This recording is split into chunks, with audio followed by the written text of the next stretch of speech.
Once upon a time, there was a prostitute called Maria. Wait a minute. Once upon a time is how all the best children's stories begin, and prostitute is a word for adults.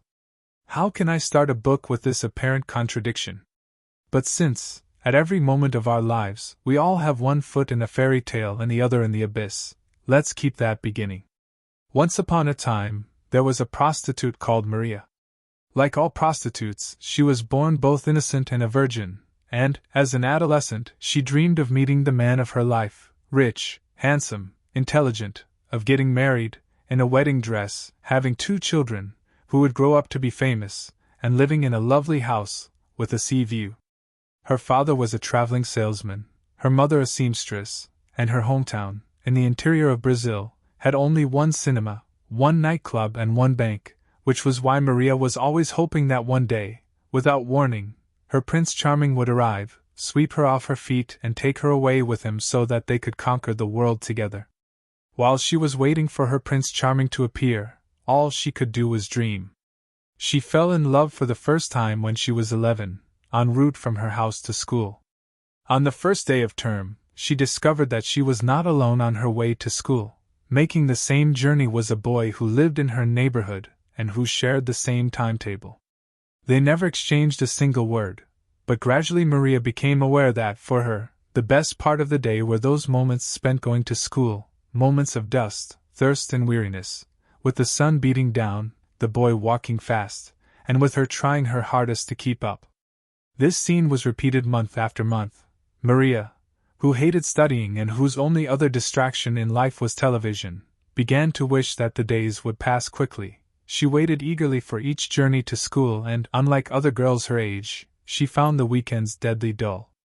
Given that the hours pass more slowly for a child than for an adult, she suffered greatly and found the days far too long simply because they allowed her only 10 minutes to be with the love of her life and thousands of hours to spend thinking about him, imagining how good it would be if they could talk. Then it happened. One morning, on the way to school, the boy came up to her and asked if he could borrow a pencil.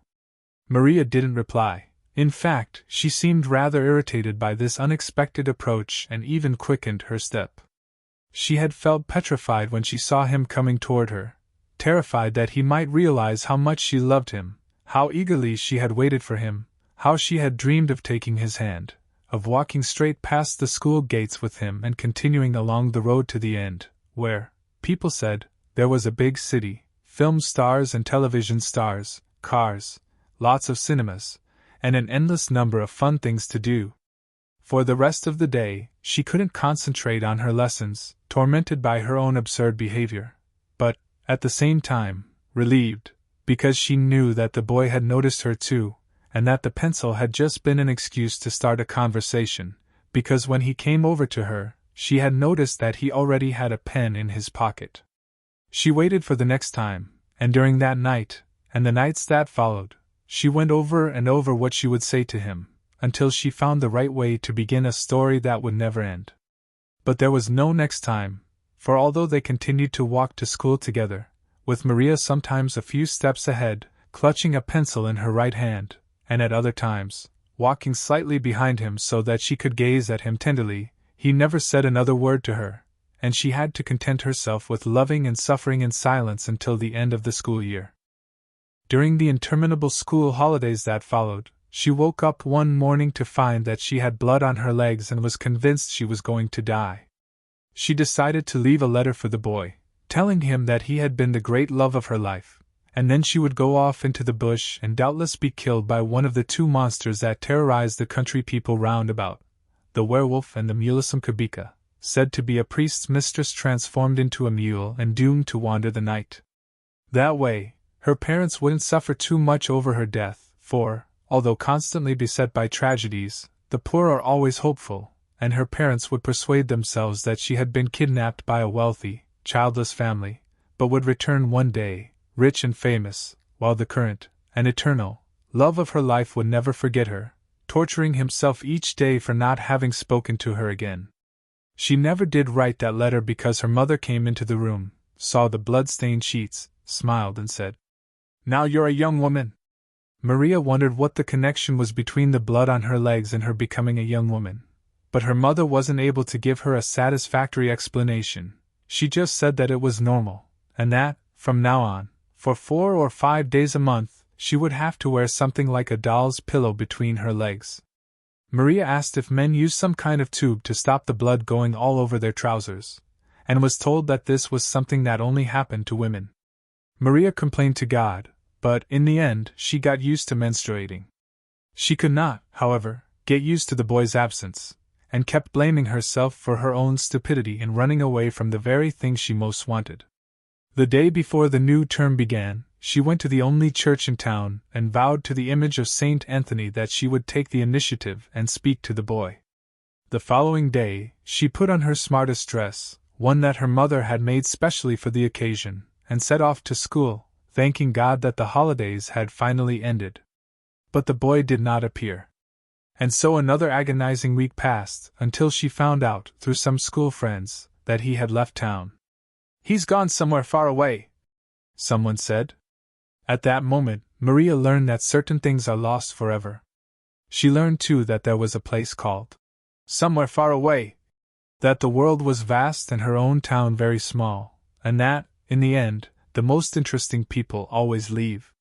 She too would like to leave, but she was still very young.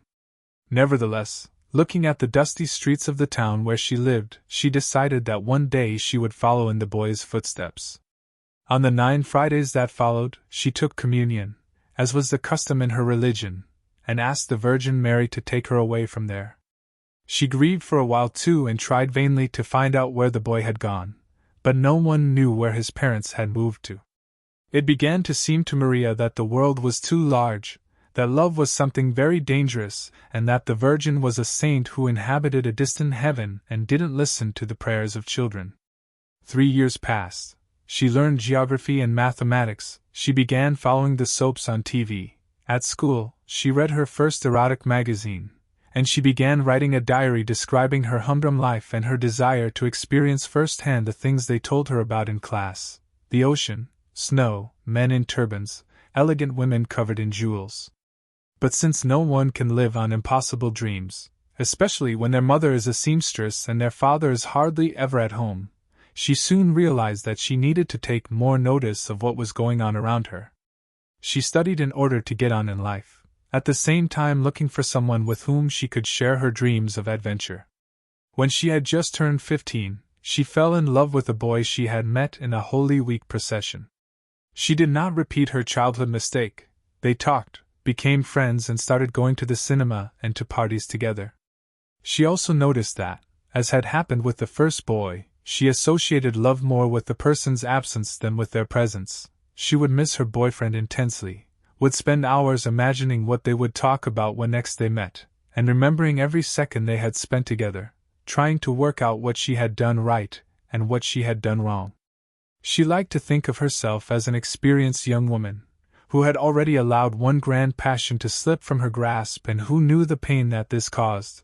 And now she was determined to fight with all her might for this man and for marriage, determined that he was the man for marriage, children, and the house by the sea. She went to talk to her mother, who said imploringly, "But you're still very young, my dear. You got married to my father when you were 16.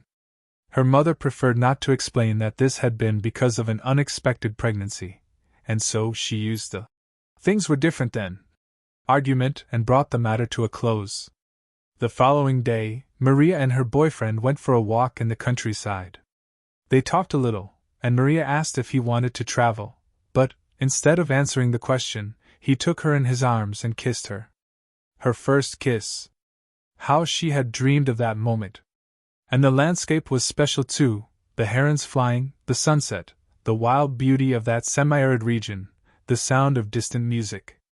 Maria pretended to draw back, but then she embraced him and repeated what she had seen so often on the cinema, in magazines and on TV. She rubbed her lips against his with some violence, moving her head from side to side, half rhythmic, half frenzied.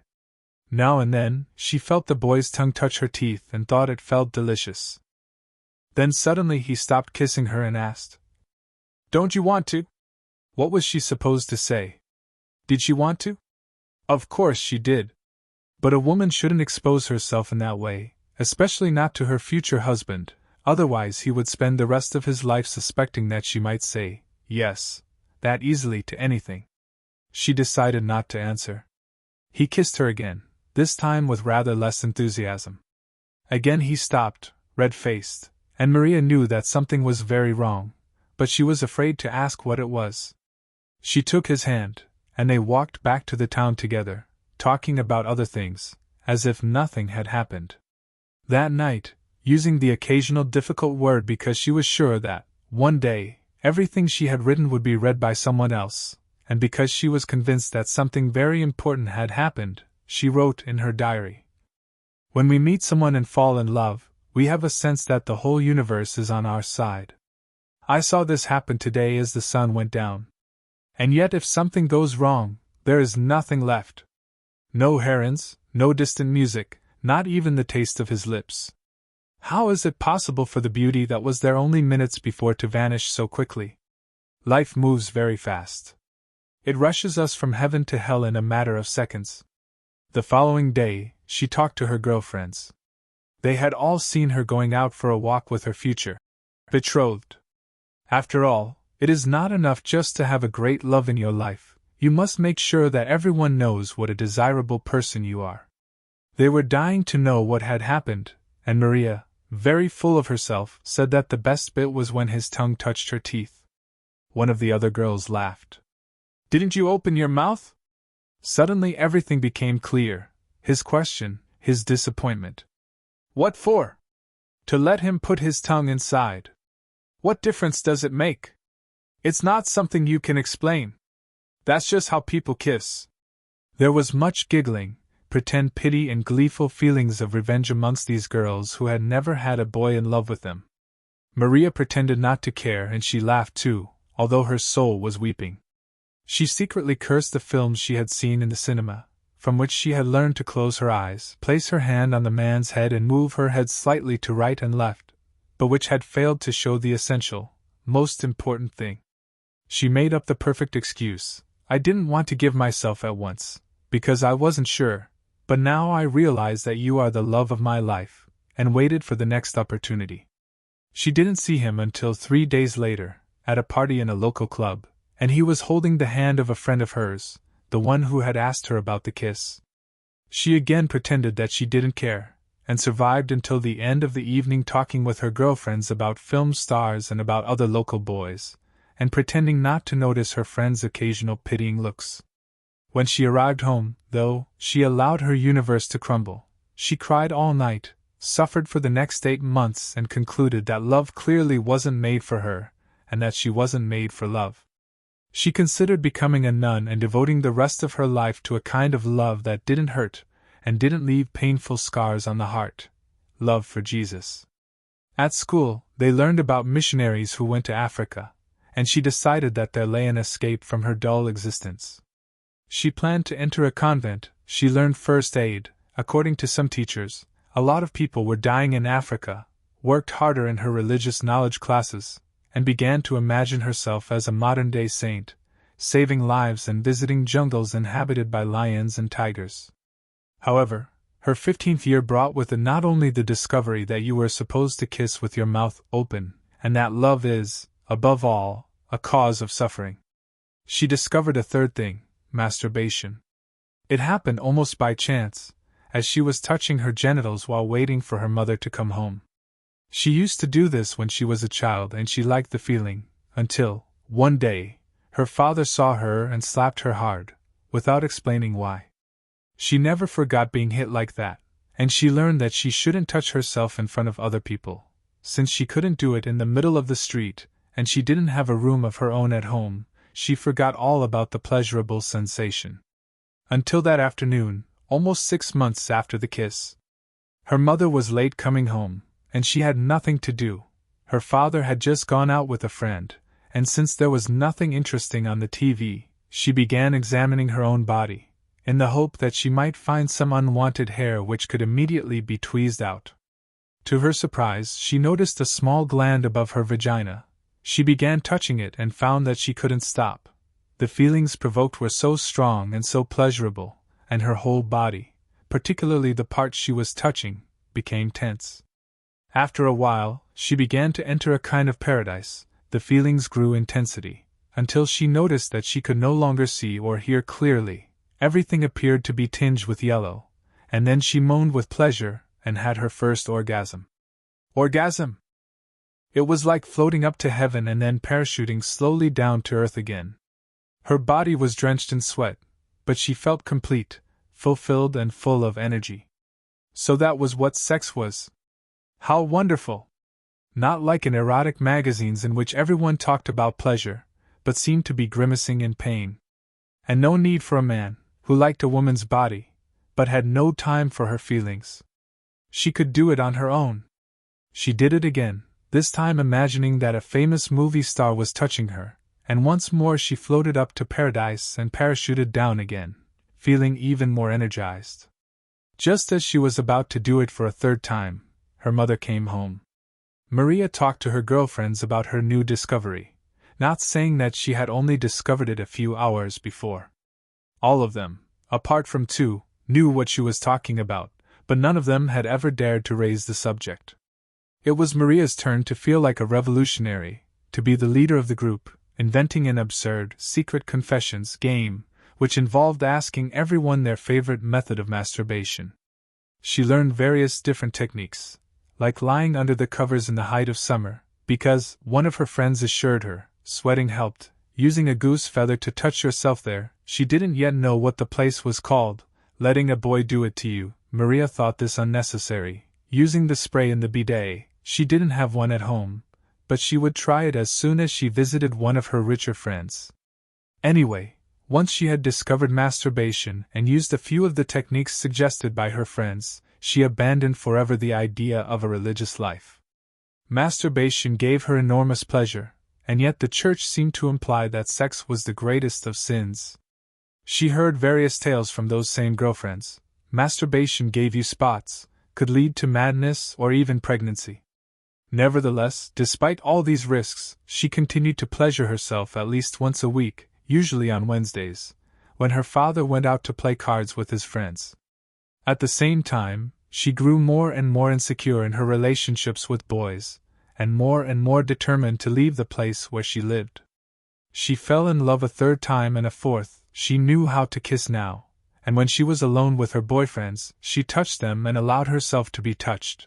But something always went wrong, and the relationship would end precisely at the moment when she was sure that this was the person with whom she wanted to spend the rest of her life.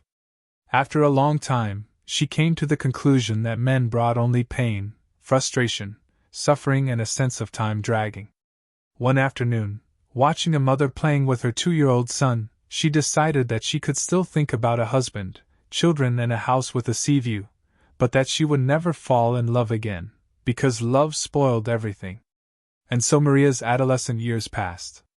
She grew prettier and prettier, and her sad, mysterious air brought her many suitors. She went out with one boy and with another, and she dreamed and suffered, despite her promise to herself never to fall in love again. On one such date, she lost her virginity on the back seat of a car. She and her boyfriend were touching each other with more than usual ardor. The boy got very worked up, and she, weary of being the only virgin amongst her group of friends, allowed him to penetrate her. Unlike masturbation, which took her up to heaven, this hurt her and caused a trickle of blood which left a stain on her skirt that took ages to wash out. There wasn't the magical sensation of her first kiss, the herons flying, the sunset, the music, but she would rather not think about that. She made love with the same boy a few more times, although she had to threaten him first, saying that if he didn't, she would tell her father he had raped her. She used him as a way of learning, trying in every way she could to understand what pleasure there was in having sex with a partner. She couldn't understand it. Masturbation was much less trouble and far more rewarding.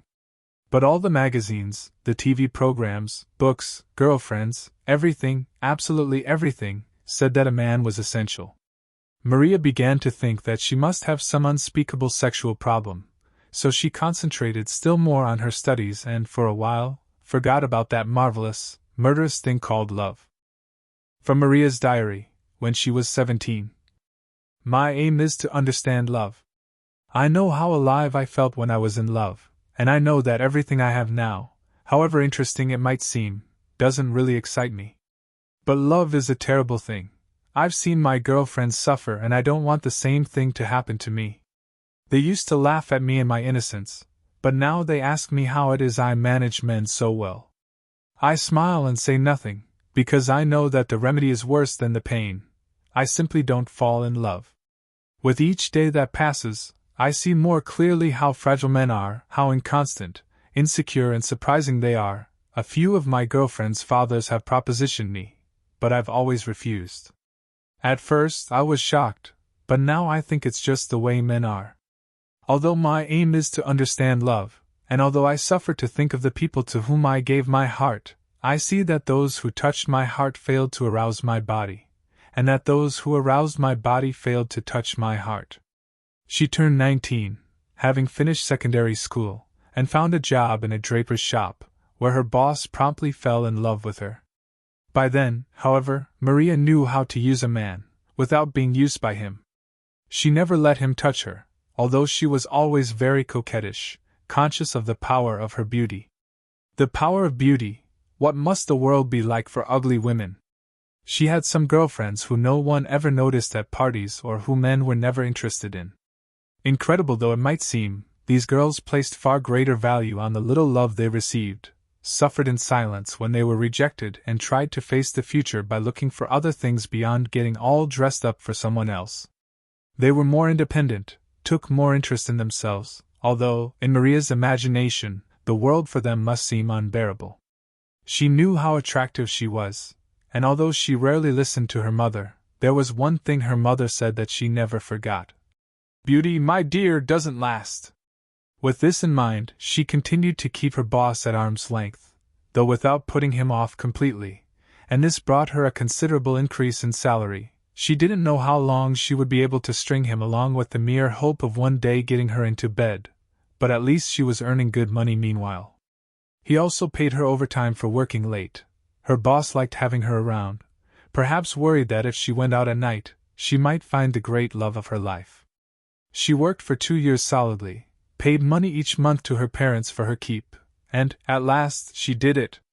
She saved up enough money to go and spend a week's holiday in the city of her dreams, the place where film and TV stars live, the picture postcard image of her country, Rio de Janeiro. Her boss offered to go with her and to pay all her expenses, but Maria lied to him, saying that, since she was going to one of the most dangerous places in the world, the one condition her mother had laid down was that she was to stay at the house of a cousin trained in judo. "Besides, sir," she said, "you can't just leave the shop without some reliable person to look after it." "Don't call me sir," he said, and Maria saw in his eyes something she recognized, the flame of love. And this surprised her, because she had always thought he was only interested in sex, and yet, his eyes were saying the exact opposite. "I can give you a house, a family, some money for your parents." Thinking of the future, she decided to stoke the fire. She said that she would really miss the job, as well as the colleague she just adored working with. She was careful not to mention anyone in particular, leaving the mystery hanging in the air. Did colleague mean him? And she promised to take great care of her purse and her honor. The truth was quite different. She didn't want anyone at all, to spoil what would be her first week of total freedom. She wanted to do everything: swim in the sea, talk to complete strangers, look in shop windows, and be prepared for a Prince Charming to appear and carry her off for good. "What's a week after all?" she said with a seductive smile, hoping that she was wrong. "It will pass in a flash, and I'll soon be back at work." Saddened, her boss resisted at first, but finally accepted her decision, for at the time he was making secret plans to ask her to marry him as soon as she got back, and he didn't want to spoil everything by appearing too pushy. Maria traveled for 48 hours by bus, checked into a cheap hotel in Copacabana. That beach, that sky, and even before she had unpacked her bags, she grabbed the bikini she had bought, put it on, and despite the cloudy weather, made straight for the beach. She looked at the sea fearfully, but ended up wading awkwardly into its waters. No one on the beach noticed that this was her first contact with the ocean, with the goddess Imania, the maritime currents, the foaming waves, and, on the other side of the Atlantic, with the coast of Africa and its lions. When she came out of the water, she was approached by a woman trying to selling whole food sandwiches, by a handsome black man who asked if she wanted to go out with him that night, and by another man who didn't speak a word of Portuguese but who asked, using gestures, if she would like to have a drink of coconut water. Maria bought a sandwich because she was too embarrassed to say no, but she avoided speaking to the two strangers. She felt suddenly disappointed with herself. Now that she had the chance to do anything she wanted, why was she behaving in this ridiculous manner? Finding no good explanation, she sat down to wait for the sun to come out from behind the clouds, still surprised at her own courage and at how cold the water was, even in the height of summer. However, the man who couldn't speak Portuguese reappeared at her side bearing a drink, which he offered to her. Relieved not to have to talk to him, she drank the coconut water and smiled at him, and he smiled back. For some time, they kept up this comfortable, meaningless conversation, a smile here, a smile there, until the man took a small red dictionary out of his pocket and said, in a strange accent, "Bonita." Pretty. She smiled again. However much she wanted to meet her Prince Charming, he should at least speak her language and be slightly younger. The man went on leafing through the little book. "Supper tonight?" Then he said, "Switzerland." And he completed this with words that sound like the bells of paradise in whatever language they are spoken. "Work. Dollars." Maria did not know any restaurant called Switzerland, and could things really be that easy and dreams so quickly fulfilled? She erred on the side of caution. "Thank you very much for the invitation, but I already have a job and I'm not interested in buying any dollars." The man, who understood not a word she said, was growing desperate. After many more smiles back and forth, he left her for a few minutes and returned with an interpreter.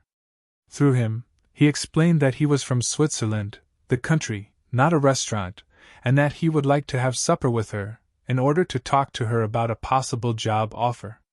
The interpreter, who introduced himself as the person in charge of foreign tourists and security in the hotel where the man was staying, added on his own account, "I'd accept if I were you. He's an important impresario looking for new talent to work in Europe. If you like, I can put you in touch with some other people who accepted his invitation, got rich and are now married with children who won't have to worry about being mugged or unemployed." Then, trying to impress her with his grasp of international culture, he said, "Besides, Switzerland makes excellent chocolates and watches." Maria's only stage experience had been in the passion play that the local council always put on during Holy Week, and in which she had had a walk-on part as a water seller. She had barely slept on the bus, but she was excited by the sea, tired of eating sandwiches, whole food or otherwise, and confused because she didn't know anyone and needed to find a friend. She had been in similar situations before, in which a man promises everything and gives nothing, so she knew that all this talk of acting was just a way of getting her interested. However, convinced that the Virgin had presented her with this chance, convinced that she must enjoy every second of her week's holiday, and because a visit to a good restaurant would provide her with something to talk about when she went home, she decided to accept the invitation, as long as the interpreter came too, for she was already getting tired of smiling and pretending that she could understand what the foreigner was saying. The only problem was also the gravest one: she did not have anything suitable to wear. A woman never admits to such things. She would find it easier to admit that her husband had betrayed her than to reveal the state of her wardrobe. But since she did not know these people and might well never see them again, she felt that she had nothing to lose. "I've just arrived from the Northeast, and I haven't got the right clothes to wear to a restaurant." Through the interpreter, the man told her not to worry and asked for the address of her hotel.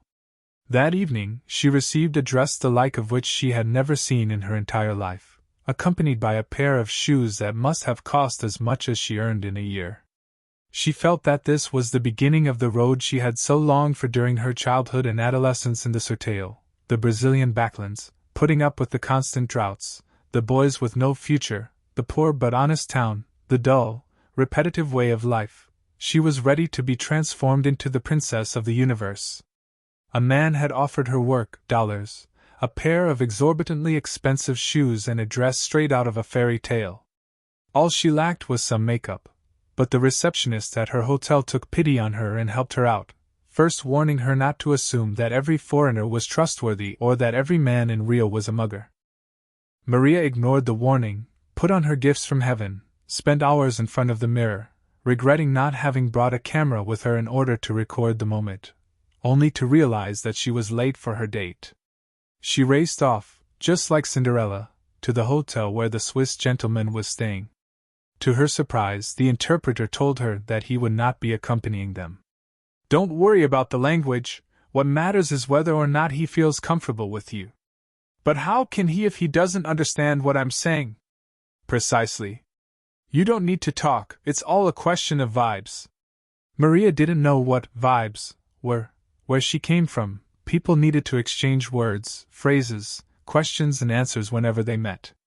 But Maelson, the name of the interpreter-cum-security officer, assured her that in Rio de Janeiro and the rest of the world, things were different. "He doesn't need to understand, just make him feel at ease. He's widower with no children. He owns a nightclub and is looking for Brazilian women who want to work abroad." I said you weren't the type, but he insisted, saying that he had fallen in love with you when he saw you coming out of the water. He thought your bikini was lovely too. He paused. "But frankly, if you want to find a boyfriend here, you'll have to get a different bikini. No one, apart from this Swiss guy, will go for it. It's really old-fashioned." Maria pretended that she hadn't heard. Maelson went on. "I don't think he's interested in just having a bit of a fling. He reckons you've got what it takes to become the main attraction at his club. Of course, he hasn't seen you sing or dance, but you could learn all that, whereas beauty is something you're born with. These Europeans are all the same. They come over here and imagine that all Brazilian women are really sensual and know how to samba. If he's serious, I'd advise you to get a signed contract and have the signature verified at the Swiss consulate before leaving the country. I'll be on the beach tomorrow, opposite the hotel, if you want to talk to me about anything." The Swiss man, all smiles, took her arm and indicated the taxi awaiting them. "If he has other intentions, and you have too, then the normal price is $300 a night. Don't accept any less." Before she could say anything, she was on her way to the restaurant, with the man rehearsing the words he wanted to say. The conversation was very simple. "Work? Dollars? Brazilian star?" Maria, meanwhile, was still thinking about what the interpreter-cum-security officer had said, $300 a night. That was a fortune. She didn't need to suffer for love, she could play this man along just as she had her boss at the shop, get married, have children and give her parents a comfortable life. What did she have to lose? He was old and he might die before too long, and then she would be rich. These Swiss men obviously had too much money and not enough women back home. They said little over the meal, just the usual exchange of smiles, and Maria gradually began to understand what Maelson had meant by vibes. The man showed her an album containing writing in a language that she did not know, photos of women in bikinis, doubtless better and more daring than the ones she had worn that afternoon, newspaper cuttings, garish leaflets in which the only word she recognized was Brazil. Wrongly spelled, hadn't they taught him at school that it was written with an S? She drank a lot, afraid that the man would proposition her. After all, even though she had never done this in her life before, no one could turn their nose up at $300, and things always seem simpler with a bit of alcohol inside you, especially if you're among strangers. But the man behaved like a perfect gentleman, even holding her chair for her when she sat down and got up. In the end, she said that she was tired and arranged to meet him on the beach the following day, pointing to her watch, showing him the time, making the movement of the waves with her hands and saying, "Amanhã, tomorrow," very slowly. He seemed pleased and looked at his own watch, possibly Swiss, and agreed on the time. She did not go to sleep straight away. She dreamed that it was all a dream. Then she woke up and saw that it wasn't. There was the dress draped over the chair in her modest room, the beautiful shoes and that rendezvous on the beach. From Maria's diary, on the day that she met the Swiss man. Everything tells me that I am about to make a wrong decision, but making mistakes is just part of life. What does the world want of me? Does it want me to take no risks, to go back where I came from because I didn't have the courage to say yes to life? I made my first mistake when I was 11 years old, when that boy asked me if I could lend him a pencil. Since then, I've realized that sometimes you get no second chance, and that it's best to accept the gifts the world offers you. Of course it's risky, but is the risk any greater than the chance of the bus that took 48 hours to bring me here having an accident? If I must be faithful to someone or something, then I have, first of all, to be faithful to myself. If I'm looking for true love, I first have to get the mediocre loves out of my system. The little experience of life I've had has taught me that no one owns anything, that everything is an illusion, and that applies to material as well as spiritual things. Anyone who has lost something they thought was theirs forever, as has happened often enough to me already, finally comes to realize that nothing really belongs to them. And if nothing belongs to me, then there's no point wasting my time looking after things that aren't mine. It's best to live as if today were the first, or last, day of my life. The next day, together with Milson, the interpreter cum security officer and now, according to him, her agent, she said that she would accept the Swiss man's offer, as long as she had a document provided by the Swiss consulate. The foreigner, who seemed accustomed to such demands, said that this was something he wanted too, since, if she was to work in his country, she needed a piece of paper proving that no one there could do the job she was proposing to do, and this was not particularly difficult, given that Swiss women had no particular talent for the samba. Together they went to the city center, and the security officer cum interpreter cum agent demanded a cash advance as soon as the contract was signed, 30% of the $500 she received. That's a week's payment in advance. 1 week, you understand?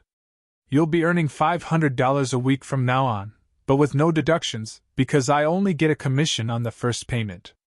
Up until then, travel and the idea of going far away had just been a dream, and dreaming is very pleasant as long as you are not forced to put your dreams into practice.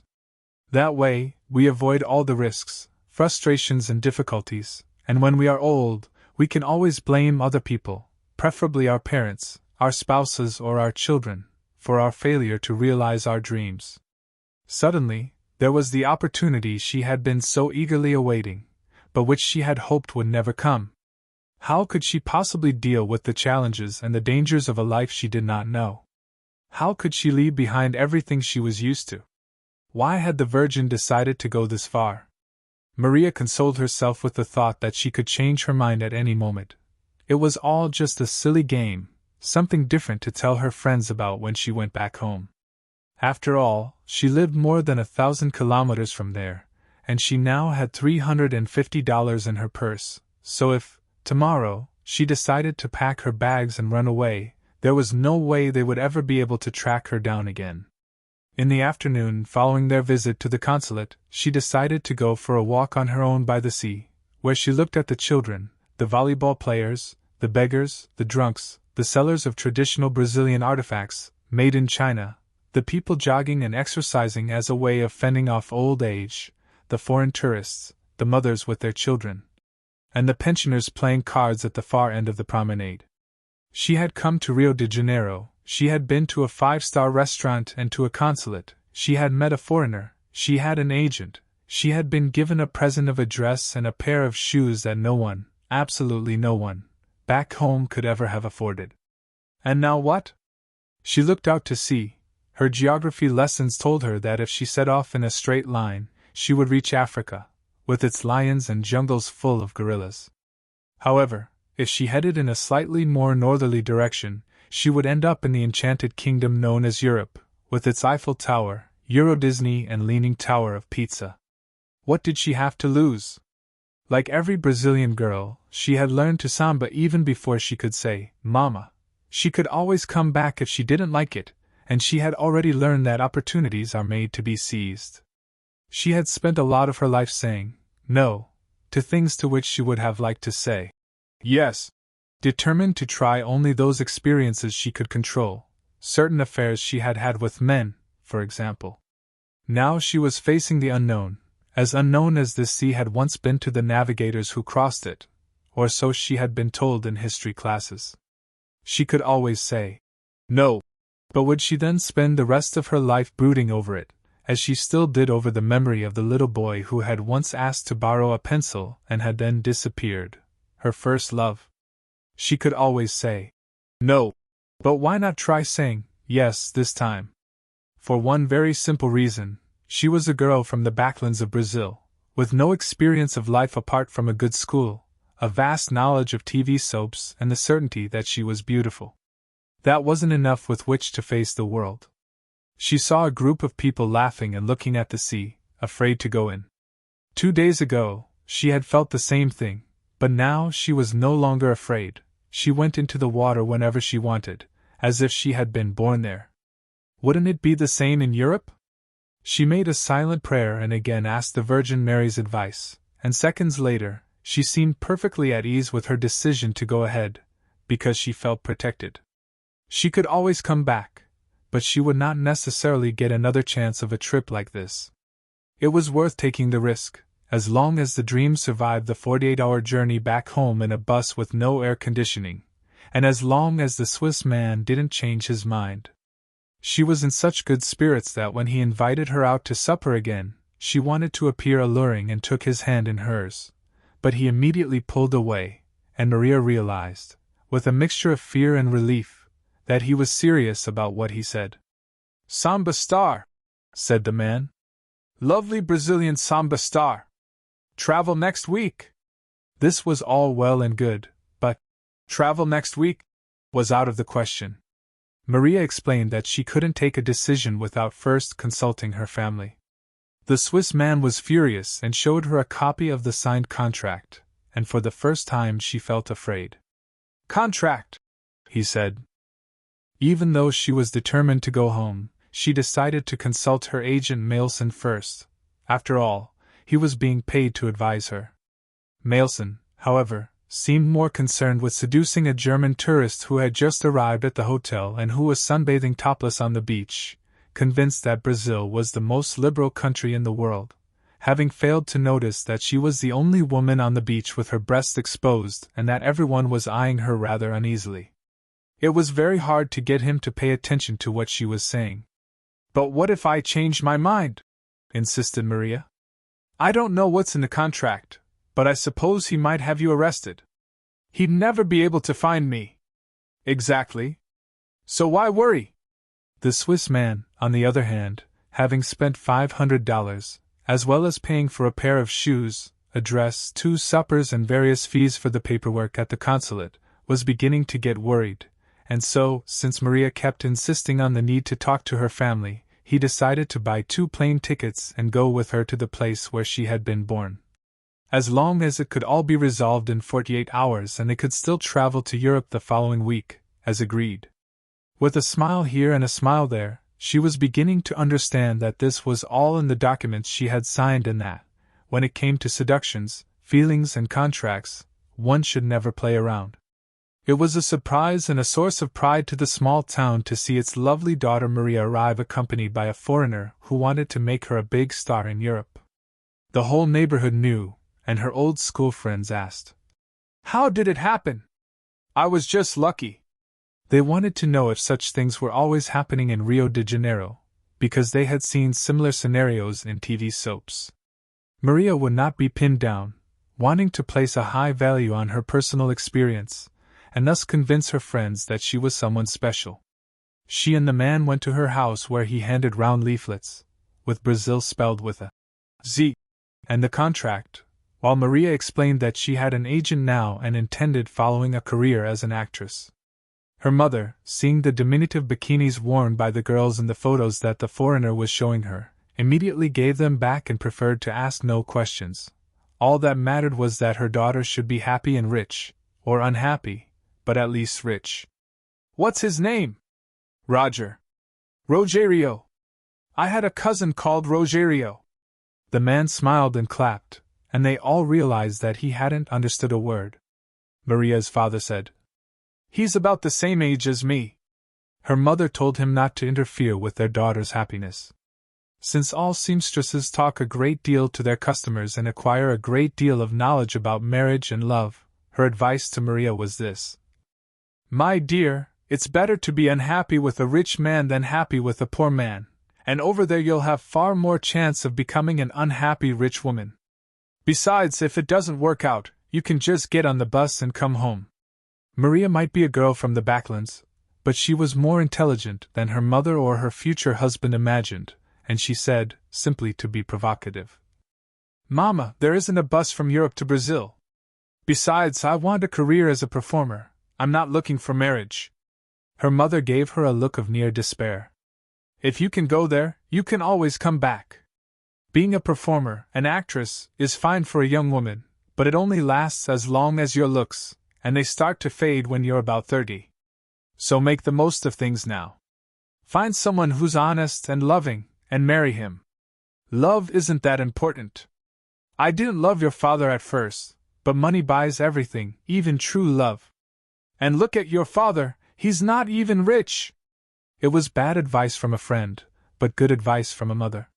48 hours later, Maria was back in Rio, though not without first having made a visit, alone, to her old place of work in order to hand in her resignation and to hear the owner of the shop say, "Yes, I'd heard that a big French impresario wanted to take you off to Paris. I can't stop you going in pursuit of your happiness, but I want you to know something before you leave." He took a medal on a chain out of his pocket. "It's the miraculous medal of Our Lady of the Graces. She has a church in Paris, so go there and pray for her protection. Look, there are some words engraved around the Virgin." Maria read, "Hail Mary, conceived without sin, pray for us who turn to you. Amen. Remember to say those words at least once a day. And—" he hesitated, but it was getting late. "If one day you come back, I'll be waiting for you. I miss my chance to tell you something very simple. I love you. It may be too late now, but I wanted you to know." Miss chances? She had learned very early on what that meant. "I love you," though, were 3 words she had often heard during her 22 years, and it seemed to her that they were now completely devoid of meaning, because they had never turned into anything serious or deep, never translated into a lasting relationship. Maria thanked him for his words, noted them in her memory. One never knows what life may have in store for us, and it's always good to know where the emergency exit is, gave him a chaste kiss on the cheek and left without so much as a backward glance. They returned to Rio, and within a day she had her passport. Brazil had really changed, Roger said, using a few words in Portuguese and a lot of gestures, which Maria took to mean, "Before it used to take ages." With the help of Mailson, the security officer cum interpreter cum agent, any other important purchases were made: clothes, shoes, makeup, everything that a woman like her could want. On the eve of their departure for Europe, they went to a nightclub, and when Roger saw her dance, he felt pleased with his choice. He was clearly in the presence of a future great star of Cabaret Colony, this lovely dark girl with her pale eyes and hair as black as the wing of the grauna, the Brazilian bird often evoked by local authors to describe black hair. The work permit from the Swiss consulate was ready, so they packed their bags and, the following day, they were flying to the land of chocolate, clocks and cheese, with Maria secretly planning to make this man fall in love with her. After all, he wasn't old, ugly or poor. What more could she want? She arrived feeling exhausted, and while still in the airport, her heart contracted with fear. She realized that she was completely dependent on the man at her side. She had no knowledge of the country, the language, or the cold. Roger's behavior changed as the hours passed. He no longer made any attempt to be pleasant, and although he had never tried to kiss her or to fondle her breasts, the look in his eyes grew more and more distant. He installed her in a small hotel, introducing her to another young Brazilian woman, a sad creature called Vivian, who would be in charge of preparing her for the work. Vivian looked her coolly up and down, without the least show of sympathy for someone who had clearly never been abroad before. Instead of asking her how she was feeling, she got straight down to business. "Don't delude yourself. He flies off to Brazil whenever one of his dancers gets married, something which seems to be happening more and more frequently. He knows what you want, and I assume you do too, You're probably looking for one of three things: adventure, money, or a husband. How did she know? Was everyone looking for the same thing? Or could Vivian read other people's thoughts? All the girls here are looking for one of those three things, Vivian went on, and Maria was convinced that she really could read her thoughts. As for adventure, it's too cold to do anything, and besides, you won't earn enough to go off traveling. And as for money, once the cost of room and board has been deducted, you'll have to work for nearly a whole year just to pay for your flight back home. But I know, that isn't what you agreed. But the truth is that, like everyone else, you forgot to ask. If you had been more careful, if you had read the contract you signed, you would know exactly what you were getting yourself into, because the Swiss don't lie, they just rely on silence to help them. Maria felt the ground shifting beneath her. And as for a husband, every time a girl gets married, that represents a great financial loss for Roger, so we're forbidden to talk to the customers. If your interests lie in that direction, you'll have to run great risks. This isn't a pick-up place, like in Rue de Berne. Rue de Berne? Men come here with their wives, and the few tourists who turn up get one whiff of the family atmosphere and go looking for women elsewhere. I presume you know how to dance. Well, if you can sing as well, your salary will increase, but so will the other girls' envy, so I'd suggest that, even if you're the best singer in Brazil, forget all about it and don't even try. Above all, don't use the phone. You'll spend everything you earn on it, and that won't be much. He promised me $500 a week. Oh yeah? From Maria's diary, during her second week in Switzerland. I went to the nightclub and met the dance director who comes from somewhere called Morocco, and I had to learn every step of what he, who has never set foot in Brazil, thinks is the samba. I didn't even have time to recover from the long flight. I had to start smiling and dancing on the very first night. There are 6 of us, and not one of us is happy, and none of us knows what we're doing here. The customers drink and applaud, blow kisses and privately make obscene gestures, but that's as far as it goes. I got paid yesterday, barely a tenth of what we agreed. The rest, according to the contract, will be used to pay for my flight and my stay here. According to Vivian's calculations, that will take a year, which means that during that time there's no escape. And what's the point of escaping anyway? I've only just arrived. I haven't seen anything yet. What's so awful about having to dance 7 nights a week? I used to do that for pleasure, now I do it for money and fame. My legs don't ache, the only difficult thing is maintaining that fixed smile. I can choose either to be a victim of the world or an adventurer in search of treasure. It's all a question of how I view my life. Maria chose to be an adventurer in search of treasure. She put aside her feelings, she stopped crying every night, and she forgot all about the person she used to be. She discovered that she had enough willpower to pretend that she had just been born, and so had no reason to miss anyone. Feelings could wait. Now what she needed to do was to earn some money, get to know the country and return home victorious. Besides, everything around her was very like Brazil in general and her own small town in particular. The women spoke Portuguese, complained about men, talked loudly, moaned about their working hours, turned up late at the club, defied the boss, thought themselves the most beautiful women in the world, and told stories about their Prince Charmings, who were usually living miles away or were married or had no money and so sponged off them. Contrary to what she had imagined from the leaflets Roger had brought with him, the club was exactly as Vivian had said it was. It had a family atmosphere. The girls, described on their work permits as samba dancers, were not allowed to accept invitations or to go out with the customers. If they were caught receiving a note with someone's telephone number on it, they were suspended from work for 2 whole weeks. Maria, who had expected something livelier and more exciting, gradually allowed herself to succumb to sadness and boredom. During the first 2 weeks, she barely left the boarding house where she was living, especially when she discovered that no one spoke her language, even if she said everything via slow ly. She was also surprised to learn that, unlike in her own country, the city in which she was living had 2 different names. It was Genève to those who lived there and Jean Bras to Brazilians. Finally, in the long, tedious hours spent in her small, TV-less room, she concluded. She would never find what she was looking for if she couldn't express herself. In order to do that, she needed to learn the local language. B. Since all her colleagues were looking for the same thing, she needed to be different.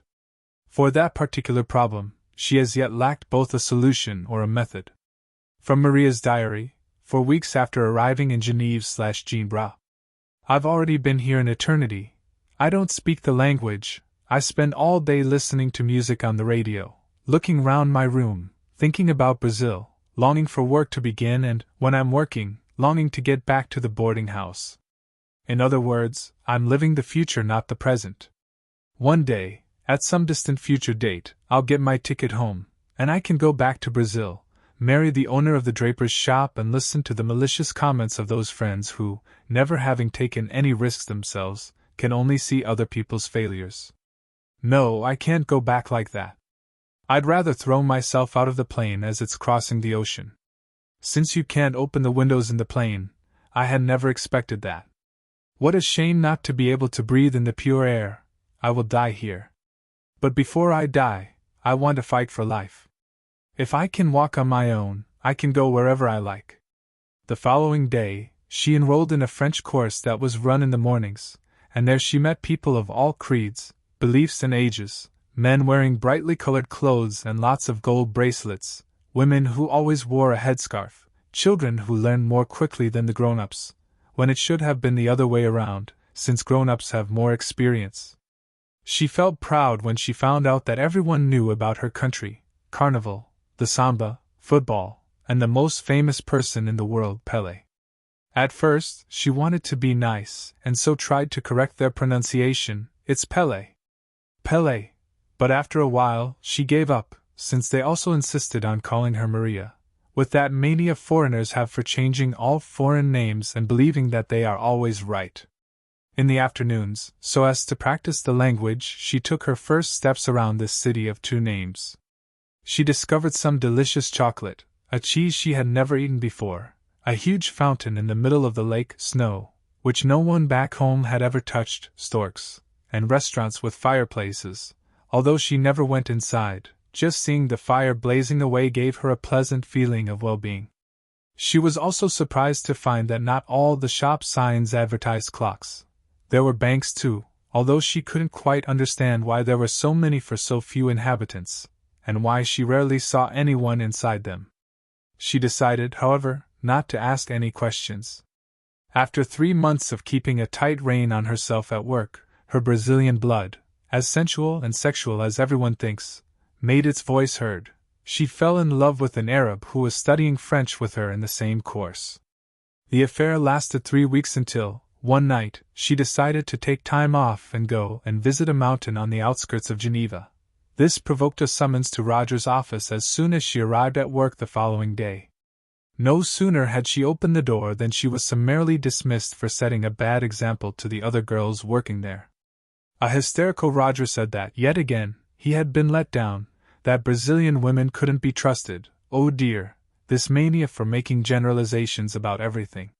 She tried telling him that she had had a very high fever brought on by the sudden change in climate, but the man would not be persuaded and even claimed that he would have to go straight back to Brazil in order to find a replacement, and that he would have been far better off putting on a show using Yugoslav music and Yugoslav dancers who were far prettier and far more reliable. Maria might be young, but she was no fool, especially once her Arab lover had told her that Swiss employment laws were very strict and, since the nightclub kept back a large part of her salary, she could easily allege that she was being used for slave labor. She went back to Roger's office, this time speaking reasonable French, which now included the word lawyer. She left with a few insults and $5,000 in compensation, a sum of money beyond her wildest dreams, and all because of that magic word, lawyer. Now she was free to spend time with her Arab lover, buy a few presents, take some photos of the snow, and go back home in triumph. The first thing she did was telephone her mother's neighbor to say that she was happy, had a brilliant career ahead of her, and that there was no need for her family to worry.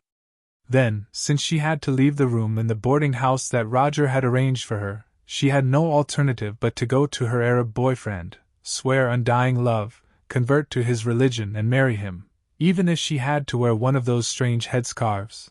After all, as everyone knew, all Arabs were extremely wealthy and that was enough. The Arab, however, was already far away, possibly in Arabia, a country Maria had never even heard of, and deep down, she gave thanks to the Virgin Mary because she had not been obliged to betray her religion. She now had a reasonable grasp of spoken French, enough money for her return ticket, a work permit as a samba dancer, and a current visa. So, knowing that she could always go back and marry her former boss, she decided to try to earn money with her looks. In Brazil, she had read a book about a shepherd who, in searching for his treasure, encounters various difficulties, and these difficulties help him to get what he wants. She was in exactly the same position. She was aware now that the reason she had been dismissed was so that she could find her true destiny, as a model. She rented a small room, with no television, but she had to live frugally until she began earning lots of money, and the following day, started doing the rounds of the agencies. They all told her that she needed to get some professional photos taken, but this, after all, was an investment in her career. Dreams don't come cheap. She spent a large part of her money on an excellent photographer, who spoke little, but was extremely demanding. He had a vast selection of clothes in his studio, and she posed for him in various outfits, sober and extravagant, and even in a bikini of which the only person she knew in Rio de Janeiro, the security officer come interpreter cum former agent, Mailson, would have been proud. She asked for several extra copies and sent them off to her family with a letter saying how happy she was in Switzerland. They would all think she was rich and the owner of an enviable wardrobe, and that she had been transformed into her town's most illustrious daughter. If all went to plan, and she had read enough books on positive thinking to be convinced that victory was assured, she would be greeted by a brass band on her return home, and would try to persuade the mayor to have a square named after her. Since she had no permanent address, she bought a mobile phone, the sort that used prepaid phone cards, and in the days that followed, she waited for job offers. She ate in Chinese restaurants, which were the cheapest, and to pass the time, she studied furiously. But time dragged, and the telephone didn't ring. To her surprise, no one bothered her when she went for walks by the lake, apart from a few drug pushers who always hung around in the same place, underneath one of the bridges that connect the lovely old public gardens to the newer part of the city. She began to doubt her looks, until an ex-colleague, whom she bumped into by chance in a cafe, told her that it wasn't her fault, it was the fault of the Swiss, who hate to bother anyone, and of other foreigners, who were all afraid of being arrested for sexual harassment, a concept that made relations between men and women even more complicated. From Maria's diary, one night when she lacked the courage to go out, to live or to continue waiting for the phone call that never came. I spent today outside a funfair. Since I can't afford to fritter my money away, I thought it best just to watch other people. I stood for a long time by the roller coaster, and I noticed that most people get on it in search of excitement, but that once it starts, they are terrified and want the cars to stop. What do they expect? Having chosen adventure, shouldn't they be prepared to go the whole way? Or do they think that the intelligent thing to do would be to avoid the ups and downs and spend all their time on a carousel, going round and round on the spot? At the moment, I'm far too lonely to think about love, but I have to believe that it will happen, that I will find a job and that I am here because I chose this fate. The roller coaster is my life. Life is a fast, dizzying game. Life is a parachute jump. It's taking chances, falling over and getting up again. It's mountaineering. It's wanting to get to the very top of yourself and to feel angry and dissatisfied when you don't manage it. It isn't easy being far from my family and from the language in which I can express all my feelings and emotions, but from now on, whenever I feel depressed, I will remember that funfair. If I had fallen asleep and suddenly woken up on a roller coaster, what would I feel? Well, I would feel trapped and sick, terrified of every bend, wanting to get off. However, if I believe that the track is my destiny and that God is in charge of the machine, then the nightmare becomes something thrilling. It becomes exactly what it is, a roller coaster, a safe, reliable toy, which will eventually stop, but while the journey lasts, I must look at the surrounding landscape and whoop with excitement. Although she was capable of writing very wise thoughts, she was quite incapable of following her own advice. Her periods of depression became more frequent, and the phone still refused to ring. To distract herself during these empty hours, and in order to practice her French, she began buying magazines about celebrities, but realized at once that she was spending too much money, and so she looked for the nearest lending library. The woman in charge told her that they didn't lend out magazines, but that she could suggest a few books that would help improve her French. "I haven't got time to read books." "What do you mean you haven't got time? What are you doing?" "Lots of things, studying French, writing a diary, and what?" she was about to say, waiting for the phone to ring. But she thought it best to say nothing. "My dear, you're still very young, you've got your whole life ahead of you. Read. Forget everything you've been told about books and just read." "I've read loads of books." Suddenly, Maria remembered what Mailson the security officer had told her about vibes. The librarian before her seemed a very sweet, sensitive person, someone who might be able to help her if all else failed. She needed to win her over. Her instinct was telling her that this woman could become her friend. She quickly changed tack. "But I'd like to read more.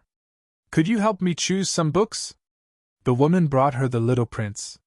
She started leafing through it that same night, saw the drawings on the first page of what seemed to be a hat, but which, according to the author, all children would instantly recognize as a snake with an elephant inside it.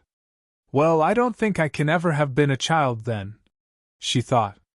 "To me, it looks more like a hat." In the absence of any television to watch, she accompanied the prince on his journeys, feeling sad whenever the word love appeared, for she had forbidden herself to think about the subject at the risk of feeling suicidal. However, apart from the painful, romantic scenes between a prince, a fox and a rose, the book was really interesting, and she didn't keep checking every 5 minutes that the battery in her mobile phone was still fully charged. She was terrified of missing her big chance purely out of carelessness.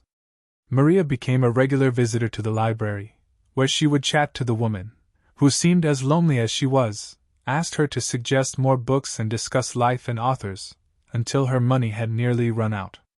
Another 2 weeks and she would not even have enough left to buy her ticket back to Brazil.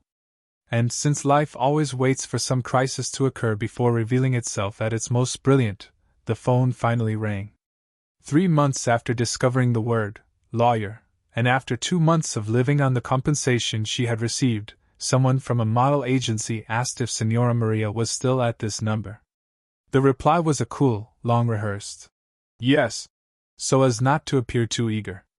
She learned that an Arab gentleman, who worked in the fashion industry in his country, had been very taken by her photos and wanted to invite her to take part in a fashion show. Maria remembered her recent disappointments, but also the money that she so desperately needed.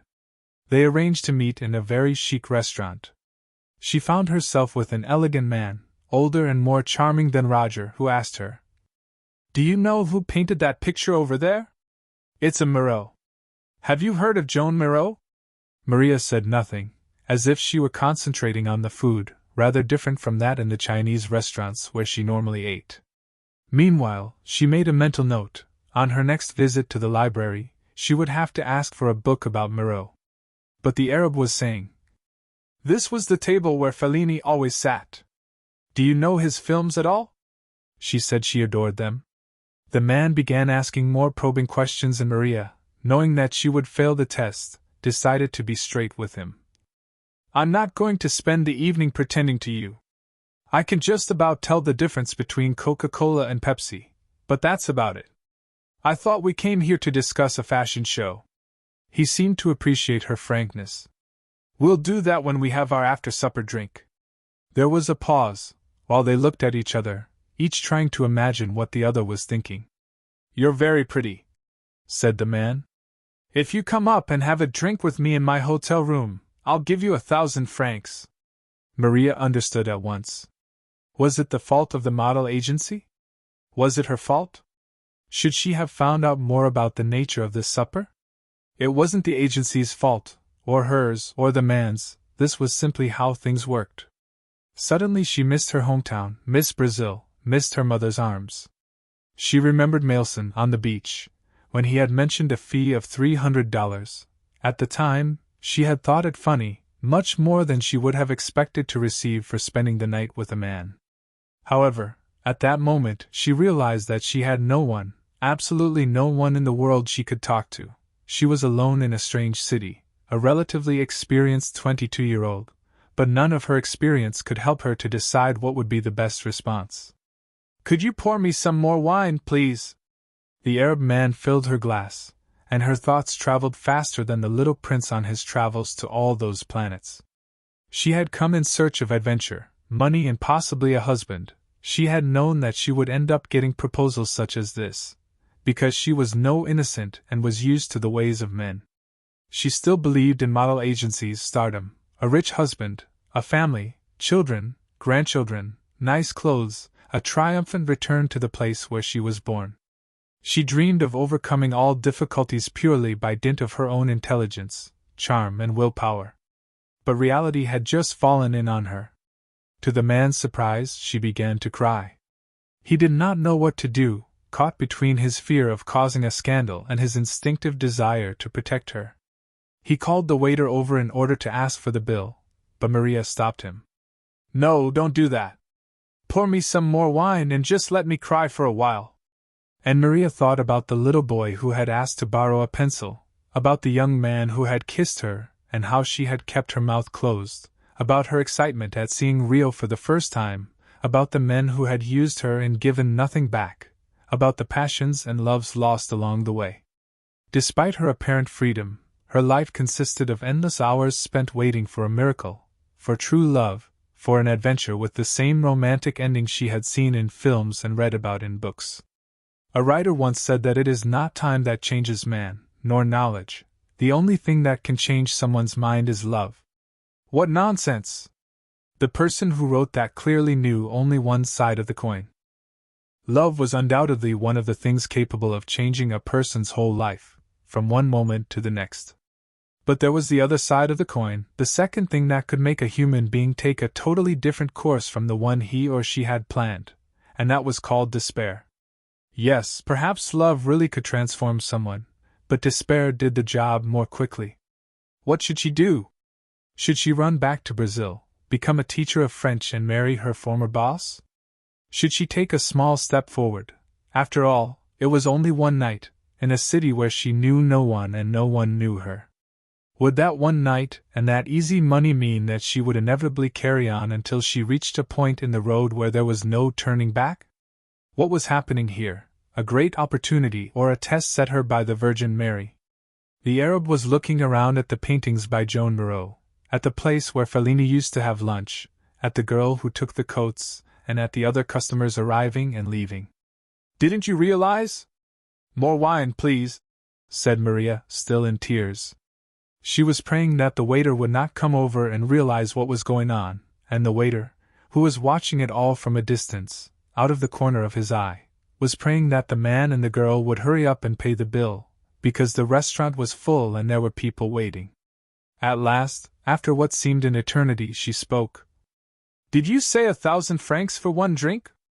Maria was surprised by her own tone of voice. "Yes," said the man, regretting having suggested it in the first place. "But I really wouldn't want.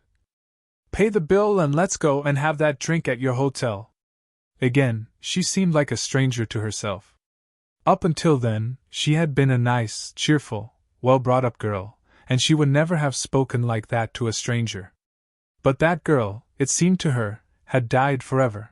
Before her lay another existence, in which drinks cost 1,000 francs or, to use a more universal currency, about $600. And everything happened as expected. She went to the Arab's hotel, drank champagne, got herself almost completely drunk, opened her legs, waited for him to have an orgasm. It didn't even occur to her to pretend to have one too, washed herself in the marble bathroom, picked up the money, and allowed herself the luxury of a taxi home. She fell into bed and slept dreamlessly all night. From Maria's diary, the next day. "I remember everything, although not the moment when I made the decision. Oddly enough, I have no sense of guilt. I used to think of girls who went to bed with men for money as people who had no other choice, and now I see that it isn't like that. I could have said yes or no, no one was forcing me to accept anything. I walk about the streets and look at all the people, and I wonder if they chose their lives? Or were they, like me, chosen by fate? The housewife who dreamed of becoming a model, the banker who wanted to be a musician, the dentist who felt he should write a book and devote himself to literature, the girl who would have loved to be a TV star, but who found herself instead working at the checkout in a supermarket. I don't feel in the least bit sorry for myself.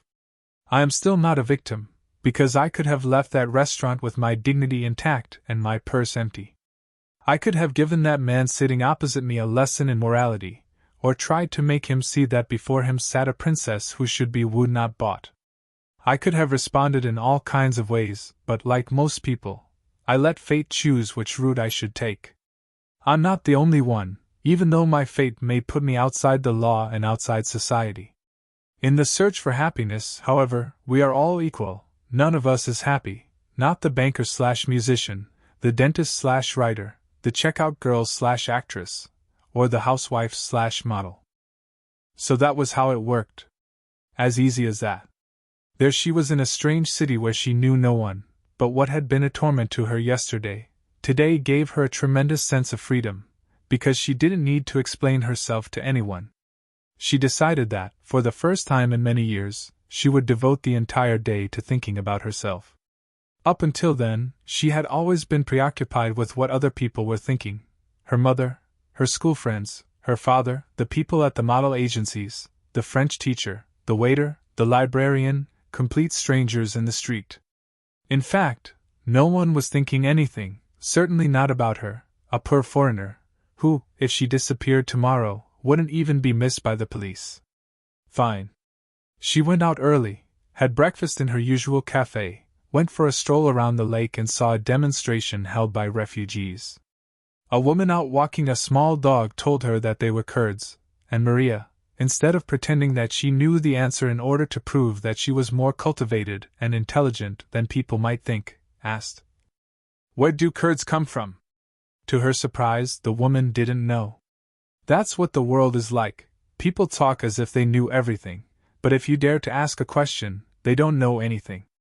She went into an internet cafe and discovered that the Kurds came from Kurdistan, a non-existent country, now divided between Turkey and Iraq. She went back to the lake in search of the woman and her dog, but she had gone, possibly because the dog had got fed up after half an hour of staring at a group of human beings with banners, headscarves, music and strange cries. I'm just like that woman, really. Or rather, that's what I used to be like, someone pretending to know everything, hidden away in my own silence, until that Arab guy got on my nerves, and I finally had the courage to say that the only thing I knew was how to tell the difference between two soft drinks. Was he shocked? Did he change his mind about me? Of course not. He must have been amazed at my honesty. Whenever I try to appear more intelligent than I am, I always lose out. Well, enough is enough. She thought of the model agency. Did they know what the Arab guy really wanted, in which case she had, yet again, been taken for a fool, or had they genuinely thought he was going to find work for her in his country?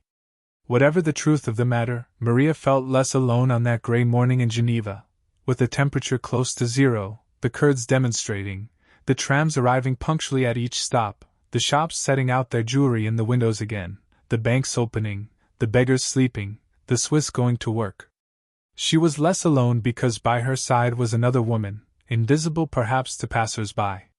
She had never noticed her presence before, but there she was. She smiled at the invisible woman beside her who looked like the Virgin Mary, Jesus' mother. The woman smiled back and told her to be careful. Things were not as simple as she imagined. Maria ignored the advice and replied that she was a grown-up, responsible for her own decisions, and she couldn't believe that there was some cosmic conspiracy being hatched against her. She had learned that there were people prepared to pay 1,000 Swiss francs for one night, for half an hour between her legs, and all she had to decide over the next few days was whether to take her 1,000 Swiss francs and buy a plane ticket back to the town where she had been born, or to stay a little longer, and earn enough to be able to buy her parents a house, some lovely clothes for herself, and tickets to all the places she had dreamed of visiting one day. The invisible woman at her side said again that things weren't that simple, but Maria, although glad of this unexpected company, asked her not to interrupt her thoughts, because she needed to make some important decisions. She began to analyze, more carefully this time, the possibility of going back to Brazil. Her school friends, who had never left the town they were born in, would all say that she had been fired from the job, that she had never had the talent to be an international star. Her mother would be sad never to have received her promised monthly sum of money, although Maria, in her letters, had assured her that the post office must be stealing it. Her father would, forever after, look at her with that "I told you so" expression on his face. She would go back to working in the shop, selling fabrics, and she would marry the owner, she who had traveled in a plane, eaten Swiss cheese, learned French, and walked in the snow. On the other hand, there were those drinks that had earned her 1,000 Swiss francs. It might not last very long. After all, beauty changes as swiftly as the wind. But in a year, she could earn enough money to get back on her feet and return to the world, this time on her own terms. The only real problem was that she didn't know what to do, how to start. She remembered from her days at the family nightclub, where she had first worked, that a girl had mentioned somewhere called Rue de Berne. In fact, it had been one of the first things she had said, even before she had shown her where to put her suitcases. She went over to one of the large panels that can be found everywhere in Geneva, that most tourist-friendly of cities, which cannot bear to see tourists getting lost. For this reason the panels have advertisements on one side and maps on the other. A man was standing there, and she asked him if he knew where Rue de Berne was. He looked at her, intrigued, and asked if it was the street she was looking for or the road that went to Bern, the capital of Switzerland. "No," said Maria, "I want the street in Geneva." The man looked her up and down, then walked off without a word, convinced that he was being filmed by one of those TV programs that delight in making fools of people. Maria studied the map for 15 minutes. It's not a very big city, and finally found the place she was looking for. Her invisible friend, who had remained silent while she was studying the map, was now trying to reason with her. It wasn't a question of morality, but of setting off down a road of no return. Maria said that if she could earn enough money to go back home, then she could earn enough to get out of any situation. Besides, none of the people she passed had actually chosen what they wanted to do. That was just a fact of life. "We live in a vale of tears," she said to her invisible friend. "We can have all the dreams we like, but life is hard, implacable, sad.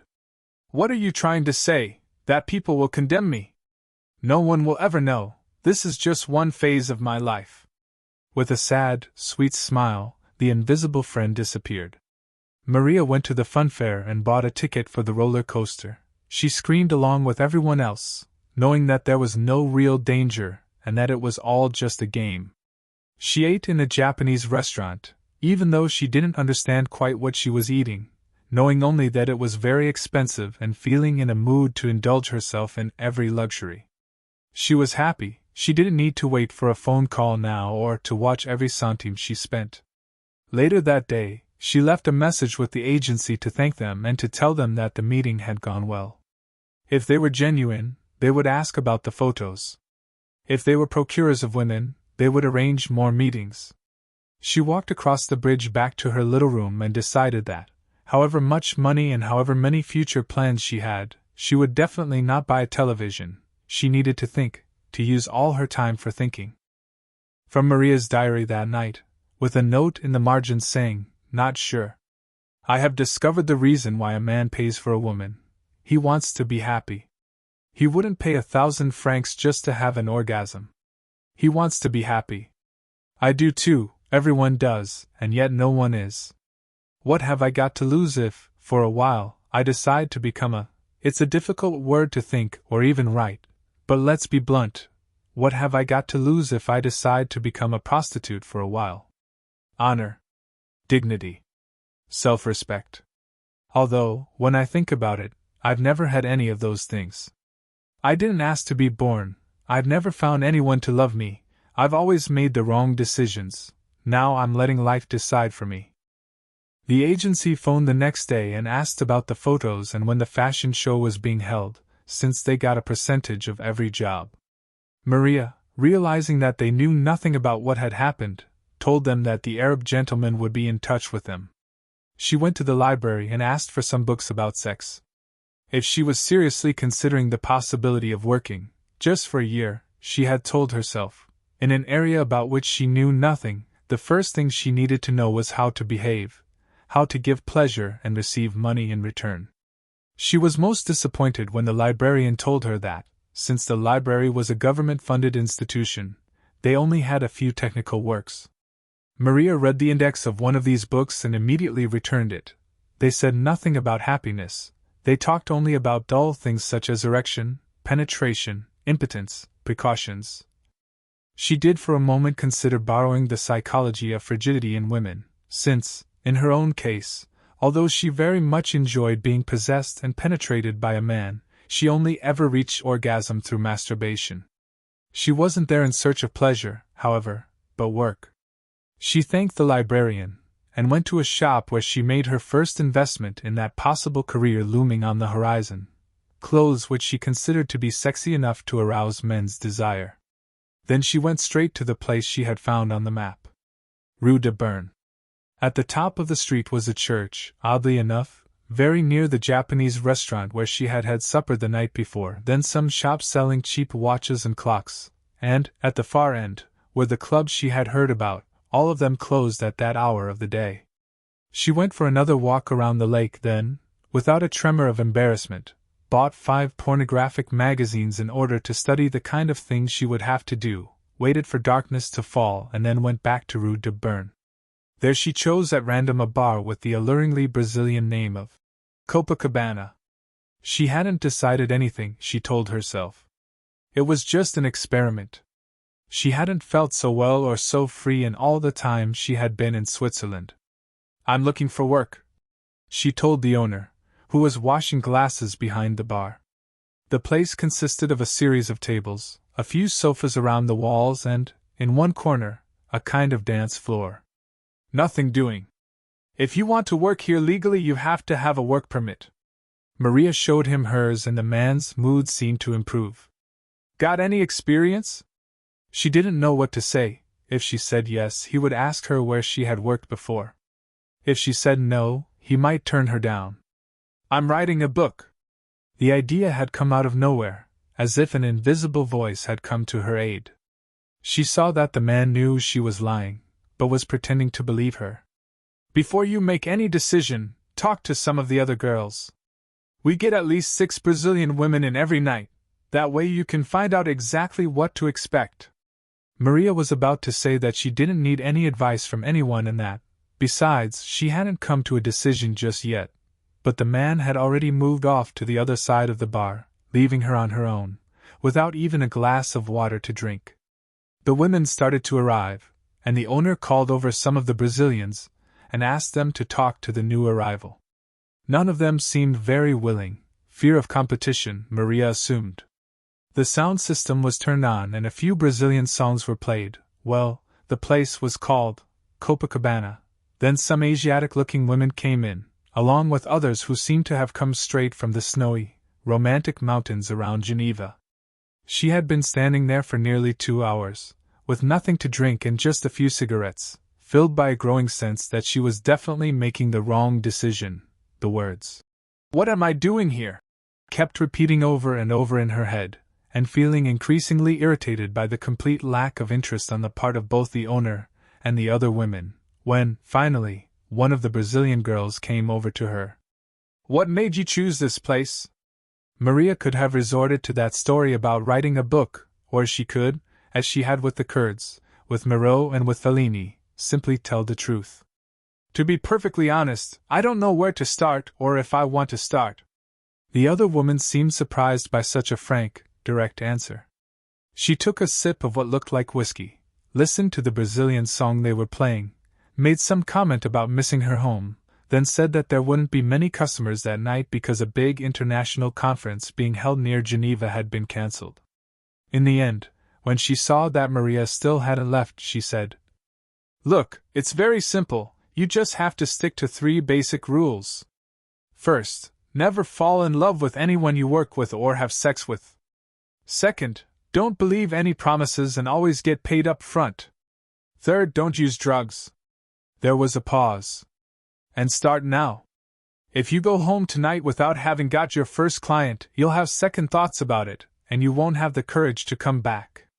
Maria had gone there more for a consultation, to get some feedback on her chances of finding a temporary job.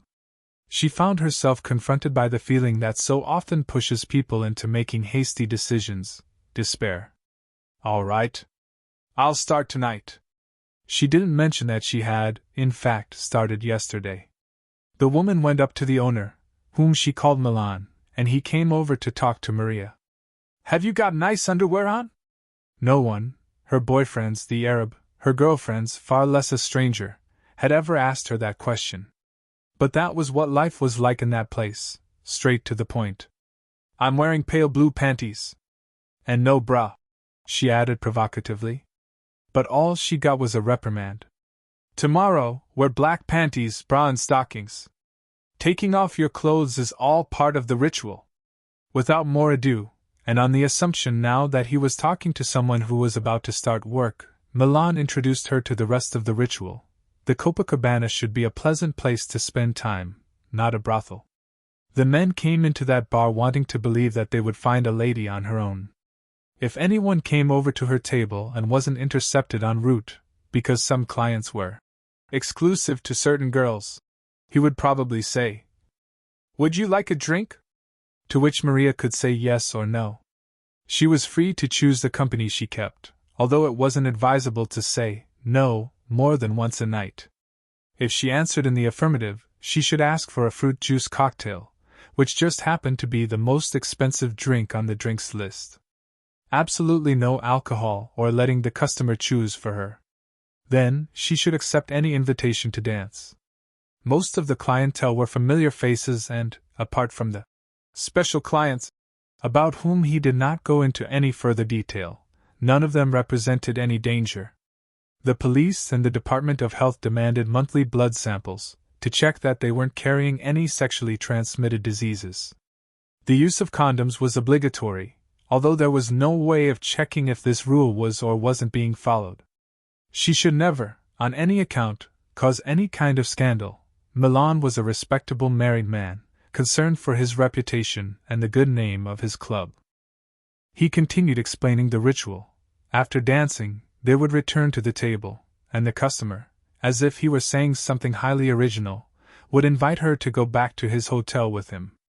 The normal price was 350 francs, of which 50 francs went to Milan, for the hire of the table, a trick to avoid any future legal complications and accusations of exploiting sex for financial gain. Maria tried to say, "But I earned 1,000 francs for..." The owner made as if to move off, but the other Brazilian woman, who was listening in to the conversation, said, "She's just joking." And turning to Maria, she said in clear, loud Portuguese, "This is the most expensive place in Geneva. Never do that again.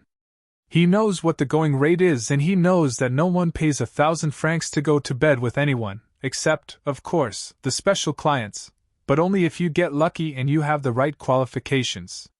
Milan's eyes. Later, Maria found out that he was a Yugoslav who had been living there for 20 years. Left no room for doubt. "The price is 350 francs. "Right," said a humbled Maria. First, he had asked about the color of her underwear. Now he was deciding how much her body was worth. But she had no time to think. The man was still issuing instructions. She must never accept invitations to anyone's house or to a hotel that had less than 5 stars. If the client had nowhere to take her, she was to go to a hotel located 5 blocks from there, and should always take a taxi so that the women who worked in the other clubs in Rue de Berne didn't get to know her face. Maria didn't believe this last reason. She thought that the real reason was that she might get an offer of better working conditions in another club. She kept her thoughts to herself, however. Arguing about the price was bad enough. "I'll say this again, just like policemen in the movies, never drink while on duty. I'll leave you now, it'll start getting busy soon. Say thank you? Said the other Brazilian woman in Portuguese. Maria thanked him. The man smiled, but he had not yet finished his list of recommendations.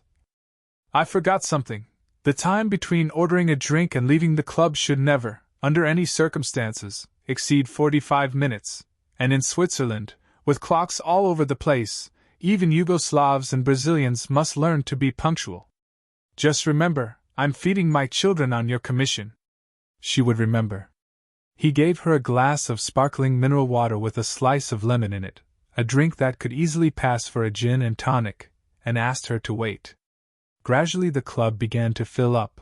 Men came in, looked around, sat down on their own, and immediately one of the women would go over to them, as if they were at a party where everyone has known each other for ages and as if they were just taking time out to have a little fun after a hard day at work. Every time a man found a partner, Maria gave a sigh of relief, even though she was now feeling much more comfortable. Perhaps it was because it was Switzerland, perhaps it was because, sooner or later, she would find adventure, money or a husband, as she had always dreamed she would. Perhaps, she suddenly realized, it was because it was the first time in many weeks that she had been out at night and to a place where there was music playing and where she could, now and then, hear someone speaking Portuguese. She was having fun with the other girls around her, laughing, drinking fruit juice cocktails, talking brightly. None of them had come up to her to say hello or to wish her success in her new profession, but that was perfectly normal. After all, she was a rival, a competitor, competing for the same trophy. Instead of feeling depressed, she felt proud. She was fighting for herself, she wasn't some helpless person. She could, if she wanted to, open the door and leave that place for good, but she would always know that she had at least had the courage to come that far, to negotiate, and discuss things about which she had never in her life even dared to think. She wasn't a victim of fate, she kept telling herself. She was running her own risks, pushing beyond her own limits, experiencing things which, one day, in the silence of her heart, in the tedium of old age, she would remember almost with nostalgia, however absurd that might seem. She was sure that no one would approach her, and tomorrow it would all seem like some mad dream that she would never dare to repeat, for she had just realized that being paid 1,000 francs for one night only happens once. Perhaps she would be better off buying a plane ticket back to Brazil. To make the time pass more quickly, she began to work out how much each of the other girls would earn.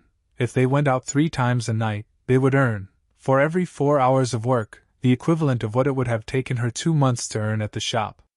Was that a lot? She had earned 1,000 francs for one night, but perhaps that had just been beginner's luck. At any rate, an ordinary prostitute could earn more, much more than she would ever earn teaching French back home. And all they had to do was spend some time in a bar, dance, spread their legs, and that was that. They didn't even have to talk. Money was one motivation, she thought, but was that all? Or did the people there, the customers and the women, also enjoy themselves in some way? Was the world so very different from what she had been taught in school? If you used a condom, there was no risk. Nor was there any risk of being recognized by anyone. The only people who visit Geneva, she had been told once in her French class, were people who liked going to banks. The majority of Brazilians, however, enjoy shopping, preferably in Miami or in Paris. 300 Swiss francs a day, 5 days a week. A fortune! Why did those women keep working there when they could earn enough in a month to go back home and buy a new house for their mother? Or had they only been working there a short time? Or, and Maria felt afraid of her own question, did they enjoy it? Again she wished she could have a proper drink. The champagne had helped a lot the previous night. Would you like a drink? Before her stood a man in his 30s, wearing the uniform of some airline. The world went into slow motion, and Maria had a sense of stepping out of her own body and observing herself from the outside. Deeply embarrassed, but struggling to control her blushes, she nodded and smiled, knowing that from that moment on her life had changed forever. A fruit juice cocktail, a bit of talk. What are you doing here? It's cold, isn't it? I like this music. Oh, I prefer ABBA myself. The Swiss are a chilly lot. Are you from Brazil?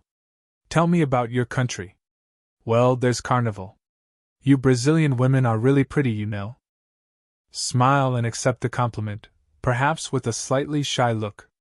Back to the dance floor, but all the time keeping an eye on Milan, who sometimes scratches his head and taps his wristwatch. The smell of the man's cologne. She realizes quickly that she will have to get used to all kinds of smells. At least this is perfume. They dance very close. Another fruit juice cocktail. Time is passing. Didn't Milan say 45 minutes maximum? She looks at her watch. He asks if she's expecting someone. She says a few friends of hers will be arriving in about an hour. He invites her back to his hotel. Hotel room, 350 francs. A shower after sex. Intrigued, the man remarked that no one had ever done that before. It's not Maria, it's some other person who's inside her body, who feels nothing, who mechanically goes through the motions of a ritual. She's an actress. Milan has taught her everything, even how to say goodbye to the client. She thanks him. He too feels awkward and sleepy. She doesn't want to go back to the club, she wants to go home, but she has to go back to hand over the 50 francs. And then there's another man, another cocktail, more questions about Brazil, a hotel, another shower, this time, no comment, back to the bar where the owner takes his commission and tells her she can go, there aren't many customers tonight. She doesn't get a taxi, she walks the length of Rue de Berne, looking at the other clubs, at the shop windows full of clocks and watches, at the church on the corner, closed, always closed, as usual, no one looks at her. She walks through the cold. She isn't aware of the freezing temperatures, she doesn't cry, she doesn't think about the money she has earned, she is in a kind of trance. Some people were born to face life alone, and this is neither good nor bad, it is simply life. Maria is one of those people. She begins to try and think about what has happened. She only started work today and yet she already considers herself a professional. It's as if she started ages ago, as if she had done this all her life. She experiences a strange sense of pride. She is glad she didn't run away. Now she just has to decide whether or not to carry on. If she does carry on, then she will make sure she is the best, something she has never been before. But life was teaching her, very fast, that only the strong survive. To be strong, she must be the best, there's no alternative. From Maria's diary a week later. I'm not a body with a soul, I'm a soul that has a visible part called the body. All this week, contrary to what one might expect, I have been more conscious of the presence of this soul than usual. It didn't say anything to me, didn't criticize me or feel sorry for me, it merely watched me. Today, I realized why this was happening. It's been such a long time since I thought about love or anything called love. It seems to be running away from me, as if it wasn't important anymore and didn't feel welcome. But if I don't think about love, I will be nothing. When I went back to the Copacabana the second night, I was treated with much more respect. Apparently, a lot of girls do it for one night, but can't bear to go on. Anyone who does becomes a kind of ally, a colleague, because she can understand the difficulties and the reasons, or, rather, the absence of reasons for having chosen this kind of life. They all dream of someone who will come along and see in them a real woman, companion, lover, friend. But they all know, from the very first moment of each new encounter, that this simply isn't going to happen. I need to write about love. I need to think and write about love, otherwise my soul won't survive. However important Maria thought love was, she did not forget the advice she was given on her first night, and did her best to confine love to the pages of her diary. Apart from that, she tried desperately to be the best, to earn a lot of money in as short a time as possible, to think very little and to find a good reason for doing what she was doing. That was the most difficult part. What was the real reason? She was doing it because she needed to. This wasn't quite true. Everyone needs to earn money, but not everyone chooses to live on the margins of society. She was doing it because she wanted to experience something new. No, that wasn't true either. The world was full of new experiences, like skiing or going sailing on Lake Geneva, for example, but she had never been interested. She was doing it because she had nothing to lose, because her life was one of constant, day-to-day frustration.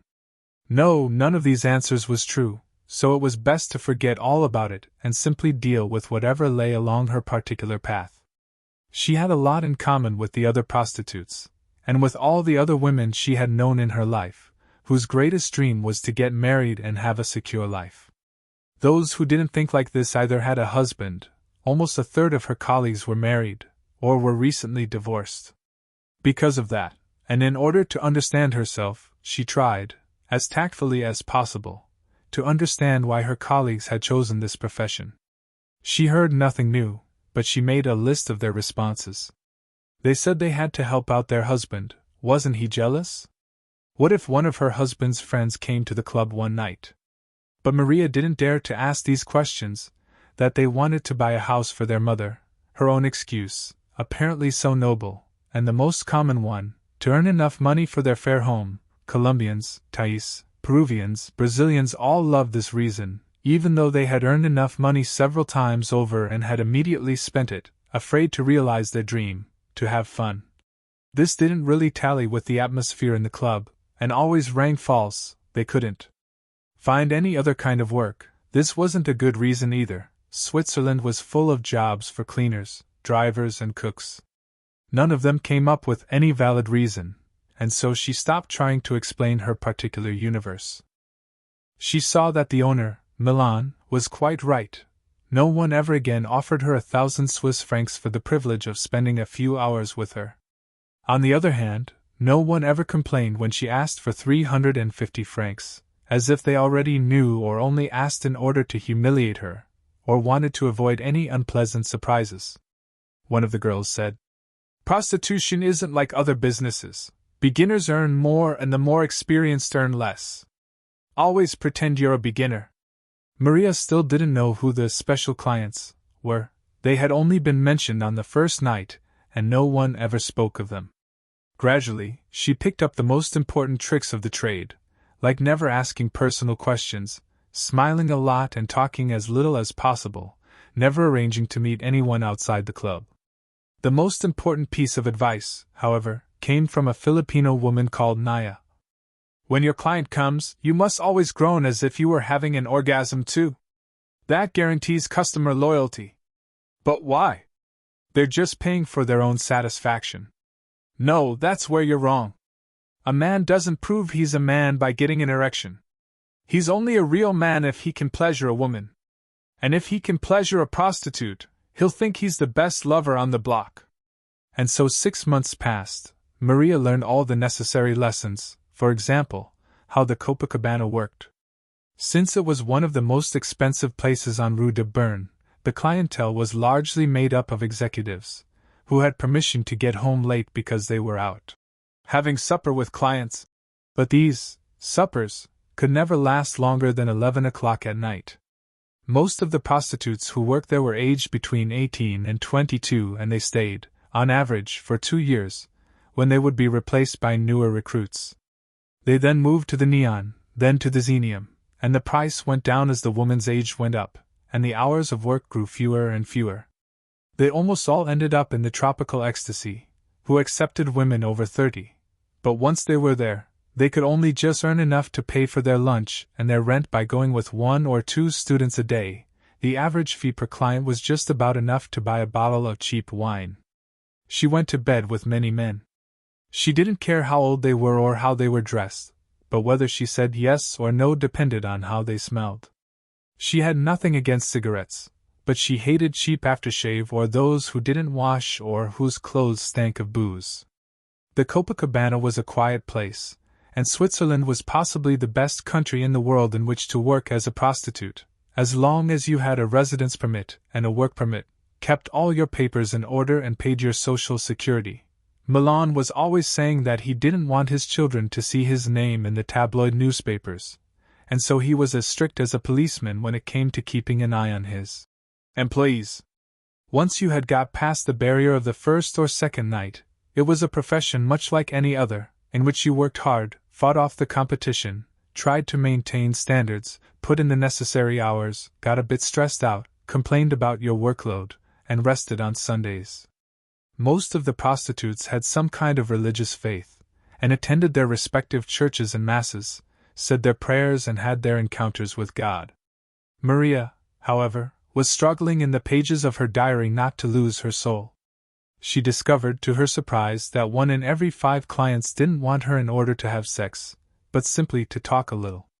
They paid for the bar tab and the hotel room, and when the moment came for them both to take off their clothes, the man would say, "No, that won't be necessary." They wanted to talk about the pressures of work, about their unfaithful wife, about how lonely they felt, how they had no one to talk to, something she knew about all too well. At first, she found this very odd. Then, one night, she went to the hotel with an arrogant Frenchman, a headhunter for top executive jobs. He told her this as if he were telling her the most fascinating thing in the world, and this is what he said. "Do you know who the loneliest person in the world is? The executive with a successful career, earning an enormous salary, trusted by those above and below him, with a family to go on holiday with and children whom he helps out with their homework, but who is then approached by someone like me and asked the following question: how would you like to change your job and earn twice as much?" The executive, who has every reason to feel wanted and happy, becomes the most miserable creature on the planet. Why? Because he has no one to talk to. He is tempted to accept my offer, but he can't talk about it to his work colleagues because they would do everything they could to persuade him to stay. He can't talk about it to his wife, who has been his companion in his rise up the ladder of success and understands a great deal about security, but nothing about taking risks. He can't talk to anyone about it, and there he is confronted by the biggest decision of his life. Can you imagine how that man feels? No, that man wasn't the loneliest person in the world. Maria knew the loneliest person on the face of this earth, herself. Nevertheless, she agreed with her client, hoping to get a big tip, which she did. But his words made her realize that she needed to find some way of freeing her clients from the enormous pressure they all seemed to be under. This meant both improving the quality of her services and the chance of earning some extra money. When she realized that releasing tension in the soul could be as lucrative as releasing tension in the body, if not more lucrative, she started going to the library again. She began asking for books about marital problems, psychology, and politics. The librarian was delighted to see that the young woman of whom she had grown so fond had stopped thinking about sex and was now concentrating on more important matters. Maria became a regular reader of newspapers, especially, where possible, the financial pages, because the majority of her clients were business executives. She sought out self-help books, because her clients nearly all asked for her advice. She read studies of the human emotions, because all her clients were in some kind of emotional pain. Maria was a respectable, rather unusual prostitute, and after 6 months she had acquired a large, faithful, very select clientele, thus arousing the envy and jealousy, but also the admiration, of her colleagues. As for sex, it had as yet added nothing to her life. It was just a matter of opening her legs, asking them to use a condom, moaning a bit in the hope of getting a better tip. Thanks to the Filipino woman Naya, she had learned that moaning could earn her another 50 francs, and taking a shower afterwards, hoping that the water would wash her soul clean. Nothing out of the ordinary, and no kissing. For a prostitute, the kiss was sacred. Naya had taught her to keep her kisses for the love of her life, just like in the story of Sleeping Beauty, a kiss that would waken her from her slumbers and return her to the world of fairy tales, in which Switzerland was once more the country of chocolate, cows and clocks. And no orgasms either, no pleasure or excitement. In her search to be the very best, Maria had watched a few porn movies, hoping to pick up tips for her work. She had seen a lot of interesting things, but had preferred not to try any of them out on her clients because they took too long, and Milan was happiest when the women averaged 3 men a night. By the end of the 6 months, Maria had 60,000 Swiss francs in a bank account. She ate in better restaurants, had bought a TV, she never watched it, but she liked to have it there, and was now seriously considering moving to a better apartment. Although she could easily afford to buy books, she continued going to the library, which was her bridge to the real world, a more solid and enduring world. She enjoyed chatting to the librarian, who was happy because Maria had perhaps found a boyfriend and a job, although she never asked, the Swiss being naturally shy and discreet, a complete fallacy, because in the Copacabana and in bed, they were as uninhibited, joyful or neurotic as any other nationality. From Maria's diary, one warm Sunday evening. All men, tall or short, arrogant or unassuming, friendly or cold, have one characteristic in common: when they come to the club, they are afraid. The more experienced amongst them hide their fear by talking loudly. The more inhibited cannot hide their feelings and start drinking to see if they can drive the fear away. But I am convinced that, with a few very rare exceptions, the especial clients, to whom Milan has not yet introduced me, they are all afraid. Afraid of what? I'm the one who should be shaking. I'm the one who leaves the club and goes off to a strange hotel, and I'm not the one with the superior physical strength or the weapons. Men are very strange, and I don't just mean the ones who come to the Copacabana, but all the men I've ever met. They can beat you up, shout at you, threaten you, and yet they're scared to death of women really. Perhaps not the woman they married, but there's always one woman who frightens them and forces them to submit to her caprices. Even if it's their own mother. The men she had met since she arrived in Geneva always did everything they could to appear confident, as if they were in perfect control of the world and of their own lives. Maria, however, could see in their eyes that they were afraid of their wife, the feeling of panic that they might not be able to get an erection, that they might not seem manly enough even to the ordinary prostitute whom they were paying for her services. If they went to a shop and didn't like the shoes they had bought, they would be quite prepared to go back, receipt in hand, and demand a refund. And yet, even though they were paying for some female company, if they didn't manage to get an erection, they would be too ashamed ever to go back to the same club again because they would assume that all the other women there would know. I'm the one who should feel ashamed for being unable to arouse them, but, no, they always blamed themselves. To avoid such embarrassments, Maria always tried to put men at their ease, and if someone seemed drunker or more fragile than usual, she would avoid full sex and concentrate instead on caresses and masturbation, which always seemed to please them immensely, absurd though this might seem, since they could perfectly well masturbate on their own. She had to make sure that they didn't feel ashamed. These men, so powerful and arrogant at work, constantly having to deal with employees, customers, suppliers, prejudices, secrets, posturings, hypocrisy, fear and oppression, ended their day in a nightclub, and they didn't mind spending 350 Swiss francs to stop being themselves for a night. For a night? Now come on, Maria, you're exaggerating. It's really only 45 minutes, and if you allow time for taking off clothes, making some phony gesture of affection, having a bit of banal conversation and getting dressed again, the amount of time spent actually having sex is about 11 minutes. 11 minutes. The world revolved around something that only took 11 minutes. And because of those 11 minutes in any one 24-hour day, assuming that they all made love to their wives every day, which is patently absurd and a complete lie, they got married, supported a family, put up with screaming kids, thought up ridiculous excuses to justify getting home late, ogled dozens, if not hundreds of other women with whom they would like to go for a walk around Lake Geneva, bought expensive clothes for themselves and even more expensive clothes for their wives, paid prostitutes to try to give them what they were missing, and thus sustained a vast industry of cosmetics, diet foods, exercise, pornography and power. And yet when they got together with other men, contrary to popular belief, they never talked about women. They talked about jobs, money and sport. Something was very wrong with civilization, and it wasn't the destruction of the Amazon rainforest, or the ozone layer, the death of the panda, cigarettes, carcinogenic foodstuffs or prison conditions, as the newspapers would have it. It was precisely the thing she was working with, sex. But Maria wasn't there to save humanity, but to increase her bank balance, survive another 6 months of solitude and another 6 months of the choice she had made, send a regular monthly sum of money to her mother, who was thrilled to learn that the earlier absence of money had been due to the Swiss post, so much less efficient than the Brazilian postal system, and to buy all the things she had always dreamed of and never had.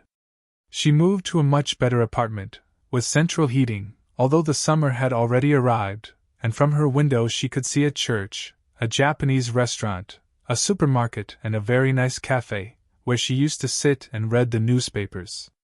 Otherwise, just as she had promised herself, it was a question of putting up with the same old routine, go to the Copacabana, have a drink and a dance, What do you think of Brazil? Then back to his hotel, get the money up front, have a little conversation and know precisely which points to touch, on both body and soul, but mainly the soul, give some advice on personal problems, be his friend for half an hour, of which 11 minutes would be spent in opening her legs, closing her legs and pretending to moan with pleasure. Thanks very much, see you next week, you're very manly, you know, tell me how things went next time we meet. Oh, that's very generous of you, but really there's no need, it's been a pleasure to spend time with you. And above all, never fall in love. That was the most important and most sensible piece of advice that the other Brazilian woman had given her, before she disappeared, perhaps because she herself had fallen in love. Because, incredible though it may seem, in just 2 months of working there, Maria had had several proposals of marriage, of which at least 3 were serious. The director of a firm of accountants, the pilot she went with on the very first night, and the owner of a shop specializing in knives. All 3 had promised to take her away from that life, and to give her a nice house, a future, perhaps children and grandchildren. And all for 11 minutes a day? It wasn't possible. After her experiences at the Copacabana, she knew that she wasn't the only person who felt lonely. Human beings can withstand a week without water, 2 weeks without food, many years of homelessness, but not loneliness. It is the worst of all tortures, the worst of all sufferings. Like her, these men, and the many others who sought her company, were all tormented by that same destructive feeling, the sense that no one else on the planet cared about them.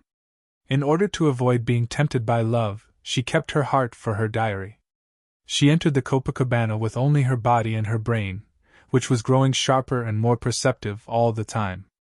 She had managed to persuade herself that there was some important reason why she had come to Geneva and ended up on Rue de Berne, and every time she borrowed a book from the library she was confirmed in her view that no one wrote properly about the 11 most important minutes of the day. Perhaps that was her destiny, however hard it might seem at the moment, to write a book, relating her story, her adventure. That was it, her adventure. Although it was a forbidden word that no one dared to speak, and which most people preferred to watch on the television, in films that were shown over and over at all times of the day and night, that was what she was looking for. It was a word that evoked deserts, journeys to unknown places, idle conversations with mysterious men on a boat in the middle of a river, plane journeys, cinema studios, tribes of Indians, glaciers and Africa. She liked the idea of a book and had even thought of a title, 11 Minutes. She began to put clients into 3 categories: the exterminators, in homage to a film she had enjoyed hugely, who arrived stinking of drink, pretending not to look at anyone, but convinced that everyone was looking at them, dancing only briefly and then getting straight down to the business of going back to their hotel. The pretty woman type, again named after a film, who tried to appear elegant, gentlemanly, affectionate, as if the world depended on such kindness in order to continue turning on its axis, as if they had just been walking down the street and had come into the club by chance. They were always very sweet at first and rather uncertain when they got to the hotel, but, because of that, they always proved even more demanding than the exterminators. And lastly, there was the Godfather type, named after yet another film, who treated a woman's body as if it were a piece of merchandise. They were the most genuine. They danced, talked, never gave tips, knew what they were buying and how much it was worth, and never let themselves be taken in by anything the woman of their choice might say. They were the only ones who, in a very subtle way, knew the meaning of the word adventure. From Maria's diary, on a day when she had her period and couldn't work. If I were to tell someone about my life today, I could do it in a way that would make them think me a brave, happy, independent woman. Rubbish. I am not even allowed to mention the only word that is more important than the 11 minutes. Love. All my life, I thought of love as some kind of voluntary enslavement. Well, that's a lie. Freedom only exists when love is present. The person who gives him or herself wholly, the person who feels freest, is the person who loves most wholeheartedly. And the person who loves wholeheartedly feels free. That is why, regardless of what I might experience, do or learn, nothing makes sense. I hope this time passes quickly, so that I can resume my search for myself, in the form of a man who understands me and does not make me suffer. But what am I saying? In love, no one can harm anyone else. We are each of us responsible for our own feelings and cannot blame someone else for what we feel. It hurt when I lost each of the various men I fell in love with. Now, though, I am convinced that no one loses anyone, because no one owns anyone. That is the true experience of freedom, having the most important thing in the world without owning it. Another 3 months passed, and autumn came, as did the date marked on the calendar, 90 days until her return journey home. Everything had happened so quickly and so slowly, she thought, realizing that time exists in 2 different dimensions, depending on one's state of mind, but in both sorts of time her adventure was drawing to a close. She could, of course, continue, but she could not forget the sad smile of the invisible woman who had accompanied her on that walk around the lake, telling her that things weren't that simple. However tempted she was to continue, however prepared she was for the challenges she had met on her path, all these months living alone with herself had taught her that there is always a right moment to stop something. In 90 days' time she would return to the interior of Brazil, where she would buy a small farm. She had earned rather more than she had expected, a few cows, Brazilian, not Swiss, invite her mother and father to come and live with her, take on a couple of workers, and set the business in motion.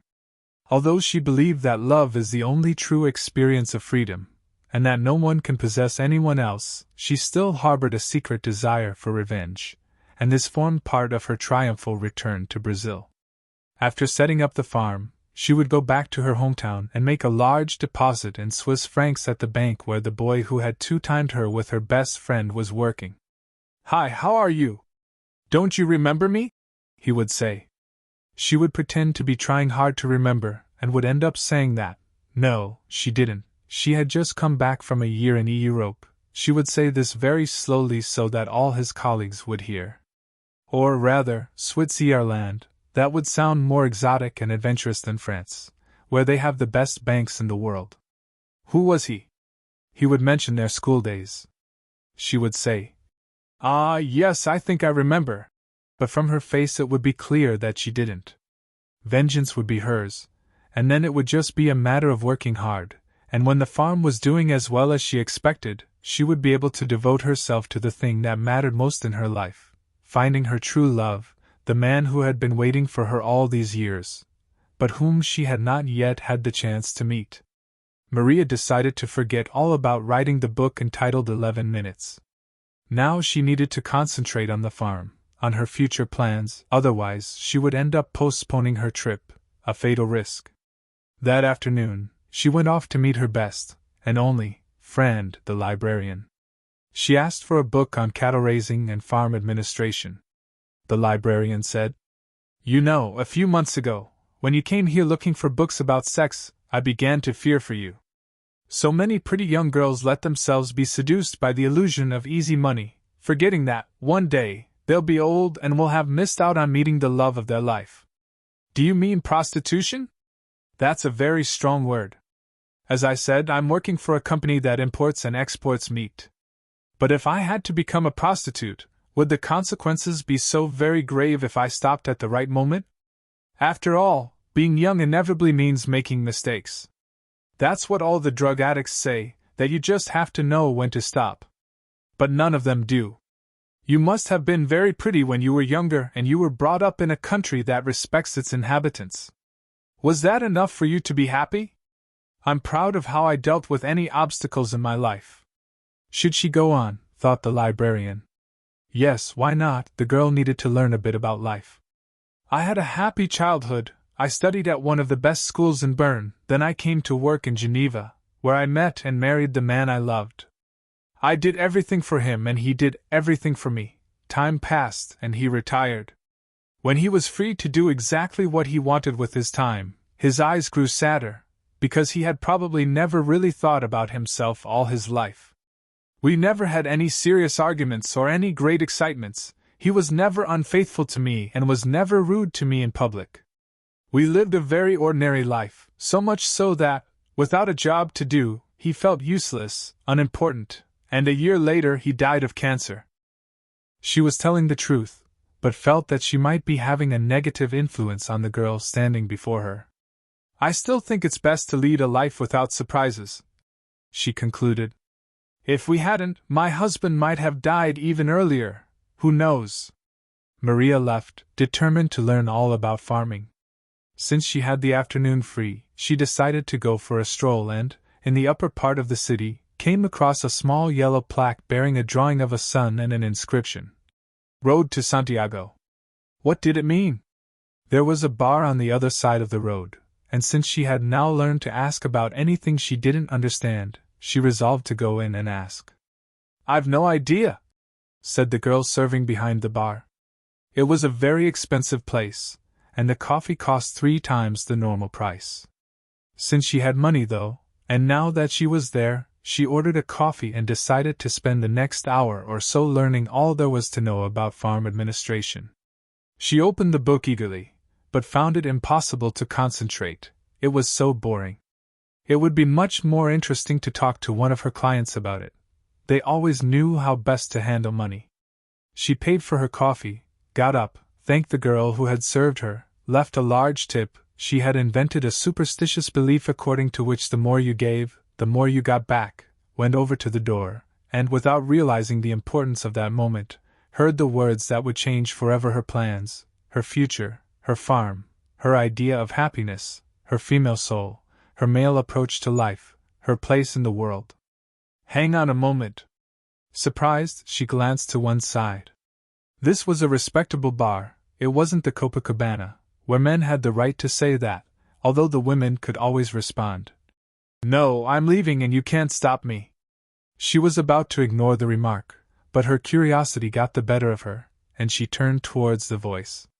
She saw a very strange scene. Kneeling on the floor, with various paintbrushes scattered around him, was a long-haired young man of about 30, or should she have said, a boy of about 30? Her world had aged very fast, who was making a drawing of a gentleman sitting in a chair, with a glass of anisette beside him. She hadn't noticed them when she came in. "Don't go. I've nearly finished this portrait, and I'd like to paint you as well," Maria replied, and as she did so, she created the link that was lacking in the universe. "No, I'm not interested. You've got a special light about you. Let me at least do a sketch." What was a sketch? What did he mean by a special light? Besides, she was vain enough to want to have her portrait painted by someone who appeared to be a serious artist. Her imagination took flight. What if he was really famous? She would be immortalized forever in a painting that would be exhibited in Paris or in Salvador de Bahia. She would become a legend. On the other hand, what was the man doing, surrounded by all that clutter, in an expensive, perhaps usually crowded cafe? Guessing her thoughts, the waitress said softly, "He's a very well-known artist." Her intuition had been right. Maria tried not to show her feelings and to remain calm. "He comes here now and again, and he always brings an important client with him. He says he likes the atmosphere, that it inspires him. He's doing a painting of people who represent the city. It was commissioned by the town hall." Maria looked at the subject of the portrait. Again the waitress read her thoughts. "He's a chemist who apparently made some really revolutionary discovery. He won the Nobel Prize." "Don't go," said the painter again. "I'll be finished in 5 minutes. Order what you like and put it on my bill."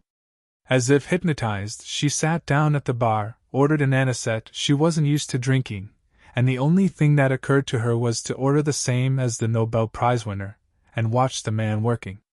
"I don't represent the city, so he must be interested in something else.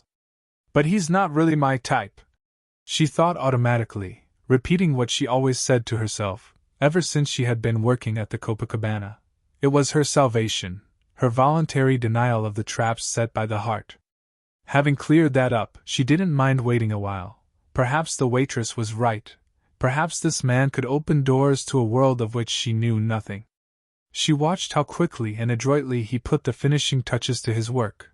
It was apparently a very large canvas, but it was all rolled up, and so she couldn't see what other faces he had painted. What if this was a new opportunity? The man, she had decided that he was a man, and not a boy. because otherwise she would start to feel old before her time, didn't seem the sort likely to make that kind of proposal just in order to spend the night with her.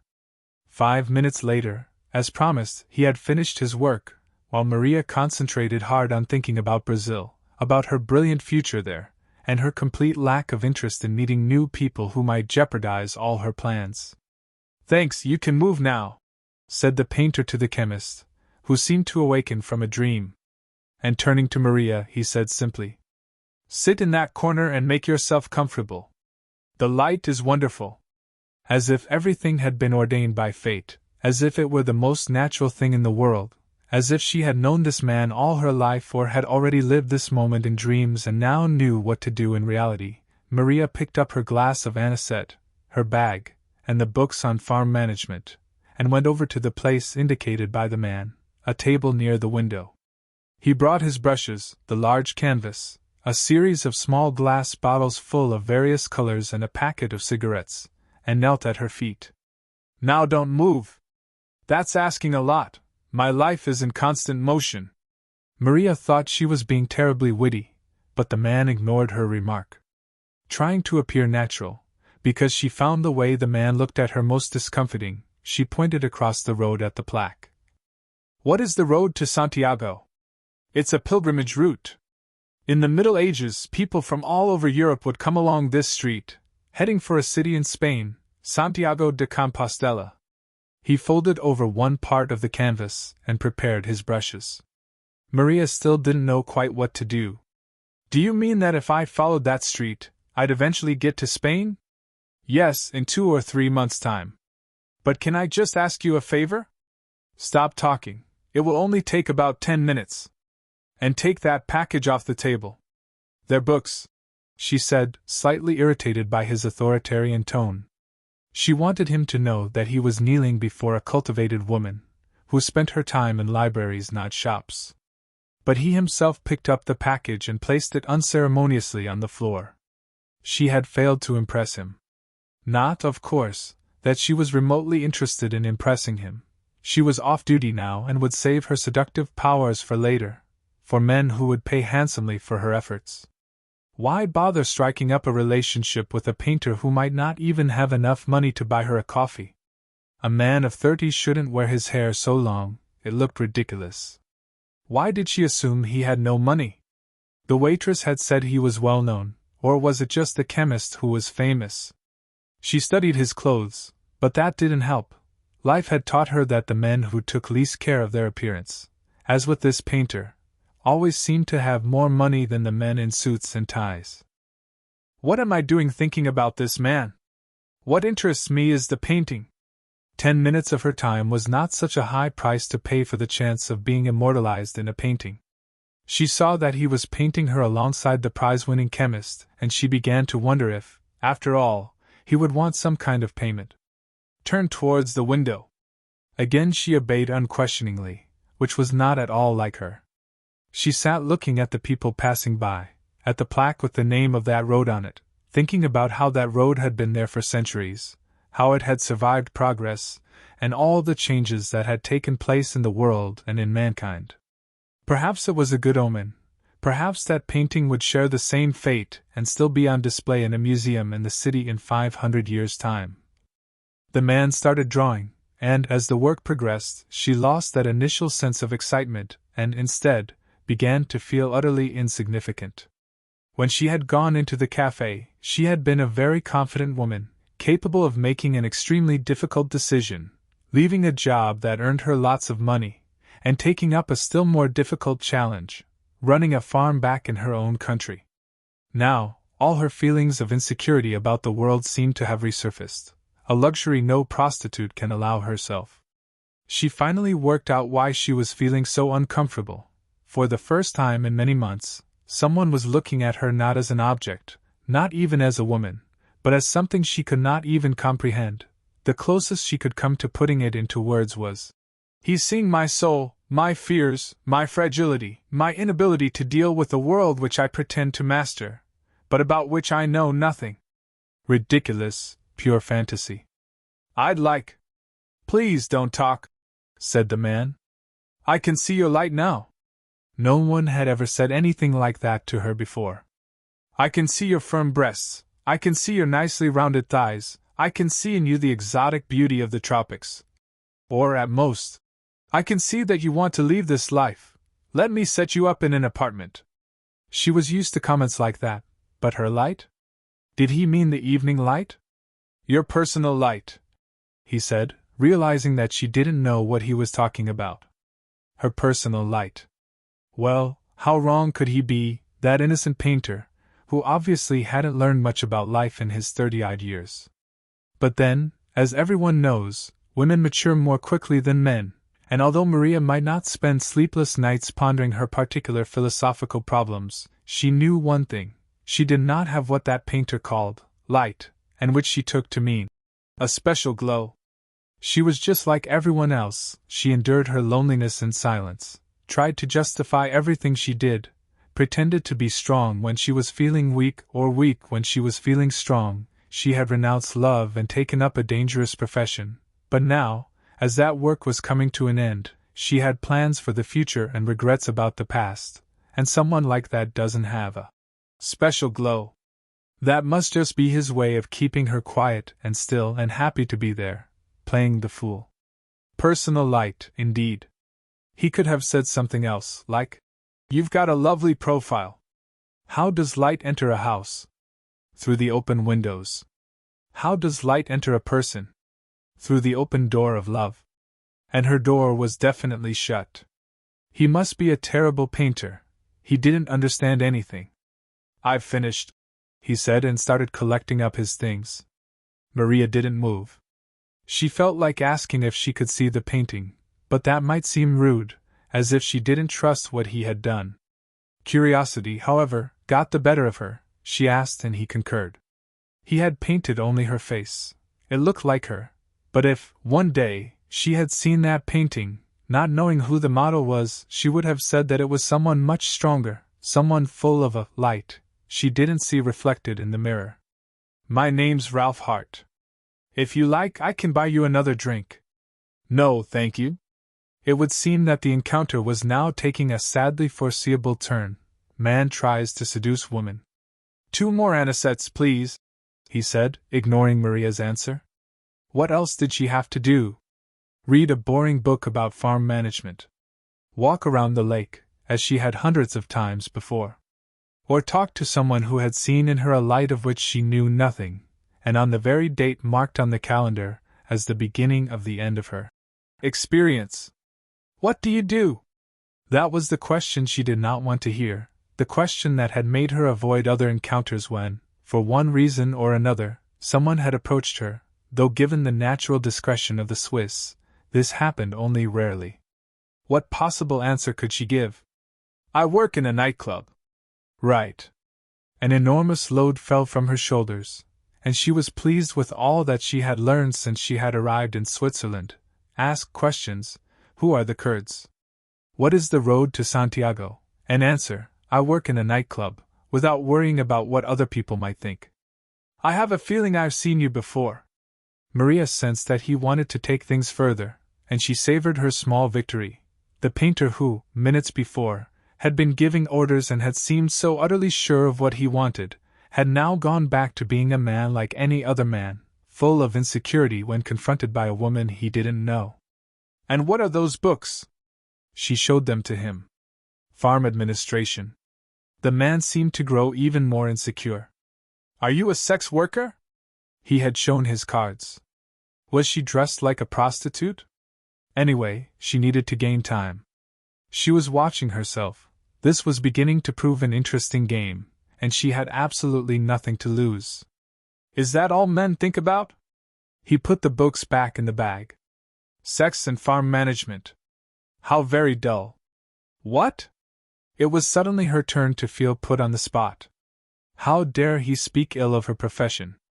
He still didn't know exactly what she did, though. He was just trying out a hunch, but she had to give him an answer. "Well, I can't think of anything duller than painting. A static thing, a movement frozen in time, a photograph that is never faithful to the original. A dead thing that is no longer of any interest to anyone, apart from painters, who are people who think they're important and cultivated, but who haven't evolved with the rest of the world. Have you ever heard of Joan Miró? Well, I hadn't until an Arab in a restaurant mentioned the name, but knowing the name didn't change anything in my life. She wondered if she had gone too far, but then the drinks arrived and the conversation was interrupted. They sat saying nothing for a while. Maria thought it was probably time to leave, and perhaps Ralph Hart thought the same. But before them stood those 2 glasses full of that disgusting drink, and that was a reason for them to continue sitting there together. Why the book on farm management? What do you mean? I've been to Rue de Berne. When you said you worked in a nightclub, I remembered that I'd seen you before in that very expensive place. I didn't think of it while I was painting, though, your light was so strong. Maria felt the floor beneath her feet give way. For the first time, she felt ashamed of what she did, even though she had no reason to. She was working to keep herself and her family. He was the one who should feel ashamed of going to Rue de Berne. All the possible charm of that meeting had suddenly vanished. Listen, Mr. Hart, I may be a Brazilian, but I've lived in Switzerland for 9 months now. I've learned that the reason the Swiss are so discreet is because they live in a very small country where almost everyone knows everyone else, as we have just discovered, which is why no one ever asks what other people do. Your remark was both inappropriate and very rude, but if your aim was to humiliate me in order to make yourself feel better, you're wasting your time.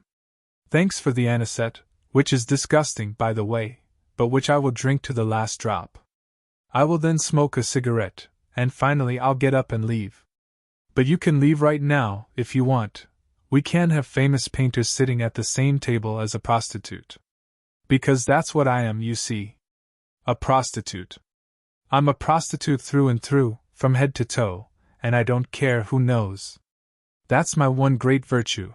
I refuse to deceive myself or you. Because it's not worth it, because you don't merit a lie. Imagine if that famous chemist over there were to find out what I am. She began to speak more loudly. Yes, I'm a prostitute. And do you know what?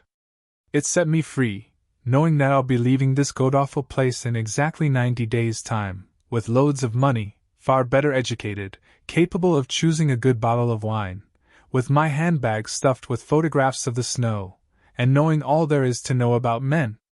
The waitress was listening, horrified. The chemist seemed not to notice. Perhaps it was just the alcohol talking, or the feeling that soon she would once more be a woman from the interior of Brazil, or perhaps it was the sheer joy of being able to say what she did and to laugh at the shocked reactions, the critical looks, the scandalized gestures. Do you understand, Mr. Hart? I'm a prostitute through and through, from head to toe, and that's my one great quality, my virtue. He said nothing. He didn't even move. Maria felt her confidence returning. And you, sir, are a painter with no understanding of your models. Perhaps the chemist sitting over there, dozing, lost to the world, is really a railway worker. Perhaps none of the other people in your painting are what they seem. I can't understand otherwise how you could possibly say that you could see a special light in a woman who, as you discovered while you were painting, is nothing but a prostitute. These last words were spoken very slowly and loudly. The chemist woke up and the waitress brought the bill. This has nothing to do with you as prostitute, but with you as woman. Ralph ignored the proffered bill and replied equally slowly, but quietly. You have a glow about you.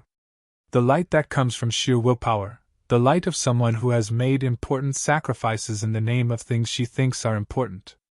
It's in your eyes, the light is in your eyes. Maria felt disarmed. He had not taken up her challenge. She had wanted to believe that he was simply trying to pick her up. She was not allowed to think, at least not for the next 90 days, that there were interesting men on the face of the earth. You see that glass of anisette before you? He went on. Now you just see the anisette. I, on the other hand, because I need to be inside everything I do, see the plant it came from, the storms the plant endured, the hand that picked the grain, the voyage by ship from another land, the smells and colors with which the plant allowed itself to be imbued before it was placed in the alcohol. If I were to paint this scene, I would paint all those things, even though, when you saw the painting, you would think you were looking at a simple glass of anisette. In just the same way, While you were gazing out at the street and thinking, because I know you were, about the road to Santiago, I painted your childhood, your adolescence, your lost, broken dreams, your dreams for the future, and your will, which is what most intrigues me. When you saw your portrait, Maria put up her guard, knowing that it would be very difficult to lower it again later on.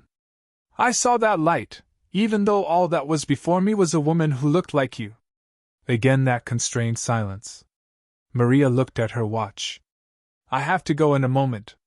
Why did you say that sex is boring? You should know that better than me. I know because it's my job. I do the same thing every day. But you're a young man of 30. 29. Young, attractive, famous, who should be interested in things like that, and who shouldn't have to go to Rue de Berne looking for company. Well, I did. I went to bed with a few of your colleagues, but not because I had any problem finding female company. The problem lies with me. Maria felt a pang of jealousy, and was terrified. She really must leave. It was my last try. I've given up now, said Ralph, starting to pick up the painting materials scattered on the floor. Have you got some physical problem? No, I'm just not interested. This wasn't possible. Pay the bill and let's go for a walk. I think a lot of people feel the same, but no one ever says so. It's good to talk to someone so honest.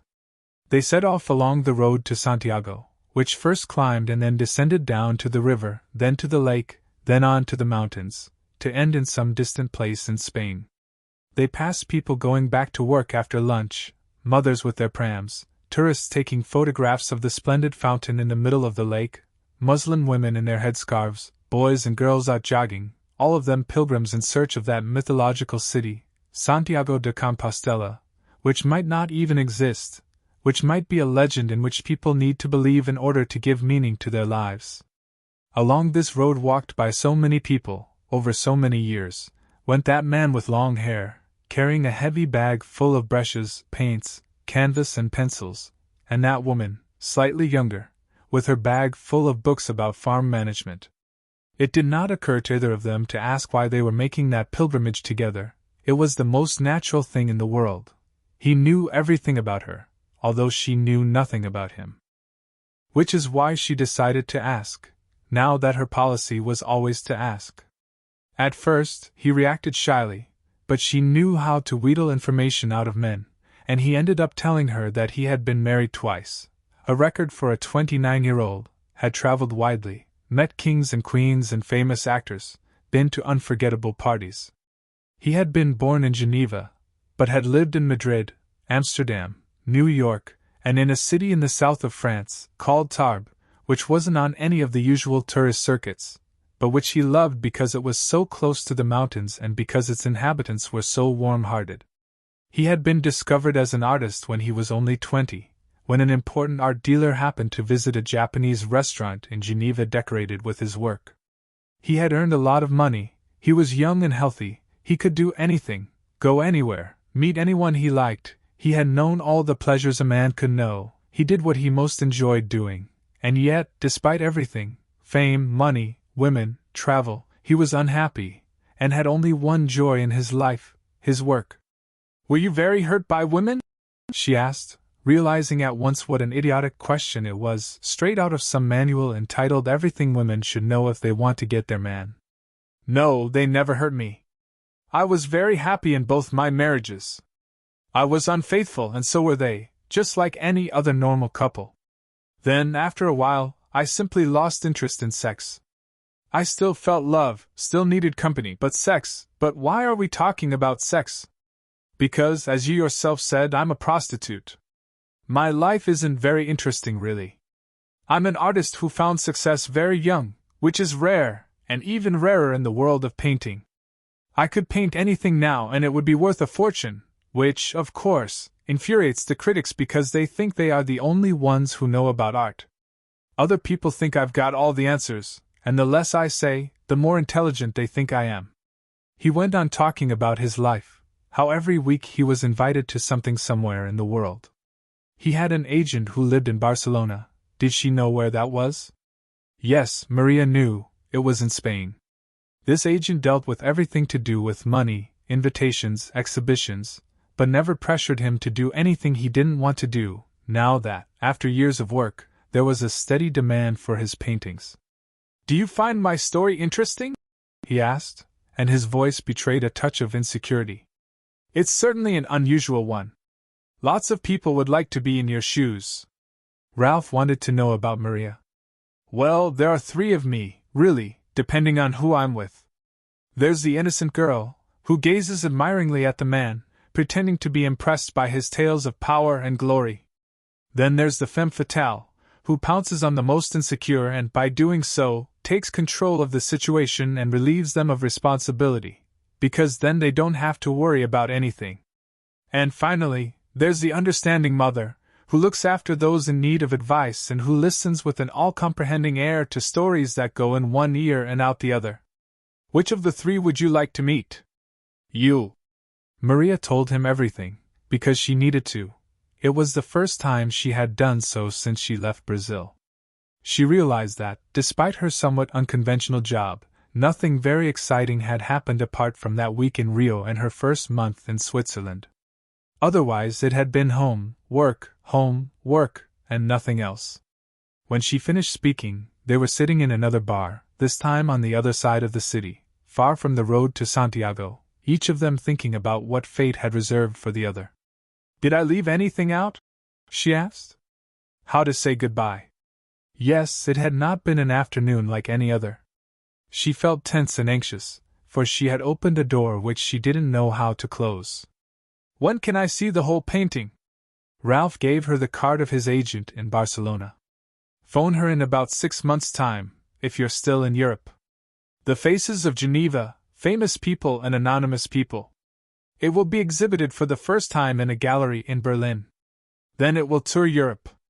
Maria remembered her calendar, the 90 days that remained, and the dangers posed by any relationship, any bond. She thought, what is more important in life? Living or pretending to live? Should I take a risk and say that this has been the loveliest afternoon I've spent in all the time I've been here? Should I thank him for listening to me without criticism and without comment? Or should I simply don the armor of the woman with willpower, with the special light, and leave without saying anything? While they were walking along the road to Santiago, and while she was listening to herself telling him about her life, she had been a happy woman. She could content herself with that. It was enough of a gift from life. "I'll come and see you," said Ralph Hart. "No, don't. I'll be going back to Brazil soon. We have nothing more to give each other. I'll come and see you as a client. That would be humiliating for me. I'll come and see you so that you can save me." He had made that comment early on, about his lack of interest in sex. She wanted to tell him that she felt the same, but she stopped herself. She had said, no, too many times. It would be best to say nothing. How pathetic. There she was with the little boy again. Only he wasn't asking her for a pencil now, just a little company. She looked at her own past, and for the first time, she forgave herself. It hadn't been her fault, but the fault of that insecure little boy, who had given up after the first attempt. They were children, and that's how children are. Either she nor the boy had been in the wrong, and that gave her a great sense of relief, made her feel better. She hadn't betrayed the first opportunity that life had presented her with. We all do the same thing. It's part of the initiation of every human being in search of his or her other half. These things happen. Now, though, the situation was different. However convincing her reasons, "I'm going back to Brazil. I work in a nightclub. We hardly know each other. I'm not interested in sex. I don't want anything to do with love. I need to learn how to manage a farm.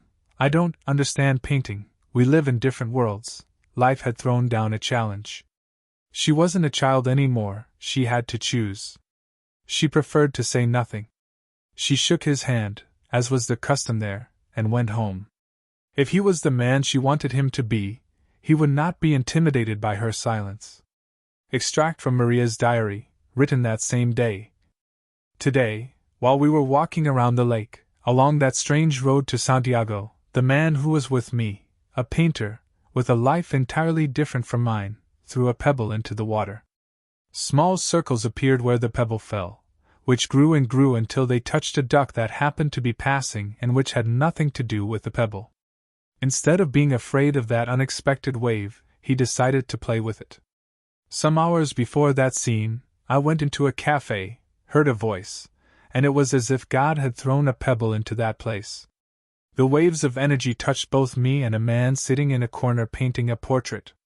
He felt the vibrations of that pebble, and so did I. So what now? The painter knows when he has found a model. The musician knows when his instrument is well tuned. Here, in my diary, I am aware that there are certain phrases which are not written by me, but by a woman full of light. I am that woman, though I refuse to accept it. I could carry on like this, but I could also, like the duck on the lake, have fun and take pleasure in that sudden ripple that set the water rocking. There is a name for that pebble: passion. It can be used to describe the beauty of an earth-shaking meeting between two people, but it isn't just that. It's there in the excitement of the unexpected, in the desire to do something with real fervor, in the certainty that one is going to realize a dream. Passion sends us signals that guide us through our lives, and it's up to me to interpret those signs. I would like to believe that I'm in love with someone I don't know and who didn't figure in my plans at all. All these months of self-control, of denying love, have had exactly the opposite result. I have let myself be swept away by the first person to treat me a little differently. It's just as well I don't have his phone number, that I don't know where he lives. That way I can lose him without having to blame myself for another missed opportunity. And if that is what happens, if I have already lost him, I will at least have gained one very happy day in my life. Considering the way the world is, one happy day is almost a miracle. When she arrived at the Copacabana that night, he was there, waiting for her. He was the only customer. Milan, who had been following her life with some interest, saw that she had lost the battle. "Would you like a drink?" the man asked. "I have to work. I can't risk losing my job. I'm here as a customer. I'm making a professional proposition." This man, who had seemed so sure of himself that afternoon in the cafe, who wielded a paintbrush with such skill, met important people, had an agent in Barcelona and doubtless earned a lot of money, was now revealing his fragility. He had entered a world he should not have entered. He was no longer in a romantic cafe on the road to Santiago. The charm of the afternoon vanished. "So, would you like a drink?" "I will another time. I have clients waiting for me tonight." Milan overheard these last words. He was wrong. She had not allowed herself to be caught in the trap of promises of love. He nevertheless wondered, at the end of a rather slack night, why she had preferred the company of an old man, a dull accountant, and an insurance salesman. Oh, well, it was her problem. As long as she paid her commission, it wasn't up to him to decide who she should or shouldn't go to bed with. From Maria's diary, after that night with the old man, the accountant, and the insurance salesman. What does this painter want of me? Doesn't he realize that we are from different countries, cultures, and sexes? Does he think I know more about pleasure than he does and wants to learn something from me? Why didn't he say anything else to me, apart from, "I'm here as a customer"? It would have been so easy for him to say, "I miss you," or, "I really enjoyed the afternoon we spent together." I would respond in the same way, "I'm a professional," but he should understand my insecurities. Because I'm a woman, I'm fragile, and when I'm in that place, I'm a different person. He's a man. He's an artist. He should know that the great aim of every human being is to understand the meaning of total love. Love is not to be found in someone else, but in ourselves. We simply awaken it. But in order to do that, we need the other person. The universe only makes sense when we have someone to share our feelings with. He says he's tired of sex. So am I, and yet neither of us really knows what that means. We are allowing one of the most important things in life to die. He should have saved me, I should have saved him, but he left me no choice. She was terrified. She was beginning to realize that after long months of self-control, the pressure, the earthquake, the volcano of her soul was showing signs that it was about to erupt, and the moment that this happened, she would have no way of controlling her feelings. Who was this wretched painter, who might well be lying about his life and with whom she had spent only a few hours, who had not touched her or tried to seduce her. Could there be anything worse? Why were alarm bells ringing in her heart? Because she sensed that the same thing was happening to him. But no, she must be wrong. Ralph Hart just wanted to find a woman capable of awakening in him the fire that had almost burned out. He wanted to make her into some kind of personal sex goddess, with her special light. He was being honest about that, who would take him by the hand and show him the road back to life. He couldn't imagine that Maria felt the same indifference, that she had her own problems. Even after so many men, she had still never achieved orgasm when having ordinary penetrative sex, that she had been making plans that very morning and was organizing a triumphant return to her homeland. Why was she thinking about him? Why was she thinking about someone who, at that very moment, might be painting another woman, saying that she had a special light, that she could be his sex goddess? I'm thinking about him because I was able to talk to him. How ridiculous! Did she think about the librarian? No. Did she think about Naya, the Filipino girl, the only one of all the women who worked at the Copacabana with whom she could share some of her feelings? No, she didn't. And they were people with whom she had often talked, and with whom she felt comfortable. She tried to divert her attention to thoughts of how hot it was, or to the supermarket she hadn't managed to get to yesterday. She wrote a long letter to her father, full of details about the piece of land she would like to buy, that would make her family happy. She did not give a date for her return, but she hinted that it would be soon. She slept, woke up, slept again and woke again. She realized that the book about farming was fine for Swiss farmers, but completely useless for Brazilians. They were two entirely different worlds. As the afternoon wore on, she noticed that the earthquake, the volcano, the pressure was diminishing. She felt more relaxed. This kind of sudden passion had happened before and had always subsided by the next day. Good, her universe continued unchanged. She had a family who loved her, a man who was waiting for her and who now wrote to her frequently, telling her that the draper's shop was expanding. Even if she decided to get on a plane that night, she had enough money to buy a small farm. She had got through the worst part, the language barrier, the loneliness, the first night in the restaurant with that Arab man, the way in which she had persuaded her soul not to complain about what she was doing with her body. She knew what her dream was and she was prepared to do anything to achieve it. And that dream did not, by the way, include men, at least not men who didn't speak her mother tongue or live in her hometown. When the earthquake had subsided, Maria realized she was partly to blame. Why had she not said to him, "I'm lonely, I'm as miserable as you are. Yesterday you saw my light, and it was the first nice, honest thing a man has said to me since I got here." On the radio they were playing an old song. "My loves die even before they're born." Yes, that was what happened with her, that was her fate. From Maria's diary, 2 days after everything had returned to normal.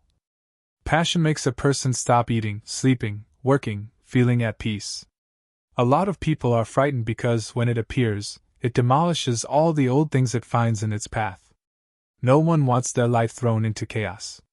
That is why a lot of people keep that threat under control, and are somehow capable of sustaining a house or a structure that is already rotten. They are the engineers of the superseded. Other people think exactly the opposite. They surrender themselves without a second thought, hoping to find in passion the solutions to all their problems. They make the other person responsible for their happiness, and blame them for their possible unhappiness. They are either euphoric because something marvelous has happened or depressed because something unexpected has just ruined everything. Keeping passion at bay or surrendering blindly to it, which of these two attitudes is the least destructive? I don't know. On the third day, as if risen from the dead, Ralph Hart returned, almost too late, for Maria was already talking to another customer. When she saw him, though, she politely told the other man that she didn't want to dance, that she was waiting for someone else. Only then did she realize that she had spent the last 3 days waiting for him. And at that moment she accepted everything that fate had placed in her path. She didn't get angry with herself. She was happy, she could allow herself that luxury, because one day she would leave this city, She knew this love was impossible, and yet, expecting nothing, she could nevertheless have everything she still hoped for from that particular stage in her life. Ralph asked her if she would like a drink, and Maria asked for a fruit juice cocktail. The owner of the bar, pretending that he was washing glasses, stared uncomprehendingly at her. What had made her change her mind? He hoped they wouldn't just sit there drinking, and felt relieved when Ralph asked her to dance. They were following the ritual. There was no reason to feel worried. Maria felt Ralph's hand on her waist, his cheek pressed to hers, and the music, thank God, was too loud for them to talk.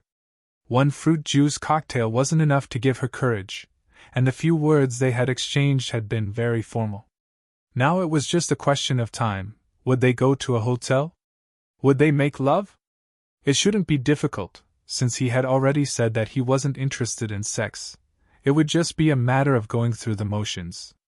On the other hand, that lack of interest would help to kill off any vestige of potential passion. She didn't know now why she had put herself through such torment after their first meeting. Tonight she would be the understanding mother. Ralph Hart was just another desperate man, like millions of others.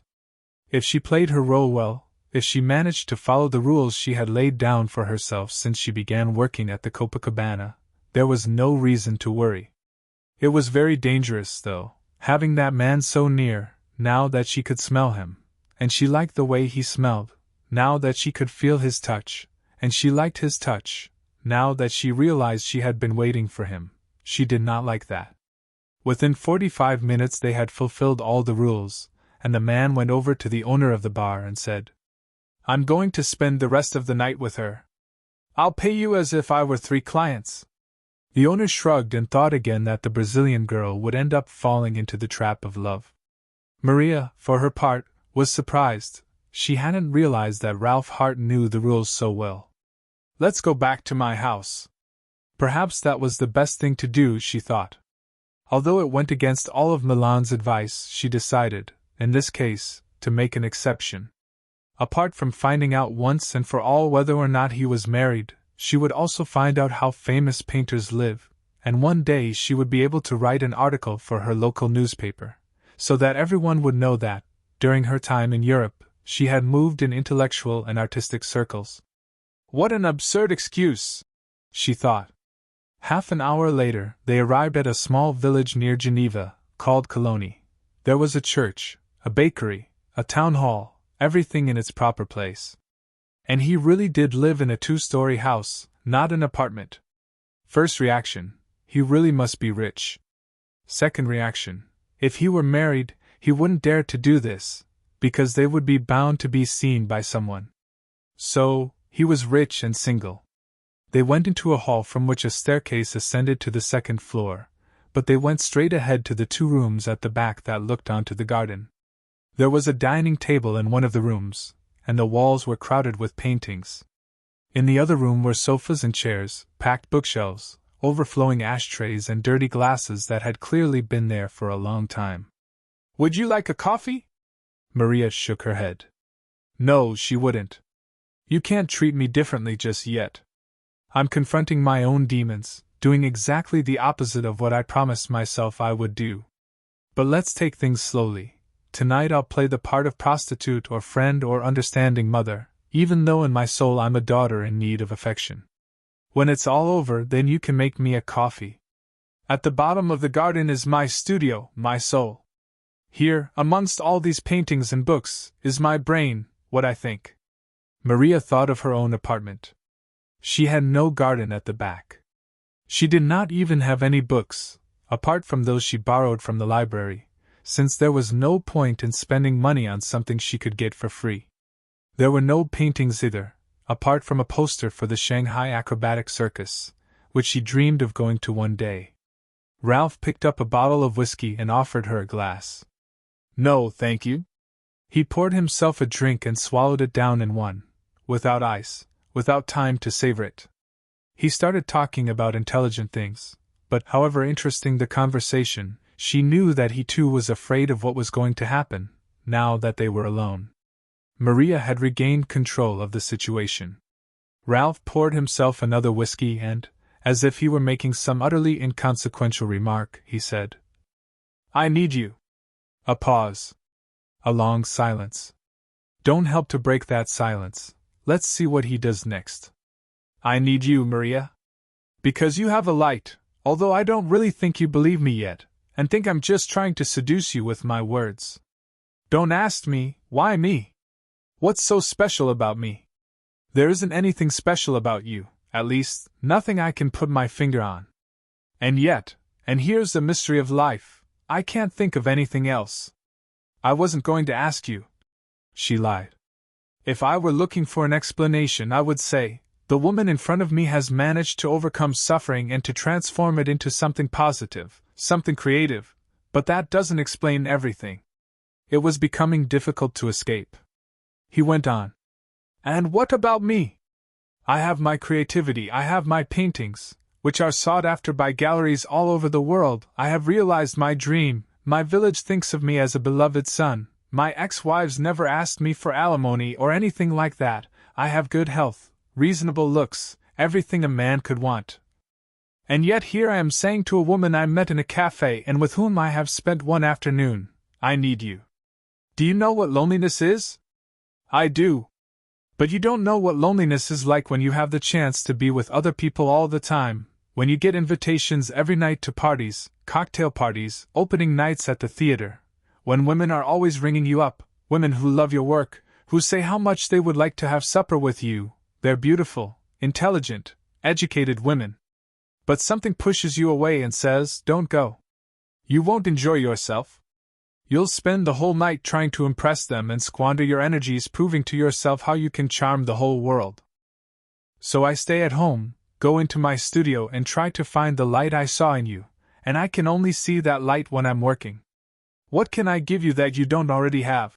She asked, feeling slightly humiliated by that remark about other women, but remembering that he had, after all, paid to have her at his side.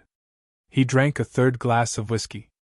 Maria accompanied him in her imagination, the alcohol burning his throat and his stomach, entering his bloodstream and filling him with courage, and she too began to feel drunk, even though she hadn't touched a drop. When Ralph spoke again, his voice sounded steadier. I can't buy your love, but you did tell me that you knew everything about sex. Teach me, then. Or teach me something about Brazil. Anything, just as long as I can be with you. What next? I only know 2 places in my own country, the town I was born in and Rio de Janeiro. As for sex, I don't think I can teach you anything. I'm nearly 23, you're about 6 years older, but I know you've lived life very intensely. I know men who pay me to do what they want, not what I want. I've done everything a man could dream of doing with 1, 2, even 3 women at the same time. And I don't think I learned very much. Silence again, except that this time it was Maria's turn to speak. And he did not help her, just as she had not helped him before. Do you want me as a professional? I want you however you want to be wanted. No, he couldn't have said that, because that was precisely what she had wanted to hear. The earthquake, the volcano, the storm returned. It was going to be impossible to escape her own trap. She would lose this man without ever really having him. You know what I mean, Maria? Teach me. Perhaps that will save me, perhaps it will save you and bring us both back to life. You're right, I am only 6 years older than you, and yet I've lived enough for several lives. Our experiences have been entirely different, but we are both desperate people. The only thing that brings us any peace is being together. Why was he saying these things? It wasn't possible, and yet it was true. They had only met once before, and yet they already needed each other. Imagine what would happen if they continued seeing each other. It would be disastrous. Maria was an intelligent woman, with many months behind her now of reading and of observing humankind. She had an aim in life, but she also had a soul, which she needed to know in order to discover her light. She was becoming tired of being who she was, and although her imminent return to Brazil was an interesting challenge, she had not yet learned all she could. Ralph Hart was a man who had accepted challenges and had learned everything, and now he was asking this woman, this prostitute, this understanding mother, to save him. How absurd! Other men had behaved like this with her. Many of them had been unable to have an erection, Others had wanted to be treated like children, others had said that they would like her to be their wife because it excited them to know that she had had so many lovers. Although she had still not met any of the special clients, she had already discovered the vast universe of fantasies that fills the human soul. But they were all used to their own worlds, and none of them had said to her, "Take me away from here." On the contrary, they wanted to take Maria with them. And even though those many men had always left her with money, but drained of energy, she must have learned something. If one of them had really been looking for love, and if sex really was only part of that search, how would she like to be treated? What did she think should happen on a first meeting? What would she really like to happen? "I'd like a gift," said Maria. Ralph Hart didn't understand. A gift? He had already paid for that night in advance, while they were in the taxi, because he knew the ritual. What did she mean? Maria had suddenly realized that she knew, at that moment, what a man and a woman needed to feel. She took his hand and led him into one of the sitting rooms. "We won't go up to the bedroom," she said. She turned out almost all the lights, sat down on the carpet, and asked him to sit down opposite her. She noticed that there was a fire in the room. "Light the fire." "But it's summer." "Light the fire. You asked me to guide our steps tonight, and that's what I'm doing." She gave him a steady look, hoping that he would again see her. Light.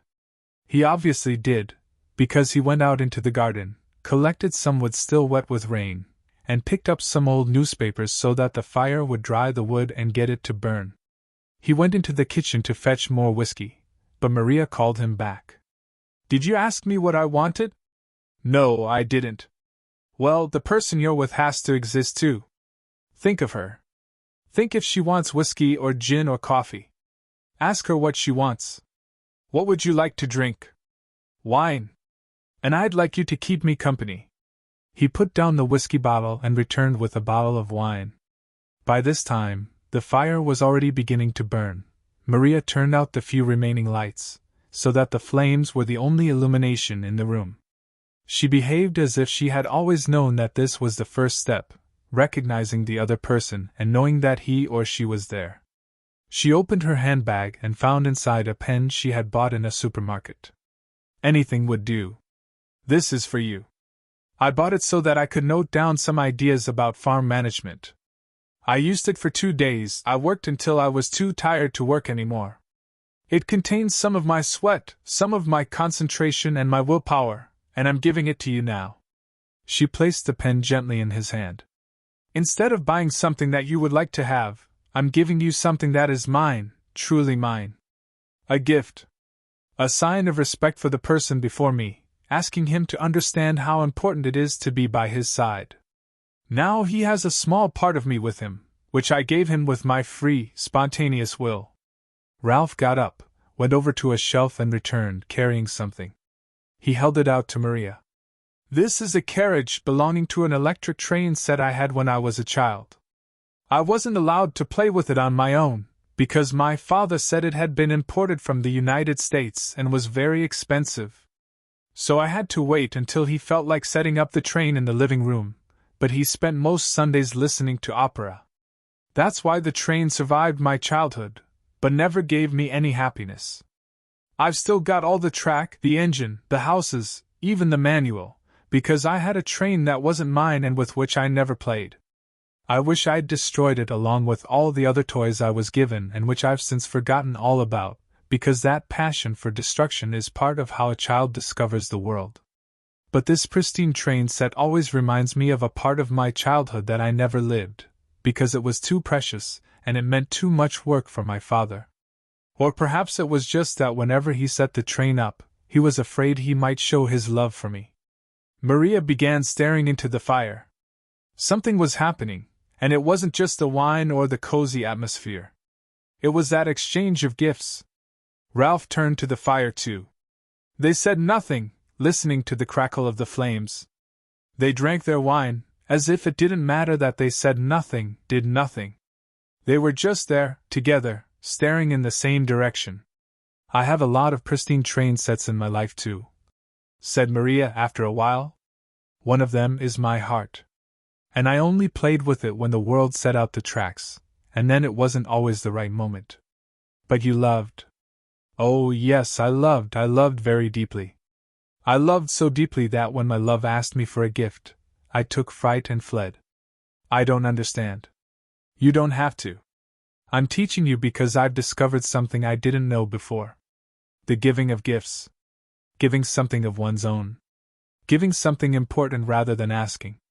You have my treasure, the pen with which I wrote down some of my dreams. I have your treasure, the carriage of a train, part of your childhood that you did not live. I carry with me part of your past, and you carry with you a little of my present. Isn't that lovely?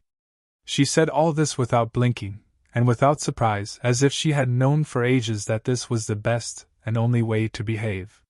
She got lightly to her feet, took her jacket from the coat rack and kissed Ralph on the cheek. Ralph Hart did not make any move to get up, hypnotized by the fire, perhaps thinking about his father. I never understood why I kept that carriage. Now I do. It was in order to give it to you one night before an open fire. Now the house feels lighter. He said that the next day he would give the rest of the tracks, engines, smoke pills, to some children's home. It could be a rarity, of a kind that isn't made any more. It could be worth a lot of money, said Maria, but immediately regretted her words. That wasn't what mattered. The point was to free yourself from something that cost your heart even more. Before she said anything else that did not quite chime with the moment, she again kissed him on the cheek and walked to the front door. He was still gazing into the fire, and she had to ask him softly if he would open the door for her. Ralph got up, and she explained that, although she was glad to see him staring into the fire, Brazilians have a strange superstition.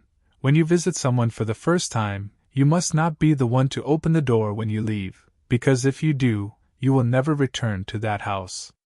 And I want to come back. Although we didn't take our clothes off and I didn't come inside you, or even touch you, we've made love. She laughed. He offered to take her home, but she refused. I'll come and see you tomorrow, then, at the Copacabana. No, don't wait a week.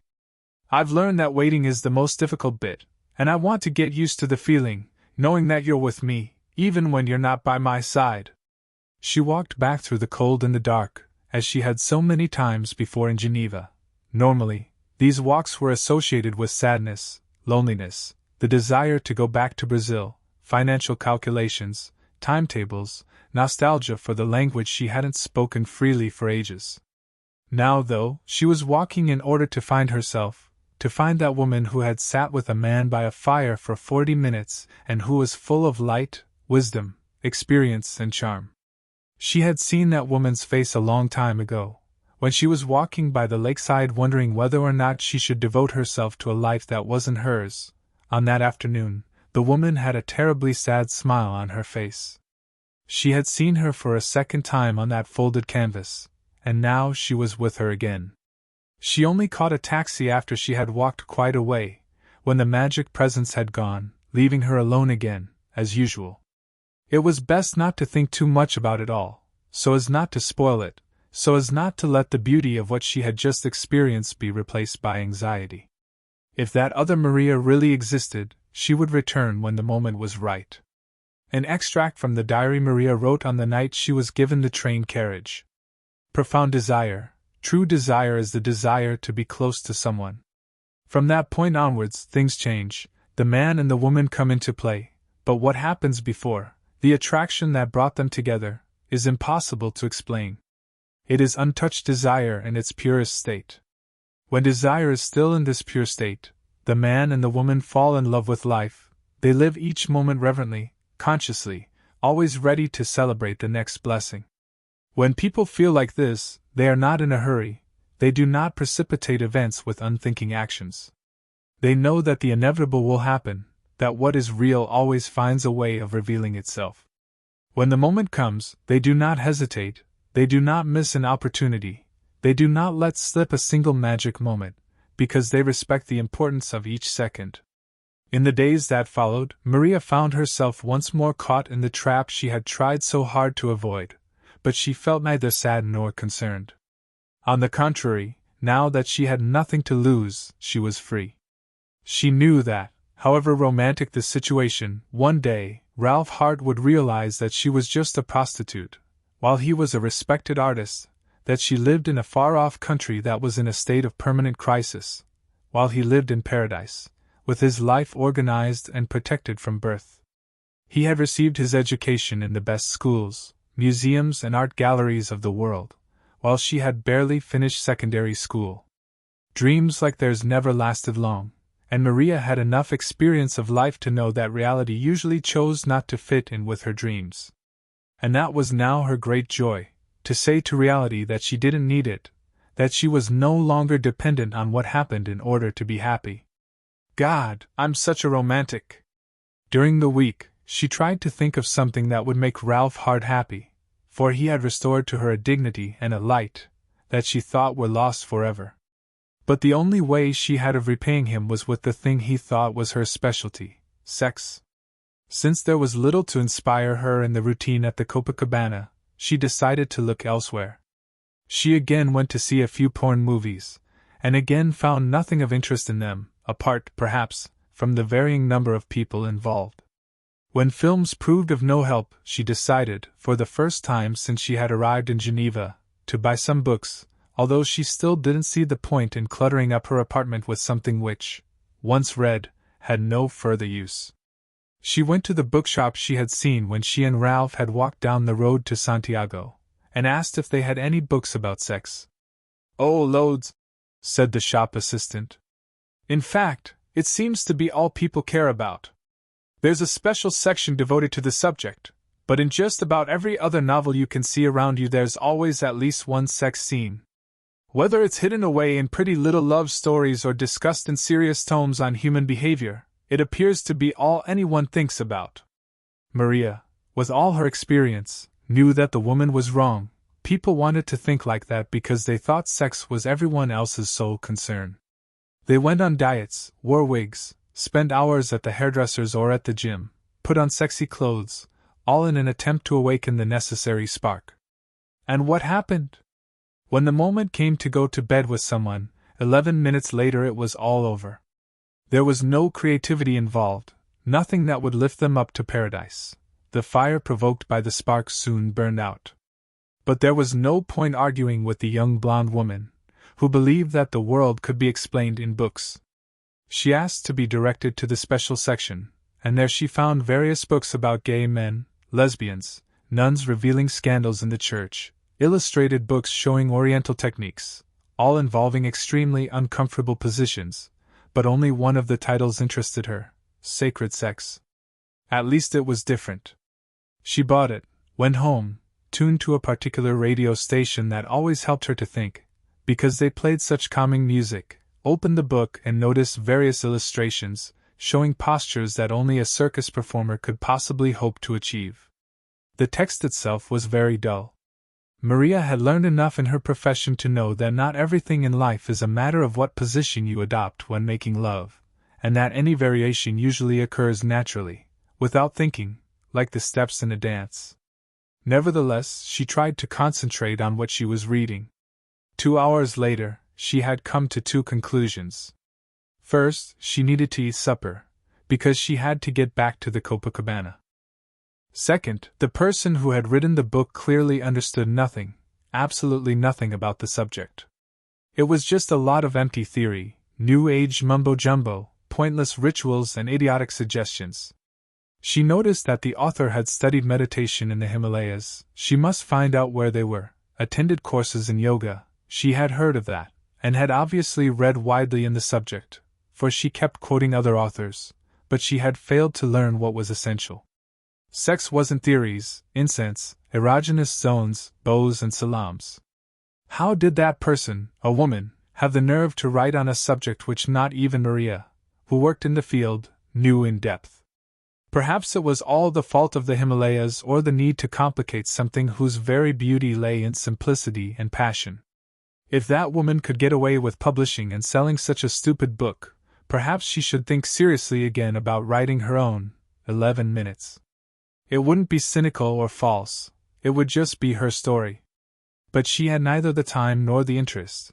She needed to focus her energies on making Ralph Hart happy and on learning how to manage a farm. From Maria's diary, just after abandoning the boring book. I've met a man and fallen in love with him. I allowed myself to fall in love for one simple reason: I'm not expecting anything to come of it. I know that, in 3 months' time, I'll be far away and he'll be just a memory, but I couldn't stand living without love any longer. I had reached my limit. I'm writing a story for Ralph Hart, that's his name. I'm not sure he'll come back to the club where I work, but for the first time in my life, that doesn't matter. It's enough just to love him, to be with him in my thoughts and to color this lovely city with his steps, his words, his love. When I leave this country, it will have a face and a name, and the memory of a fireplace. Everything else I experienced here, all the difficulties I had to overcome, will be as nothing compared to that memory. I would like to do for him what he did for me. I've been thinking about it a lot, and I realized that I didn't go into that cafe by chance. Really important meetings are planned by the souls long before the bodies see each other. Generally speaking, these meetings occur when we reach a limit, when we need to die and be reborn emotionally. These meetings are waiting for us, but more often than not, we avoid them happening. If we are desperate though, if we have nothing to lose, or if we are full of enthusiasm for life, then the unknown reveals itself, and our universe changes direction. Everyone knows how to love, because we are all born with that gift. Some people have a natural talent for it, but the majority of us have to relearn, to remember how to love, and everyone, without exception, needs to burn on the bonfire of past emotions, to relive certain joys and griefs, certain ups and downs, until they can see the connecting thread that exists behind each new encounter, because there is a connecting thread. And then, our bodies learn to speak the language of the soul, known as sex. And that is what I can give to the man who gave me back my soul, even though he has no idea how important he is to my life. That is what he asked me for, and that is what he will have. I want him to be very happy. Sometimes life is very mean. A person can spend days, weeks, months, and years without feeling anything new. Then, when a door opens, as happened with Maria when she met Ralph Hart, a positive avalanche pours in. One moment, you have nothing, the next, you have more than you can cope with. 2 hours after writing her diary, when she arrived at work, Milan, the owner, came looking for her. So you went out with that painter, did you? Ralph was obviously known at the club. She had realized this when he paid the rate for 3 customers, without having to ask the price. Maria merely nodded, trying to act mysterious, but Milan took no notice. He knew this life better than she did. Perhaps you're ready for the next stage. There's a special client of ours who has often asked about you. I told him that you're not experienced enough, and he believed me, but perhaps now is the moment to try. A special client? What's this got to do with the painter? He's a special client too. So everything she had done with Ralph Hart had already been done by one of her colleagues. She bit her lip and said nothing. She had had a lovely week, and she must not forget what she had written. Should I do the same thing I did with him? I don't know what you did, but tonight, if someone offers you a drink, say no. Special clients pay more, you won't regret it. Work started as it always did. The Thai women all sat together, the Colombians adopted their usual air of knowing everything, the 3 Brazilians, including her, looked absently about them, as if nothing could ever surprise or interest them. Apart from them, there was an Austrian, 2 Germans, and the rest were tall, pretty women with pale eyes who came from the former Eastern Bloc countries and who always seemed to find husbands more quickly than the others. The men began to arrive, Russian, Swiss, German, all of them busy executives, well able to afford the services of the most expensive prostitutes in one of the most expensive cities in the world. Some came over to her table, but she kept her eye on Milan, who shook his head. Maria was pleased. Tonight, she wouldn't have to open her legs, put up with smells or take showers in sometimes chilly bathrooms. All she had to do was to teach a man grown weary of sex how to make love.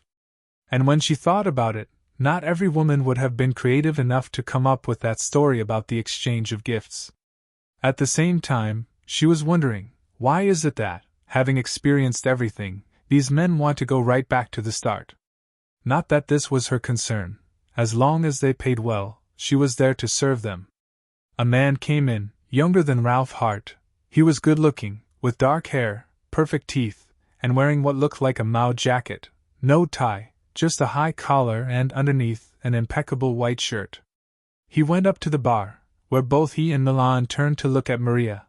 Then he came over. "Would you like a drink?" She saw Milan nod, and so invited the man to sit down at her table. She ordered a fruit juice cocktail and waited for him to ask her to dance. Then the man introduced himself. "My name is Terence, and I work for a record company in England. Since I assume I'm in a place where I can trust the personnel, I take it this will remain entirely between you and me." Maria was about to start talking about Brazil, but he interrupted her. "Milan says you understand what I want. I've no idea what you want, but I know my job." They did not follow the usual ritual. He paid the bill, took her arm, and they got into a taxi, where he gave her 1,000 francs. For a moment she remembered the Arab man with whom she had gone to the restaurant full of famous paintings. It was the first time she had received the same amount of money, and instead of making her feel glad, it made her feel nervous. The taxi stopped outside one of the most expensive hotels in the city. The man greeted the porter and seemed totally at ease in the place. They went straight up to his room, a suite with a view over the river. He opened a bottle of wine, possibly a rare vintage, and offered her a glass. Maria watched him while he drank. What did a rich, good-looking man like him want with a prostitute? Since he barely spoke, she too remained largely silent, trying to work out what would make a special client happy. She knew that she should not take the initiative, but once the process had begun, she needed to be able to follow his lead as quickly as possible. After all, it wasn't every night that she earned 1,000 francs. "We've got plenty of time," Terence said. "All the time in the world. You can sleep here if you like." Her feelings of insecurity returned. The man did not seem in the least intimidated, and unlike her other customers, he spoke very calmly. He knew what he wanted. He put on the perfect piece of music, at the perfect volume, in the perfect room, with the perfect window, which looked out onto the lake of a perfect city. His suit was well tailored. His suitcase was there in the corner, very small, as if he always traveled light, or as if he had come to Geneva just for that one night. "I'll sleep at home," Maria said. The man opposite her changed completely. An icy glint came into his hitherto gentlemanly eyes. "Sit there," he said, indicating a chair by the desk. It was an order. A real order. Maria obeyed, and oddly enough, she felt excited. "Sit properly. Back straight, like a lady. If you don't, I'll punish you." Punish her. Special client. In a flash, she understood everything, took the 1,000 francs out of her bag and put it down on the desk. "I know what you want," she said, looking deep into those cold, blue eyes. "And I won't do it." The man seemed to return to his normal self, and he could see that she was telling the truth. "Have a drink of wine," he said. "I won't force you to do anything. You can either stay a little longer, if you like, or you can leave." That made her feel better. "I have a job. I have a boss who protects and trusts me. I'd be grateful if you didn't say anything to him." Maria said this without a hint of pleading or self-pity in her voice. It was simply how things were. Terence was once again the man she had first met, neither gentle nor harsh, just someone who, unlike her other clients, gave the impression that he knew what he wanted. He seemed to emerge from a trance, from a play that had scarcely begun. Was it worth leaving now and never finding out the truth about this special client? "What exactly did you want?" "You know what I want. Pain. Suffering. And a great deal of pleasure." Pain and suffering don't normally go with pleasure, Maria thought. And yet she desperately wanted to believe that they did, and thus make a positive out of her many negative experiences. He took her by the hand and led her over to the window. On the other side of the lake they could see a cathedral spire. Maria remembered passing it when she had walked the road to Santiago with Ralph Hart. "You see the river, the lake, the houses, and the church?" Well, it was all pretty much the same 500 years ago, except that the city was deserted. A strange disease had spread throughout Europe, and no one knew why so many people were dying. They began to call the disease the Black Death, sent by God because of mankind's sins. Then a group of people decided to sacrifice themselves for the sake of humanity. They offered the thing they most feared, physical pain. They began to spend days and nights walking across these bridges, along these streets, beating their own bodies with whips and chains. They were suffering in the name of God and praising God with their pain.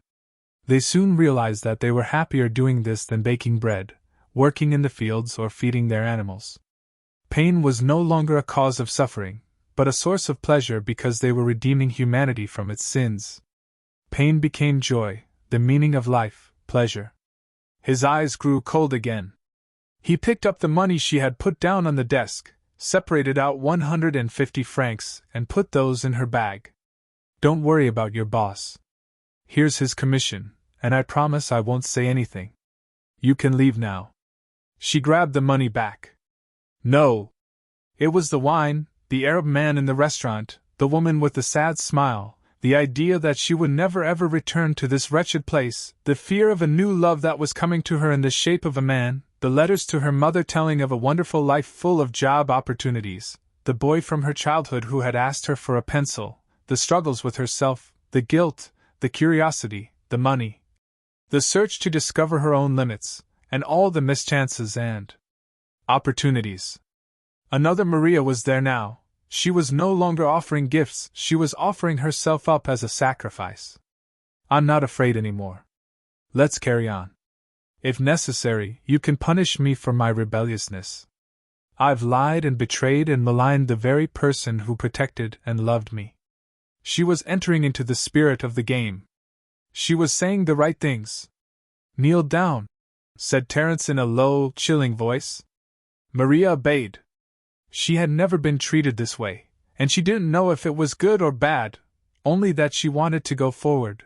She deserved to be humiliated for all she had done in her life.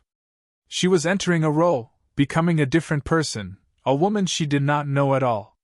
You will be punished because you are useless, because you don't know the rules and because you know nothing about sex, life or love.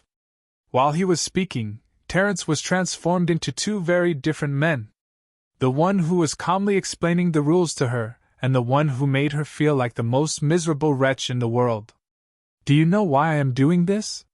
Because there is no greater pleasure than that of initiating someone into an unknown world. Taking someone's virginity, the virginity not of their body, but of their soul, you understand. She understood. Today you can ask questions, but the next time, when the theater curtain goes up, the play will begin and cannot be stopped. If it does stop, it is because our souls are incompatible. Remember, it is a play. You must be the person you have never had the courage to be. Gradually you will discover that you are that person, but until you can see this clearly, you must pretend and invent. What if I can't stand the pain? There is no pain, only something that transforms itself into delight and mystery. It forms part of the play to say, don't treat me like that, you're really hurting me. As is, stop, I can't take any more. In order to avoid danger. He broke off at this point and said, keep your head down, don't look at me. Maria, kneeling, lowered her head and stared at the floor. In order to avoid this relationship causing any serious physical harm, we have two code words. If one of us says yellow, that means that the violence should be decreased slightly. If one of us says red, it must be stopped at once. You said one of us. We take turns. One cannot exist without the other. No one can know how to humiliate another person if they themselves have not experienced humiliation. These were terrible words, from a world she did not know, full of shadow, slime and putrefaction. Nevertheless, she wanted to go on. Her body was trembling with fear and excitement. Terence placed his hand on her head with unexpected tenderness. That's all. He asked her to get up, not particularly kindly, but not with the same brusque aggression he had shown before. Still trembling, Maria put on her jacket. Terence noticed the state she was in. Have a cigarette before you go. Nothing happened. It doesn't need to. It will start to happen in your soul, and the next time we meet, you will be ready. Was tonight worth 1,000 francs? He didn't reply. He too lit a cigarette and they finished the wine, listening to the perfect music, savoring the silence together, until the moment came to say something, and when it did, Maria was surprised by her own words. I don't understand why I want to step into this slime. 1,000 francs. No, that's not the reason. Terence seemed pleased with this response. I've asked myself the same thing. The Marquis de Sade said that the most important experiences a man can have are those that take him to the very limit. That is the only way we learn, because it requires all our courage. When a boss humiliates an employee, or a man humiliates his wife, he is merely being cowardly or taking his revenge on life. They are people who have never dared to look into the depths of their soul, never attempted to know the origin of that desire to unleash the wild beast, or to understand that sex, pain, and love are all extreme experiences. Only those who know those frontiers know life. Everything else is just passing the time, repeating the same tasks, growing old and dying without ever having discovered what we are doing here. In the street again, in the cold again, and again that desire to walk. The man was wrong. It wasn't necessary to know your own demons in order to find God. She passed the group of students coming out of a bar. They were all happy and slightly tipsy. They were all good-looking and bursting with health. Soon they would finish university and start what people call real life. Work, marriage, children, television, bitterness, old age, the sense of having lost many things, frustrations, illness, disability, dependence on others, loneliness, death. What was happening? She too was looking for the peace in which to live her real life. The time spent in Switzerland, doing something she had never dreamed of doing, was just a difficult phase, the kind of thing everyone goes through at some time or another. During this difficult phase, she frequented the Copacabana, went with men for money, played the innocent girl, the femme fatale and the understanding mother, depending on the client. But it was just a job, which she did with total professionalism, for the sake of the tips, and minimum interest, for fear she might get used to it. She had spent the last 9 months controlling the world around her, and shortly before she was due to go back to her own country, she was finding that she was capable of loving without demanding anything in return and of suffering for no reason. It was as if life had chosen this strange, sordid way of teaching her something about her own mysteries, her light and her darkness. From Maria's diary on the night following her first meeting with Terence. He quoted the Marquis de Sade, of whom I know nothing, apart from the word sadism. It's true that we only know each other when we come up against our own limits, but it's wrong too, because it isn't necessary to know everything about ourselves. Human beings weren't made solely to go in search of wisdom, but also to plow the land, wait for rain, plant the wheat, harvest the grain, make the bread. I am 2 women. One wants to have all the joy, passion and adventure that life can give me. The other wants to be a slave to routine, to family life, to the things that can be planned and achieved. I'm a housewife and a prostitute, both of us living in the same body and doing battle with each other. The meeting of these 2 women is a game with serious risks. A divine dance. When we meet, we are 2 divine energies, 2 universes colliding. If the meeting is not carried out with due reverence, one universe destroys the other.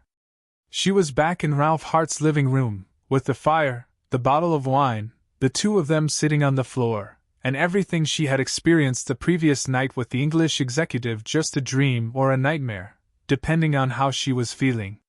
Now she was searching once more for her reason for living, or rather, for the kind of utter surrender by which a person offers his or her heart, and asks for nothing in return. She had grown a lot while waiting for this moment.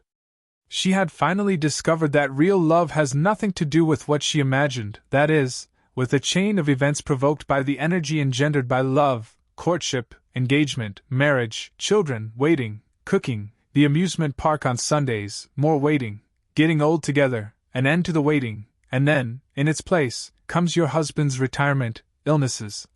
The feeling that it is far too late to live out your dream together. She looked at the man to whom she had decided to give herself, and to whom she had resolved never to reveal her feelings, because what she was feeling now was far from taking any definite form, not even physical form. He seemed more at ease, as if he were embarking on an interesting period of his life. He was smiling and telling her about his recent visit to Munich to meet an important museum director. He asked if the painting about the faces of Geneva was ready yet. I said I had just met one of the principal people I would like to paint, a woman who was full of light. But I don't want to talk about me, I want to embrace you. I desire you. Desire. Desire? Desire! That was the point of departure this evening, because it was something she knew extremely well. For example, you awaken desire by not immediately handing over the object of that desire. All right, then, desire me. That's what we're doing right now. You are less than a yard away from me, you went to a nightclub, paid for my services, and you know you have the right to touch me. But you don't dare. Look at me. Look at me and imagine that perhaps I don't want you to look at me. Imagine what's hidden beneath my clothes. She always wore black to work, and she couldn't understand why the other girls at the Copacabana tried to look provocative, in their low-cut dresses and garish colors. It seemed to her that it was more exciting for a man if she dressed like any other woman he might meet at the office, on the train, or in the house of one of his wife's friends. Ralph looked at her. Maria felt him undressing her, and she enjoyed being desired like that, with no contact, as if she were in a restaurant or standing in a queue at the cinema. We're in a train station, Maria went on. I'm standing next to you, waiting for a train, but you don't know me. My eyes meet yours, by chance, and I don't look away. You don't know what I'm trying to say, because, although you're an intelligent man, capable of seeing the light in other people, you are not sensitive enough to see what that light is illuminating. She had learned about theater. She had wanted to forget the face of that English executive as quickly as possible, but there he was, guiding her imagination. My eyes are fixed on yours, and I might be wondering to myself, do I know him from somewhere? Or I might just be distracted. Or I might be afraid of appearing unfriendly. Perhaps you do know me, and so I give you the benefit of the doubt for a few seconds, until it becomes clear either that you really do know me or that it's a case of mistaken identity. But I might also be wanting the simplest thing in the world, to find a man. I might be trying to escape an unhappy love affair. I might be hoping to avenge myself for a recent betrayal and have gone to the train station looking for a stranger. I might want to be your prostitute just for one night, to do something different in my otherwise boring life. I might even be a real prostitute on the lookout for work. A brief silence. Maria had grown distracted. She was back in that hotel room, remembering the humiliation. Yellow, red, pain and a great deal of pleasure. That encounter had stirred her soul in a way she did not like at all. Ralph noticed and tried to take her back to the train station. In this meeting, do you desire me too? I don't know. We don't talk. You don't know. She grows distracted again. The theater idea is proving really very helpful. It draws out the real person and drives away the many false people who live inside us. The fact is that I don't look away, and you don't know what to do. Should you approach? Will you be rejected? Will I call the guard? Or invite you for a coffee perhaps? I'm on my way back from Munich, Ralph Hart said, and his voice sounds different, as if they really were meeting for the first time. I'm thinking about a collection of paintings on the many personalities of sex, the many masks that people wear in order never to experience a real encounter. He knew about the theater. Milan had said that he too was a special client. An alarm bell rang, but she needed time to think. The director of the museum said to me, "What are you going to base your work on?" I said, "On women who feel free enough to earn their living making love." He said, "That won't work, we call such women prostitutes." I said, "Fine, they are prostitutes. I'm going to study their history and create something more intellectual, more to the taste of the families who visit your museum.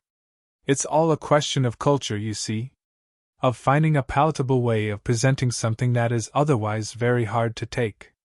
The director insisted, "But sex is no longer a taboo. It's been so overexploited that it's difficult to produce any new work on the subject." I said, "Do you know where sexual desire comes from?" "From our instinct," said the director. Yes, I said, from our instinct, but everyone knows that. How can you make a beautiful exhibition if all we are talking about is science? I want to talk about how man explains that attraction, the way, let's say, a philosopher would explain it. The director asked me to give him an example. I said that if, when I caught the train back home, a woman looked at me, I would go over and speak to her. I would say that, since we were strangers, we had the freedom to do anything we wanted, to live out all our fantasies, and then go home to our wife or husband and never meet again. And then, in the train station, I see you. Your story is so interesting it's in danger of killing desire. Ralph Hart laughed and agreed. They had finished one bottle of wine and he went into the kitchen to fetch another, and she sat staring into the fire, knowing what the next step would be, but, at the same time, savoring the cozy atmosphere, forgetting about the English executive, and regaining that sense of surrender. Ralph filled their 2 glasses, and Maria said, "Just out of curiosity, how would you end that story with the museum director?" Since I was in the company of an intellectual, I would quote from Plato. According to him, at the beginning of creation, men and women were not as they are now. There was just one being, who was rather short, with a body and a neck, but his head had 2 faces, looking in different directions. It was as if 2 creatures had been glued back to back, with 2 sets of sex organs, for legs and for arms. The Greek gods, however, were jealous, because this creature with 4 arms could work harder. With its 2 faces, it was always vigilant, and could not be taken by surprise, and its 4 legs meant that it could stand or walk for long periods at a time without tiring. Even more dangerous was the fact that the creature had 2 different sets of sex organs, and so needed no one else in order to continue reproducing. Zeus, the supreme lord of Olympus, said, "I have a plan to make these mortals lose some of their strength." And he cut the creature in 2 with a lightning bolt, thus creating man and woman. This greatly increased the population of the world, and, at the same time, disoriented and weakened its inhabitants, because now they had to search for their lost half and embrace it, and, in that embrace, regain their former strength, their ability to avoid betrayal and the stamina to walk for long periods of time and to withstand hard work. That embrace in which the 2 bodies refuse to become one again is what we call sex. Is that a true story? According to the Greek philosopher, Plato, yes. Maria was gazing at him, fascinated, and the experience of the previous night had vanished completely.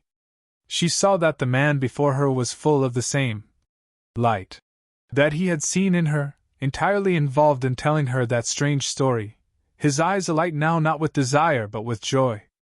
"Can I ask you a favor?" Ralph said she could ask anything she wanted. "Is it possible to know why, after the gods had split the 4-legged creature in 2, some of them decided that the embrace could be merely a thing, just another business transaction, which instead of increasing people's energy, diminished it?" "You mean prostitution?" "Yes." "Could you find out if, in the beginning, sex was something sacred?" "If you like," replied Ralph. "Although it's not something I've ever thought about, nor, as far as I know, has anyone else. Perhaps there isn't any literature on the subject." Maria could stand the pressure no longer. "Has it ever occurred to you that women, in particular, prostitutes, are capable of love?" "Yes, it has.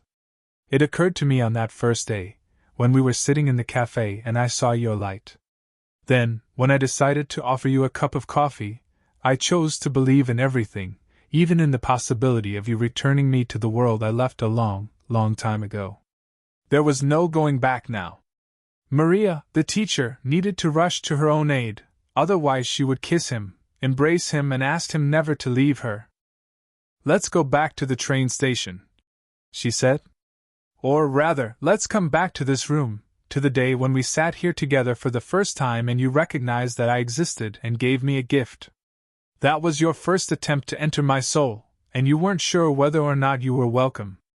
But as you say in your story, human beings were once divided and now seek the embrace that will reunite them. That is our instinct. But it is also our reason for putting up with all the difficulties we meet in that search. I want you to look at me, but I want you to take care that I don't notice.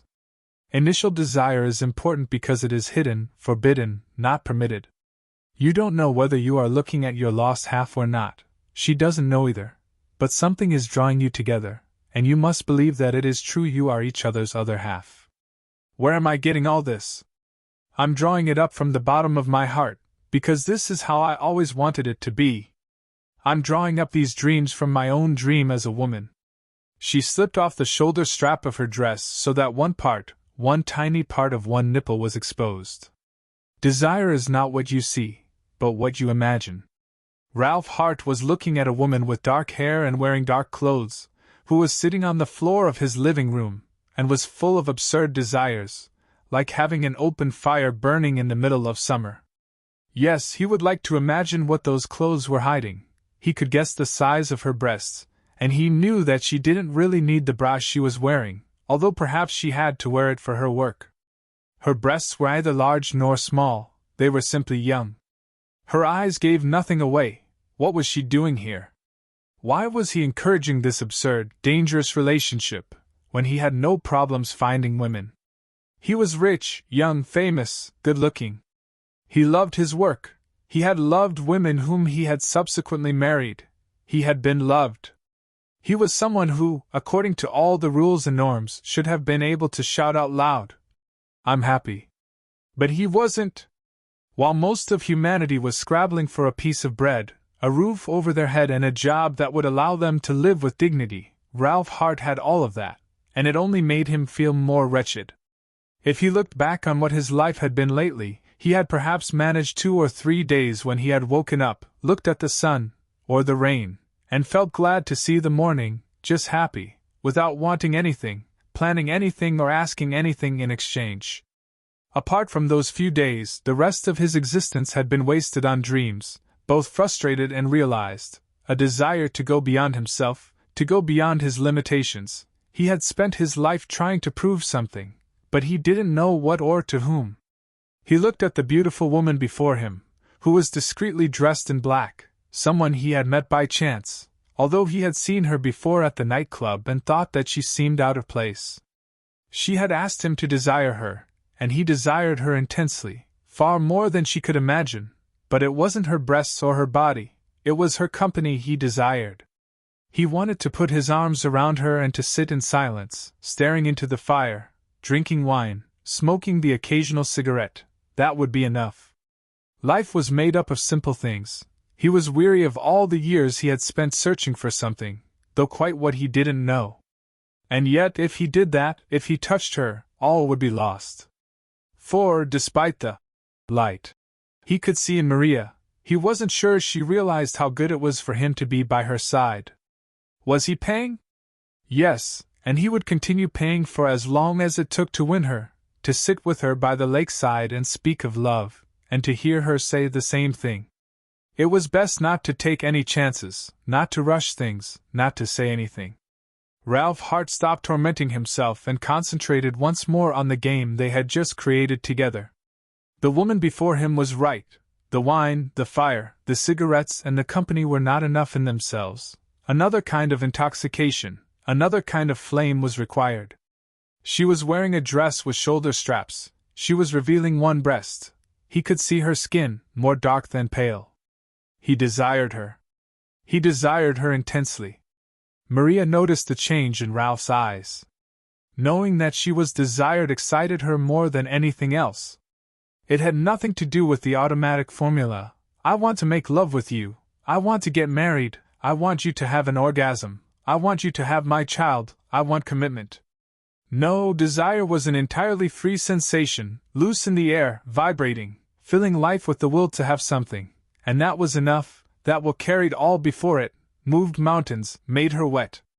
Desire was the source of everything else, leaving her country, discovering a new world, learning French, overcoming her prejudices, dreaming of having a farm, loving without asking for anything in return, feeling that she was a woman simply because a man was looking at her.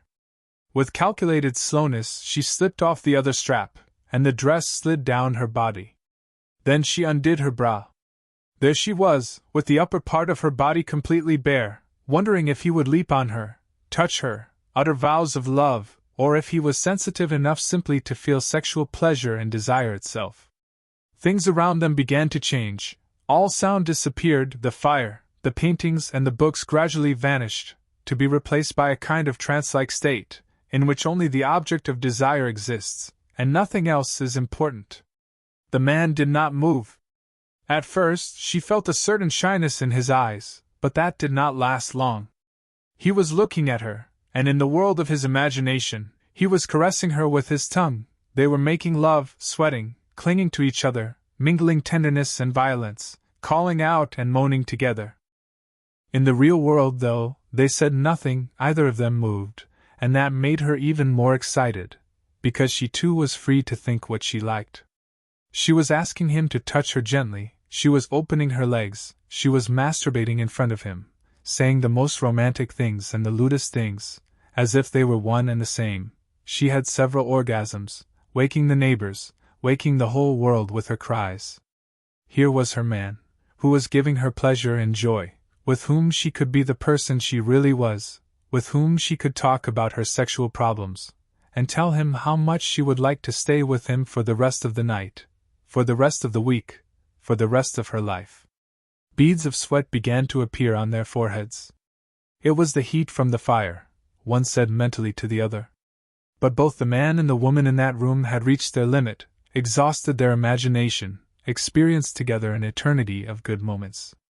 They needed to stop, because if they took one more step, the magic would be undone by reality. Very slowly, because endings are always more difficult than beginnings, she put on her bra and hid her breasts.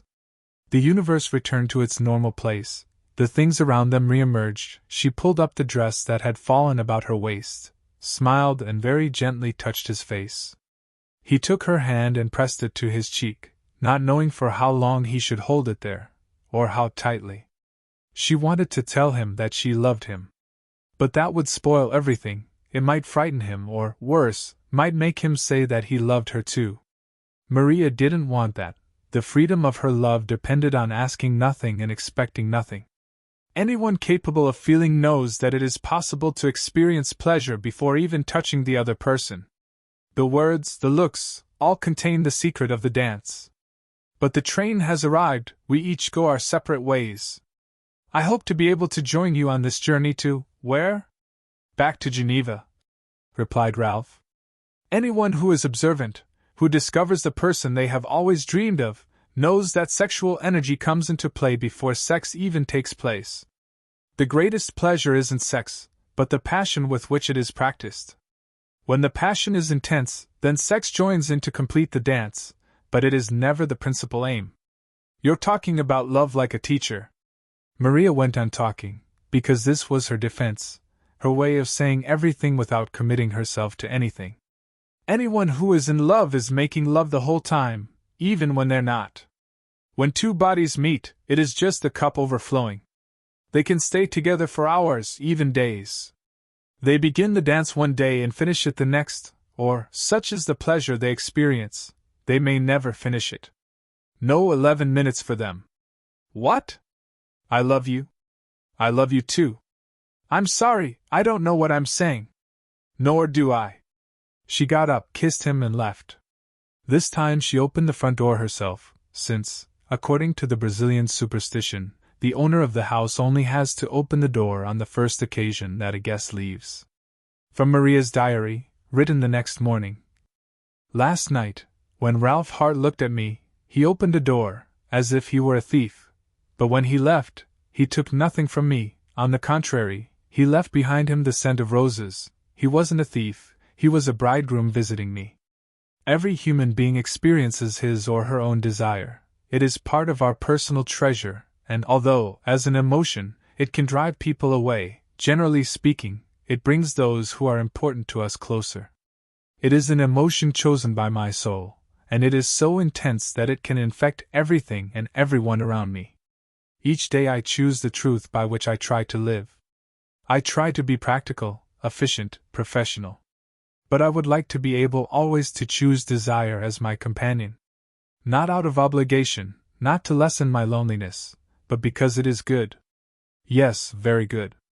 On average, 38 women worked at the Copacabana on a regular basis, but only one of them, the Filipino, Naya, was what Maria would consider a friend.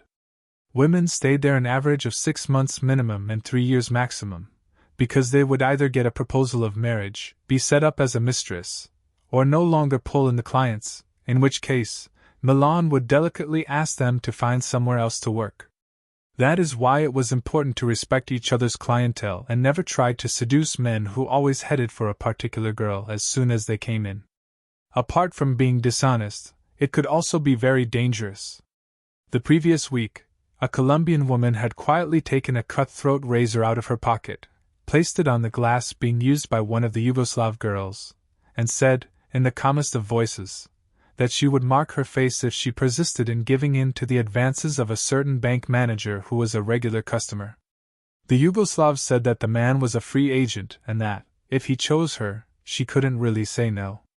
That night the man came in, greeted the Colombian woman, but went over to the Yugoslav's table. They had a drink, danced, and the Yugoslav winked at the Colombian, a provocation too far in Maria's view, as if saying, "See? He chose me!"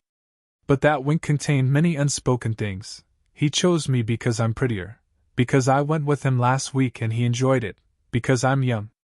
The Colombian said nothing. When the Yugoslav came back 2 hours later, the Colombian sat down beside her, took the razor out of her pocket, and made a cut on the Yugoslav's face, near her ear. It wasn't a deep cut, and it wasn't dangerous, but it was enough to leave a small scar to remind her of that night. The two started fighting, blood spurted everywhere, and the frightened customers fled. When the police arrived, wanting to know what was going on, the Yugoslav said that she had cut her face on a glass that had fallen from a shelf. There are no shelves in the Copacabana. This was the law of silence, or what Italian prostitutes like to call omerta. Any problem to be resolved in Rue de Berne, from love to death, would be resolved, but without the interference of the law. They made their own laws there. The police knew about the omerta and could see that the woman was lying, but they didn't insist. Arresting someone, trying them and then keeping them in prison would cost the Swiss taxpayer far too much money. Milan thanked the police for their prompt response, but, he said, it was all a misunderstanding or else a rival nightclub owner trying to make trouble. As soon as they left, he asked the two women not to come back to his club. After all, the Copacabana was a family place, a statement Maria found hard to grasp, and had a reputation to keep up. This left her still more intrigued. There were no fights there, because the first law was to respect another woman's client. The second law was total discretion. Just like a Swiss bank, he said. This was largely because there, the women could trust the clients, who were selected much as a bank selects its clients, based on the state of their current account and on personal references. Mistakes were occasionally made. There were a few rare cases of non-payment, of girls being threatened or roughed up, but in the many years he had spent struggling to create and develop his club's reputation, Milan had become an expert at recognizing who should or shouldn't be invited in. None of the women knew exactly what these criteria were, but they had often seen some well-dressed man being told that the club was full that night, even though it was empty, and that it would be full the following nights too, i.e. please don't come back. They had also seen unshaven men dressed in casual clothes being enthusiastically invited by Milan to a glass of champagne. The owner of the Copacabana did not judge by appearances, and he was always right. It was a good working relationship, and seemed to suit all parties involved. The great majority of the clientele were married, or held important positions in some company or other. Some of the women who worked there were also married and had children and went to parents' evenings at their children's schools, but knew that they ran no risk of being exposed. If one of the other parents turned up at the Copacabana, they would be compromised too and so could say nothing. That is how omerta worked. There was comradeship amongst the women, but not friendship. No one talked much about their lives. In the few conversations she had had, Maria found no bitterness, guilt or sadness amongst her colleagues, only a kind of resignation, and a strangely defiant glint in the eye, as if they were proud of the way they confronted the world, independently and confidently. After a week, any new arrival was considered a fellow professional, and received instructions always to help keep marriages intact. A prostitute cannot be seen as a threat to the stability of the home, never to accept invitations to meet outside working hours, to listen to confessions without offering an opinion, to moan at the moment of climax. Maria learned that everyone did this, but that they hadn't told her on her very first day because it was one of the tricks of the trade, to say hello to the police in the street, to keep her work permit up to date as well as any health checks, and finally, not to probe too deeply into the moral or legal aspects of what she was doing. They were what they were, and that was that. Before it got busy, Maria could always be seen with a book in her hand, and she soon became known as the intellectual of the group. At first, they wanted to know if she was reading a love story, but when they saw that the books were about dry as dust subjects like economics, psychology, and, recently, farm management, they left her alone to continue her researches and her note-taking in peace. Because she had a lot of regular clients and because she went to the Copacabana every night, even when it wasn't busy, Maria earned both Milan's confidence and her colleagues' envy. They said she was ambitious, arrogant, and thought only about earning money. The last bit was true, but she felt like asking if they weren't all there for the very same reason. Anyway, remarks like that never killed anyone. They were part of the life of any successful person, and it was best to get used to them, rather than let herself be diverted from her two goals, going back to Brazil on the chosen date and buying a farm.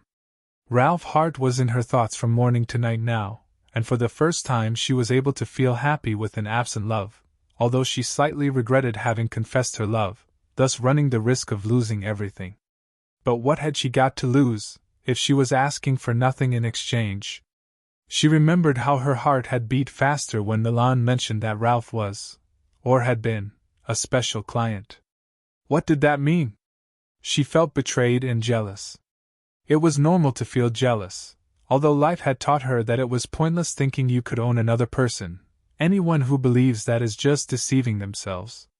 Despite this, she could not stop herself having these feelings of jealousy, or of having grand intellectual thoughts about it, or even thinking it was a proof of fragility. The strongest love is the love that can demonstrate its fragility. Anyway, if my love is real, and not just a way of distracting myself, deceiving myself, and passing the time that never seems to pass in the city, freedom will conquer jealousy and any pain it causes me, since pain is also part of the natural process. Anyone who practices sport knows this. If you want to achieve your objectives, you have to be prepared for a daily dose of pain or discomfort. At first, it's unpleasant and demotivating, but in time you come to realize that it's part of the process of feeling good, and the moment arrives when, if you don't feel pain, you have a sense that the exercises aren't having the desired effect. The danger lies in focusing on that pain, giving it a particular person's name, and keeping it always present in your thoughts. Maria, thank God, had managed to free herself from that. Even so, she sometimes found herself wondering where he was, why he didn't come and see her, if he had found that whole story about the train station and repressed desire stupid, if he had gone away forever because she had confessed her love for him. To avoid beautiful thoughts turning into suffering, she developed a method.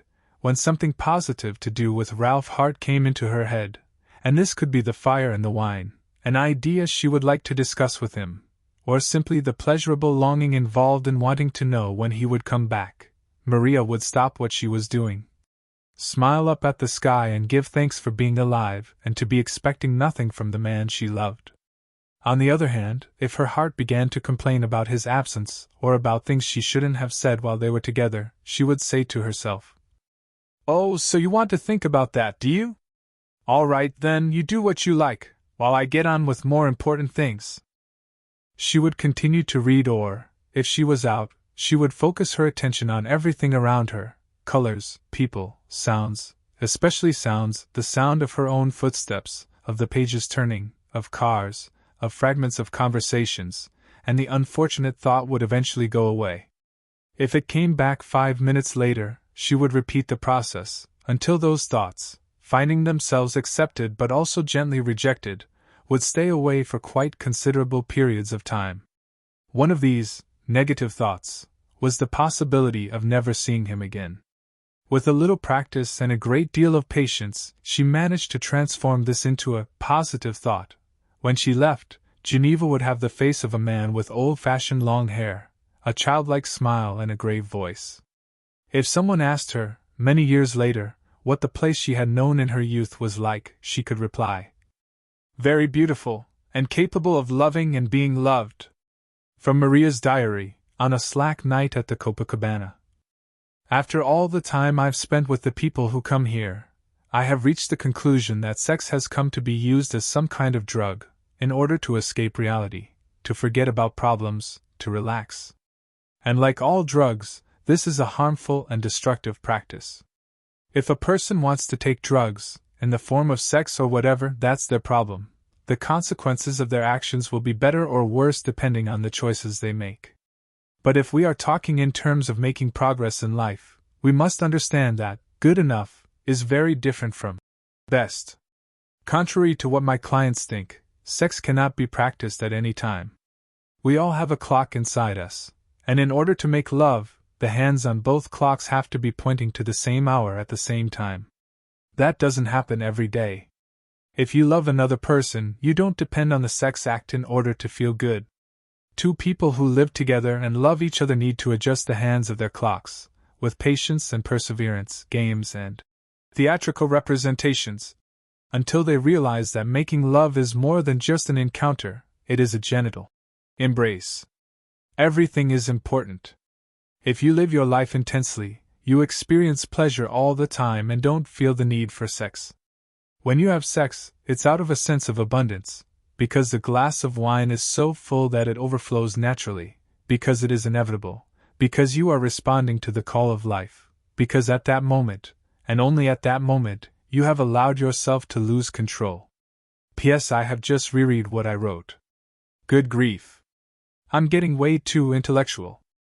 Shortly after writing this, and when she was preparing for another night as understanding mother or innocent girl, the door of the Copacabana opened, and in walked Terence, the record company executive, one of the special clients.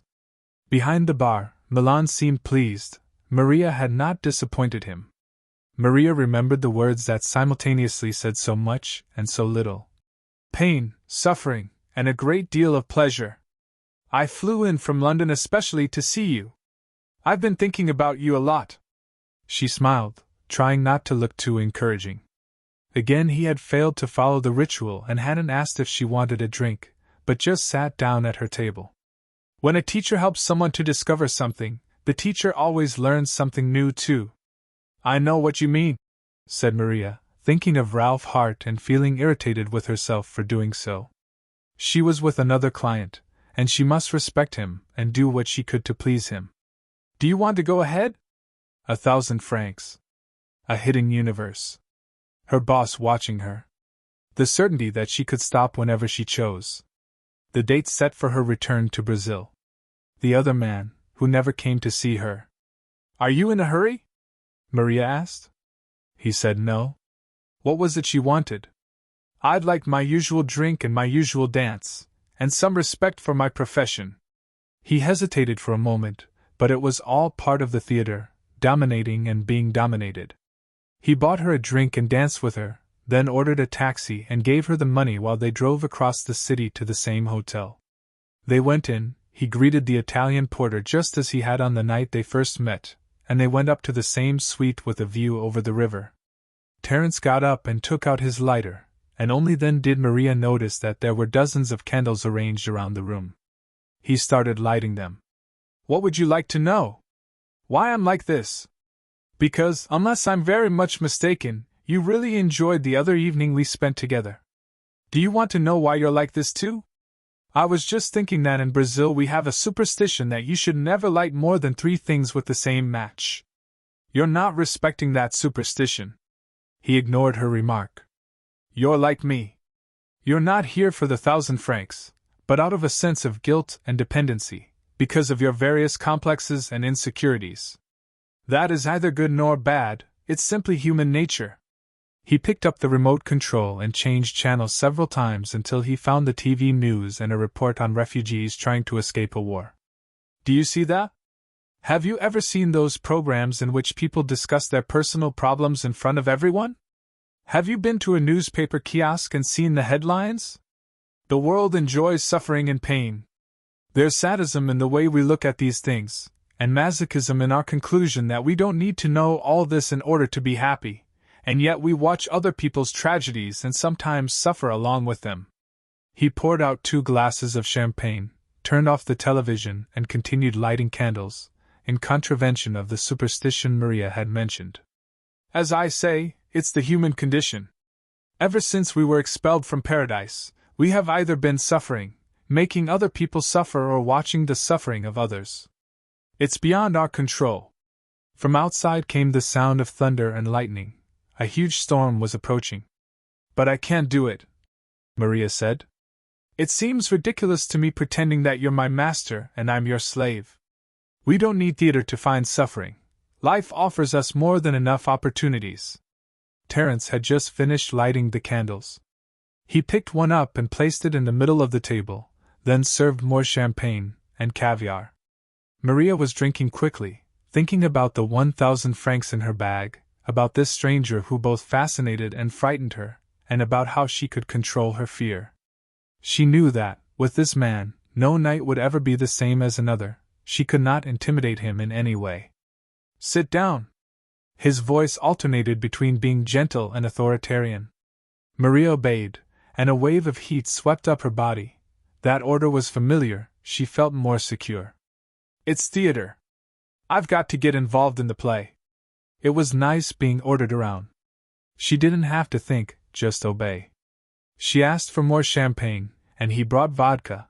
It went to one's head more quickly, loosened one up, and went better with the caviar. He opened the bottle. Maria was more or less drinking alone, while she listened to the thunder and lightning outside. Everything was conspiring to make the moment perfect, as if the energies of the skies and the earth were also showing their violent side. After a while, Terence took a small suitcase out of the wardrobe and placed it on the bed. Don't move. Maria sat motionless. He opened the suitcase and took out 2 pairs of chrome metal handcuffs. Sit with your legs apart.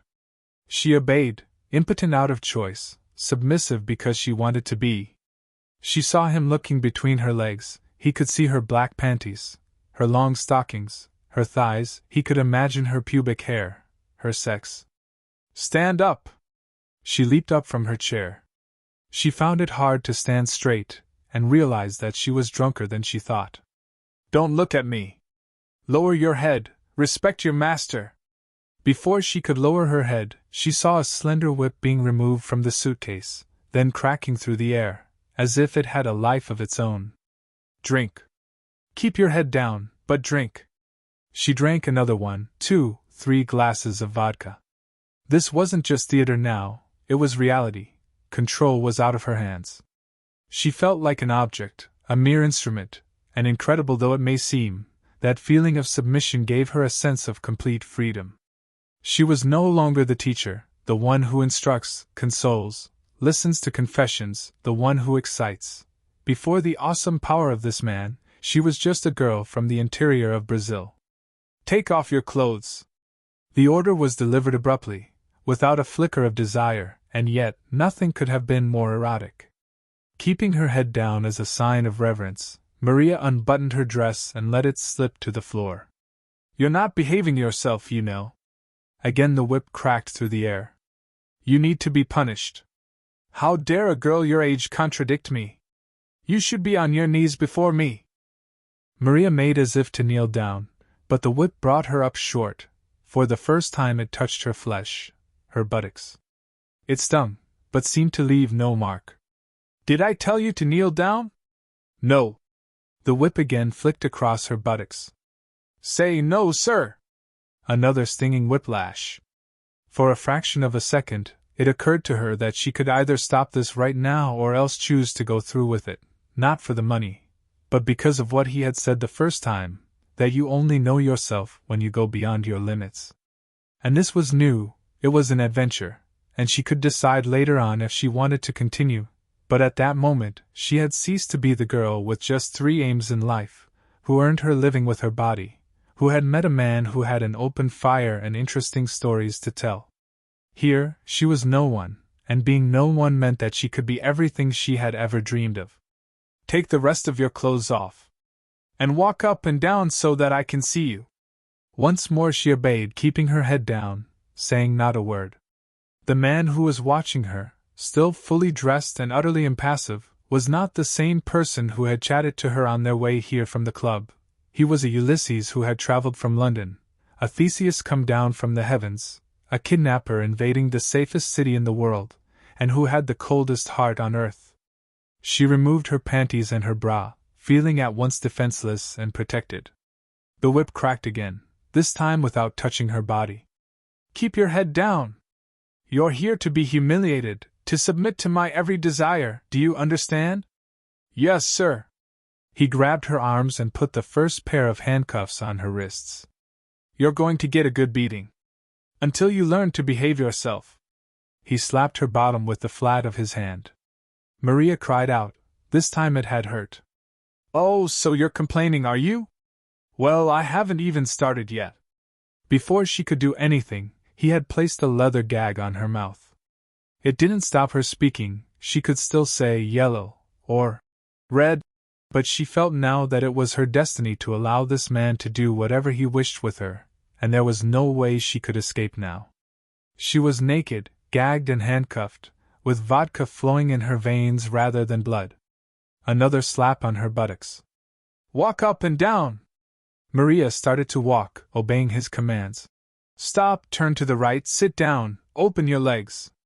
He slapped her again and again, whether she deserved it or not, and she felt the pain and felt the humiliation, which was more intense and more potent than the pain, and she felt as if she were in another world, in which nothing existed, and it was an almost religious feeling, self-annihilation, subjection, and a complete loss of any sense of ego, desire or self-will. She was very wet and very aroused, but unable to understand what was going on. Down on your knees again! Since she always kept her head down, as a sign of obedience and humiliation, Maria could not see exactly what was happening, but she noticed that in that other universe, on that other planet, the man was breathing hard, worn out with wielding the whip and spanking her hard on the buttocks, whilst she felt herself filling up with strength and energy. She had lost all shame now, and wasn't bothered about showing her pleasure. She started to moan, pleading with him to touch her, but instead, the man grabbed her and threw her onto the bed. He violently forced her legs apart, although she knew this violence would not actually harm her, and tied each leg to one corner of the bed. Now that her wrists were handcuffed behind her, her legs splayed, her mouth gagged, when would he penetrate her? Couldn't he see that she was ready, that she wanted to serve him, that she was his slave, his creature, his object, and would do anything he ordered her to do? Would you like me to take you further still? She saw him place the end of the whip handle against her vagina. He rubbed it up and down, and when it touched her clitoris, she lost all control. She had no idea how long they had been there nor how many times she had been spanked, but suddenly she came and had the orgasm which, in all those months, dozens, no, hundreds of men had failed to give her. There was a burst of light, she felt herself entering a kind of black hole in her soul, in which intense pain and fear mingled with total pleasure, pushing her beyond all previously known limits, and she moaned and screamed, her voice muffled by the gag. She writhed about on the bed, feeling the handcuffs cutting into her wrists, and the leather thongs bruising her ankles. She moved as never before precisely because she could not move. She screamed as never before because she had a gag on her mouth and no one would be able to hear her. This was pain and pleasure, the end of the whip handle pressing ever harder against her clitoris, and the orgasm flooding out of her mouth, her vagina, her pores, her eyes, her skin. She entered a kind of trance, and slowly, very slowly, she began to come down. There was no whip pressing between her legs now, just sweat-drenched hair, kind hands removing the handcuffs, untying the leather thongs around her ankles. She lay there, confused, unable to look at the man because she was ashamed of herself, of her screams, of her orgasm. He was stroking her hair and he too was breathing hard, but the pleasure had been entirely hers. He had not enjoyed a single moment of ecstasy. Her naked body embraced that of this fully clothed man, who was exhausted from shouting orders and keeping tight control of the situation. She didn't know what to say, how to continue, but she felt safe and protected, because he had invited her to go to a place inside herself that she had never known before. He was her protector and her master. She started to cry, and he waited patiently until she had finished. "What did you do to me?" she asked tearfully. "What you wanted me to do?" She looked at him, feeling that she needed him desperately. "I didn't force you or oblige you to do anything, nor did I hear you say yellow. I had only the power you gave me. There was no obligation, no blackmail on my part, only your will. You may have been the slave and I the master, but my only power was to push you in the direction of your own freedom." Handcuffs. Leather thongs around her ankles. A gag. Humiliation that was more intense and more potent than any pain. And yet, he was quite right, the feeling was one of total freedom. Maria felt full of energy and vigor, and was surprised to see that the man beside her was utterly exhausted. "Did you come?" "No," he said. "The master is here to drive the slave on. The pleasure of the slave is the joy of the master." None of this made sense, because it wasn't the way it was in stories, it wasn't the way it was in real life. But here in this fantasy world, she was full of light, while he seemed opaque, drained. "You can leave whenever you want," Terence said. "I don't want to leave, I want to understand." "There's nothing to understand." She got up in all the beauty and intensity of her nakedness and poured 2 glasses of wine. She lit 2 cigarettes and gave him one of them. The roles were reversed, she was now the mistress serving the slave, rewarding him for the pleasure he had given her. "I'll get dressed and then I'll leave, but first I'd like to talk a little." "There's nothing to talk about. That's all I wanted, and you were marvelous. I'm tired now and I have to go back to London tomorrow." He lay down and closed his eyes.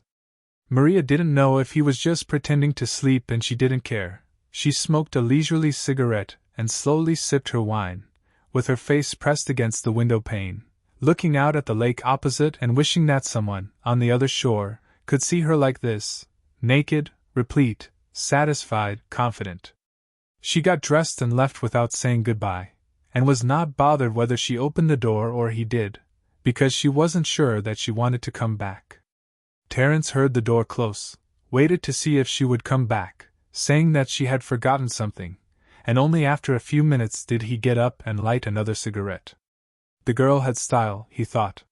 She had withstood the whip well, although this was the oldest, the most common and the least severe of the punishments. For a moment, he sat remembering the first time he had experienced that mysterious relationship between 2 beings who want to be close, but can only be so by inflicting suffering. Millions of couples out there practice the art of sadomasochism every day, without even realizing it. They went to work, came back, complained about everything, insulted their wife or were insulted by her, felt wretched, but were, nonetheless, tightly bound to their own unhappiness, not realizing that all it would take was a single gesture, a final goodbye, to free them from that oppression. Terence had experienced this with his wife, a well-known English singer. He was tormented by jealousy, he made scenes, and spent whole days dosed up with painkillers, whole nights hopelessly drunk. She loved him and couldn't understand why he behaved like that. He loved her and couldn't understand his own behavior.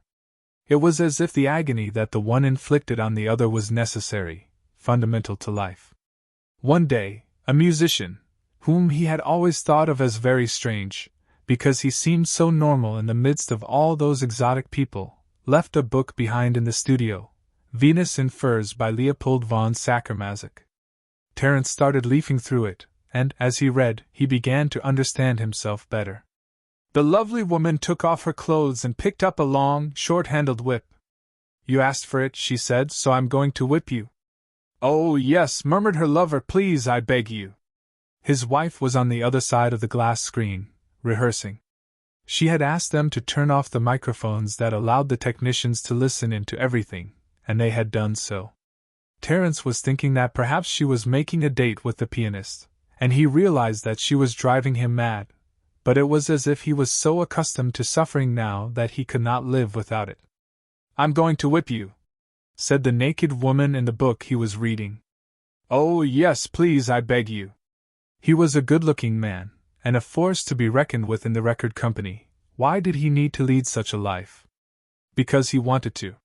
He deserved to suffer because life had been so good to him, and he wasn't worthy of all these blessings: money, respect, fame. He felt that his career was leading him to a point where he would become dependent on success, and that frightened him, because he had seen a lot of people plummet from the heights. He read the book. He started reading everything he could find about the mysterious union between pain and pleasure. His wife found the videos he was renting and the books he was hiding from her, and asked him what it was all about. Was he sick? Terence said no, it was just research he was doing for a new cover. Then he said nonchalantly, "Perhaps we should try it." They did. They began very timidly, using the manuals they found in porn shops.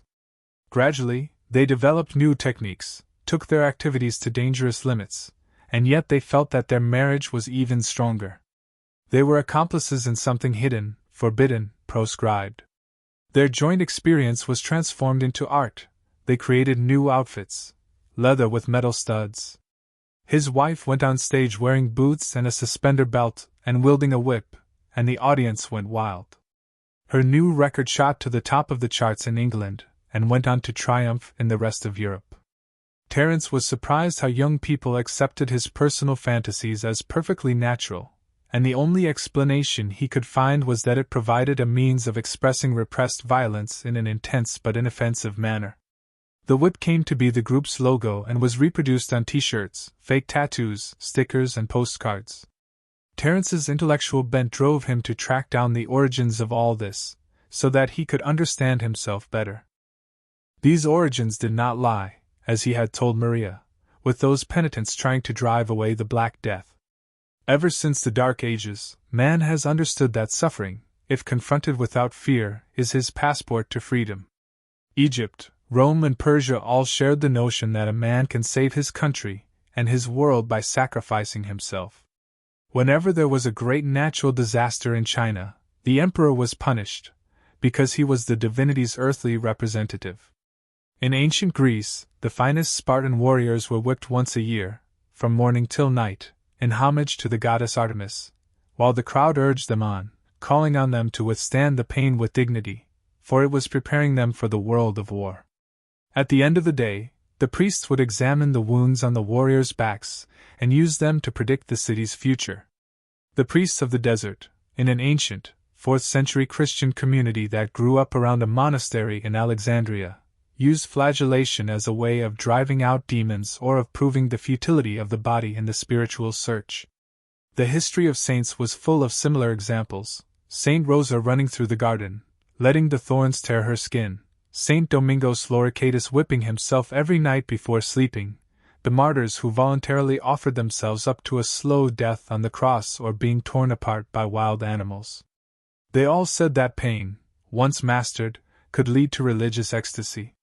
Recent, unconfirmed studies indicated that a particular kind of fungus with hallucinogenic properties grew in the wounds and caused visions. The pleasure was so intense that the practice soon left the monasteries and convents, and spread throughout the world. In 1718, a treatise on self-flagellation was published, which showed how to achieve pleasure through pain, but without harming the body. At the end of that century, there were dozens of places in Europe where people were prepared to suffer in order to attain joy. There are records of kings and princesses who had their slaves whip them, until they found that another kind of pleasure, albeit more exhausting and less gratifying, was to be found not only in being whipped, but also in inflicting pain. While he was smoking his cigarette, Terence took a certain pleasurable pride in knowing that most people would be unable to understand what he was thinking. It was better to belong to an exclusive club to which only the chosen had access. He remembered again how the torment of marriage had been transformed into the miracle of marriage. His wife knew that he visited Geneva for this purpose and she didn't mind. On the contrary, in this sick world, she was glad that her husband got the reward he wanted after a hard week at work. The girl who had just left the room had understood everything. He felt that his soul was very close to hers, although he wasn't yet ready to fall in love, for he loved his wife. But he liked to think that he was free and could dream of a new relationship. All he had to do was to get her to attempt the next and most difficult stage, the transformation into saccharomazicas. Venus in furs. The dominatrix, the mistress, capable of humiliating and punishing without pity. If she passed the test, he was ready to open his heart and let her in. From Maria's diary, when she was still drunk on vodka and pleasure. When I had nothing to lose, I had everything. When I stopped being who I am, I found myself. When I experienced humiliation and total submission, I was free. I don't know if I'm ill, if it was all a dream, or if it only happens once. I know that I can perfectly well live without it, but I would like to do it again, to repeat the experience, to go still further. I was a bit frightened by the pain, but it wasn't as bad as the humiliation, and it was just a pretext. When I had my first orgasm in many months, despite all the many men I'd been with and the many different things they've done with my body, I felt, is this possible, closer to God. I remembered what he said about how the flagellants, in offering up their pain for the salvation of humanity, found pleasure. I didn't want to save humanity, or him or me. I was just there. The art of sex is the art of controlled abandon. It wasn't theater this time, they were in a rail train station, at Maria's request, because she liked the pizza you could buy there. There was nothing wrong with being a bit wayward sometimes. Ralph ought to have come to see her the day before, when she was still a woman in search of love, and open fire, wine and desire. But life had chosen otherwise, and today she had got through the whole day without once having to make herself concentrate on the sounds around her or on the present moment, simply because she hadn't thought about Ralph. She had discovered other more interesting things to think about. What was she to do with this man beside her, who was eating a pizza he probably didn't like, and who was just passing the time until the moment came for them to go to his house? When he had come into the club and offered her a drink, she had thought of telling him that she wasn't interested anymore, and that he should find someone else. On the other hand, she had an enormous need to talk to someone about the previous night. She had tried talking to one or two of the other prostitutes who served the special clients, but none of them would tell her anything. Because Maria was bright, she learned quickly and had become the great threat in the Copacabana. Of all the men she knew, Ralph Hart was the only one who would understand, because Milan considered him too to be a special client. But he looked at her with eyes alight with love, and that made things difficult. It was best to say nothing. What do you know about pain, suffering and pleasure? She had once again failed to keep her thoughts to herself. Ralph stopped eating his pizza. Everything. And it doesn't interest me in the least. The reply had been instant, and Maria was shocked. Was she the only person in the world who didn't know everything? What kind of world was this? I've confronted my demons and my dark side, Ralph went on. I've been to the very depths and tried everything, not just in that area, but in many others too. On the last night we met, however, I went beyond my limits through desire, not pain. I plunged into the depths of my soul, and I know that I still want good things, many good things from this life. He wanted to say, one of those good things is you, so, please don't go down that path. But he didn't have the courage. Instead, he called a taxi and asked the driver to take them to the lake shore, where, an eternity before, they had walked together on the day they first met. Maria understood the request and said nothing. Her instinct told her that she had a lot to lose, although her mind was still drunk on what had happened the night before. She only awoke from her passive state when they reached the gardens beside the lake. Although it was still summer, it was already starting to get very cold at night. What are we doing here? She asked, as they got out of the taxi. It's windy. I might catch a cold. I've been thinking about what you said at the train station, about suffering and pleasure. Take your shoes off. She remembered that once, one of her clients had asked the same thing, and had been aroused simply by looking at her feet. Would adventure never leave her in peace? I'll catch a cold. Do as I say, he insisted. You won't catch a cold if we're quick. Believe in me, as I believe in you. For some reason, Maria realized that he was trying to help her. Perhaps because he himself had once drunk of some very bitter water, and was afraid that she was running the same risk. She didn't want to be helped. She was happy with her new world, in which she was learning that suffering wasn't a problem anymore. Then she thought of Brazil, of the impossibility of finding a partner with whom to share that different universe, and since Brazil was the most important thing in her life, she took off her shoes. The ground was covered in small stones that immediately tore her stockings, but that didn't matter, she could buy some more. "Take off your jacket," she could have said. No. But since last night she had got used to the joy of saying yes to everything that came her way. She took off her jacket, and her body, still warm, took a while to react, then gradually the cold began to get to her. "We can talk and walk at the same time." "I can't walk here, the ground's covered in stones." "Exactly. I want you to feel these stones, I want them to hurt you and bruise you, because, just as I did, you have started to associate suffering with pleasure, and I need to tear that out of your soul." Maria felt like saying, "There's no need, I like it." Instead, she began walking slowly along, and the soles of her feet began to burn with the cold and the sharp edges of the stones. "One of my exhibitions took me to Japan, just when I was immersed in what you called pain, suffering and pleasure. At the time, I thought there was no way back, that I would go deeper and deeper down, until there was nothing left in my life but the desire to punish and be punished. After all, we are human beings, we are born full of guilt. We feel terrified when happiness becomes a real possibility, and we die wanting to punish everyone else because we feel impotent, ill-used and unhappy. To pay for one's sins and be able to punish the sinners, wouldn't that be delicious?" "Oh yes, wonderful." Maria was still walking. The pain and the cold were making it hard for her to concentrate on what he was saying, but she was doing her best. "I noticed the marks on your wrists today." The handcuffs.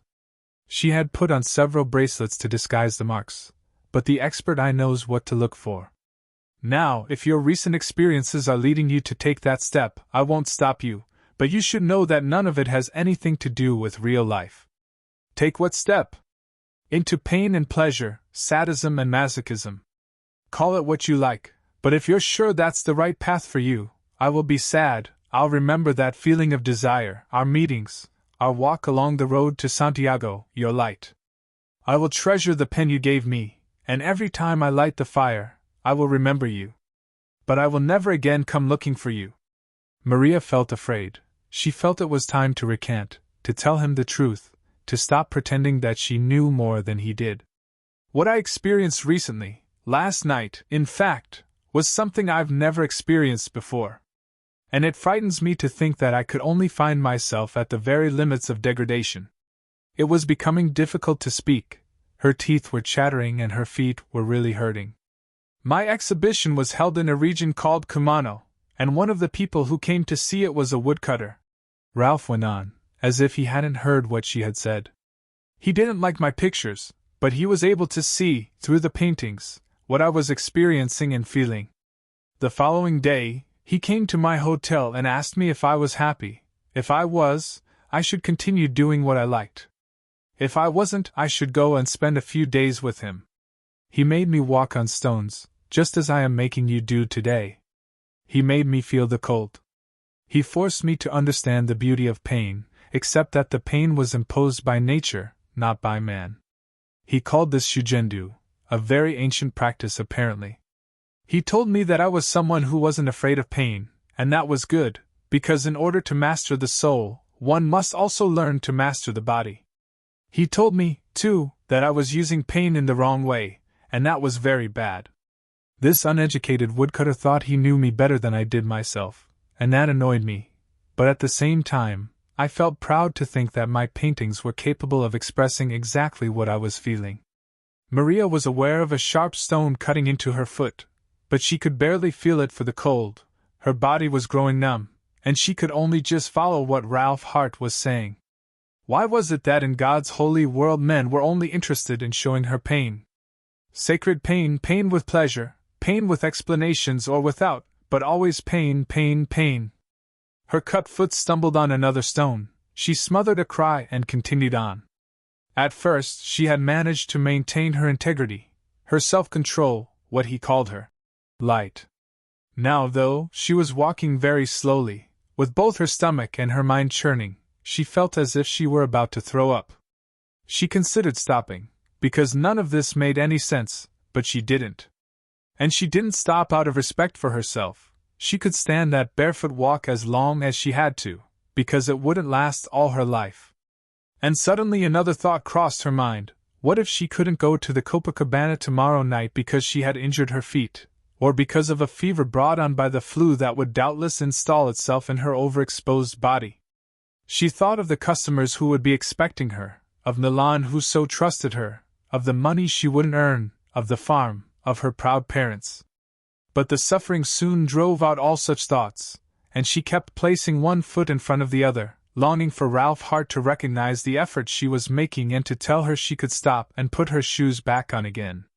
He seemed entirely indifferent, distant, as if this were the only way of freeing her from something she didn't as yet really know about, something she found very seductive, but which would leave far deeper marks than any handcuffs. Although she knew he was trying to help her, and however hard she tried to go forward and show him the light of her willpower, the pain would not allow her any thoughts, noble or profane. It was just pain, filling everything, frightening her and forcing her to think that she did have limits and that she wasn't going to make it. But she took one step. And another. The pain seemed about to invade her soul now and undermine her spiritually, because it's one thing to put on a bit of theater in a 5-star hotel, naked, with vodka and caviar inside you and a whip between your legs, but it's quite another to be cold and barefoot, with stones lacerating your feet. She was disoriented. She couldn't think of a single thing to say to Ralph Hart. All that existed in her universe were those small, sharp stones that formed the path between the trees. Then, just when she thought she was about to give up, she was filled by a strange feeling. She had reached her limit, and beyond it was an empty space, in which she seemed to float above herself, unaware of what she was feeling. Was this what the penitents had experienced? At the far extremity of pain, she had discovered a door into a different level of consciousness, and there was no room now for anything but implacable nature and her own invincible self. Everything around her became a dream: the ill-lit garden, the dark lake, the man walking beside her, saying nothing, the occasional couple out for a stroll, who failed to notice that she was barefoot and having difficulty walking. She didn't know if it was the cold or the pain, but she suddenly lost all sense of her own body and entered a state in which there was no desire and no fear, only a mysterious, how could she describe it, a mysterious peace. The pain barrier was not a barrier for her, she could go beyond it. She thought of all the people enduring unasked for suffering, and there she was, bringing suffering upon herself, but that didn't matter anymore. She had crossed the frontiers of the body, and now there was only soul. Light. A kind of void, which someone, someday, called paradise. There are certain sufferings which can only be forgotten once we have succeeded in floating above our own pain. The next thing she knew, Ralph was picking her up and putting his jacket around her shoulders. She must have fainted from the cold, but she didn't care. She was happy, she hadn't been afraid, she had come through. She had not humbled herself before him. The minutes became hours. She must have gone to sleep in his arms, because when she woke up, although it was still dark, she was in a room with a TV in one corner, and nothing else. White, empty. Ralph appeared with a cup of hot chocolate. "Good," he said. "You got to the place you needed to get to. I don't want hot chocolate, I want wine. And I want to go downstairs to our place by the fire, with books all around us," she had said. Our place. That wasn't what she had planned. She looked at her feet. Apart from a small cut, there were just a few red marks, which would disappear in a few hours' time. With some difficulty, she went downstairs, without really looking around her. She went and sat down on the rug by the fire. She had discovered that she always felt good there, as if that really was her place in the house. The woodcutter told me that whenever you do some form of physical exercise, when you demand the maximum from your body, the mind gains a strange spiritual strength, which has to do with the light I saw in you. What did you feel? I felt that pain is woman's friend. That is the danger. I also felt that pain has its limits. That is the salvation. Don't forget that. Maria's mind was still confused. She had experienced that peace when she had gone beyond her own limits. He had shown her a different kind of suffering that had also given her a strange pleasure. Ralph picked up a large file and opened it up in front of her. It contained drawings. The history of prostitution. That's what you asked me for when we met. Yes, she had, but it had only been a way of making conversation, of trying to appear interesting. It was of no importance now. All this time, I've been sailing in uncharted waters. I didn't think there was a history, I thought it was just the oldest profession in the world, as people say. But there is a history, or rather, two histories. And what are these drawings? Ralph Hart looked slightly disappointed at her apparent lack of interest in what he had said, but quickly set aside these feelings and went on. They're the things I jotted down as I was reading, researching, learning. Let's talk about that another day. I don't want to change the subject today. I need to understand about pain. You experienced pain yesterday, and you discovered that it led to pleasure. You experienced it today and found peace. That's why I'm telling you, don't get used to it, because it's very easy to become habituated. It's a very powerful drug. It's in our daily lives, in our hidden suffering, in the sacrifices we make, blaming love for the destruction of our dreams. Pain is frightening when it shows its real face, but it's seductive when it comes disguised as sacrifice or self-denial. Or cowardice. However much we may reject it, we human beings always find a way of being with pain, of flirting with it, and making it part of our lives. I don't believe that. No one wants to suffer. If you think you can live without suffering, that's a great step forward, but don't imagine that other people will understand you. True, no one wants to suffer, and yet nearly everyone seeks out pain and sacrifice, and then they feel justified, pure, deserving of the respect of their children, husbands, neighbors, God. Let's think about that now.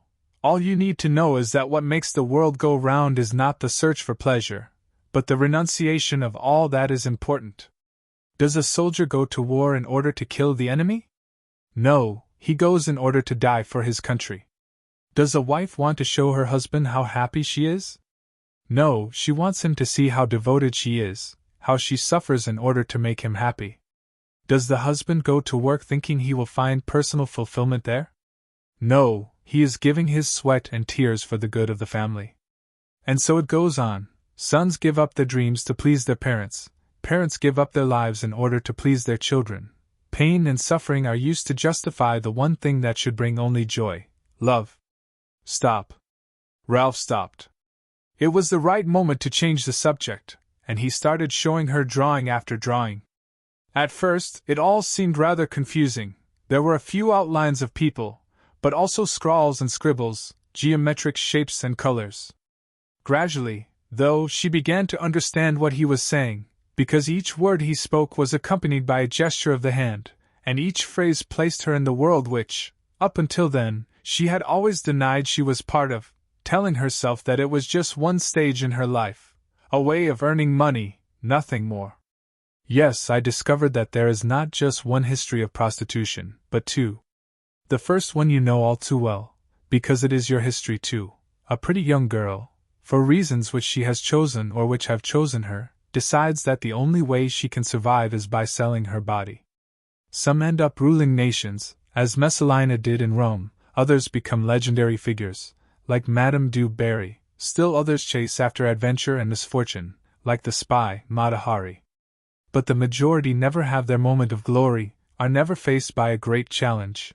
They will always be young girls from the interior in search of fame, a husband, adventure, but who end up discovering quite a different reality, into which they plunge for a time, and to which they become accustomed, always believing that they are in control and yet ultimately unable to do anything else. Artists have been making sculptures and paintings and writing books for more than 3,000 years. In just the same way, throughout all that time, prostitutes have carried on their work as if nothing very much ever changes. Would you like to know details? Maria nodded. She needed time in order to understand about pain, although she was starting to feel as if something very bad had left her body during that walk in the park. Prostitutes appear in classical texts, in Egyptian hieroglyphs, in Sumerian writings, in the Old and New Testament. But the profession only started to become organized in the 6th century BC, when a Greek legislator, Solon, set up state-controlled brothels and began imposing taxes on the skin trade. Athenian businessmen were pleased because what was once prohibited became legal. The prostitutes, on the other hand, started to be classified according to how much tax they paid. The cheapest were the pornai, slaves who belonged to the owners of the establishment. Next came the peripatetica, who picked up her clients in the street.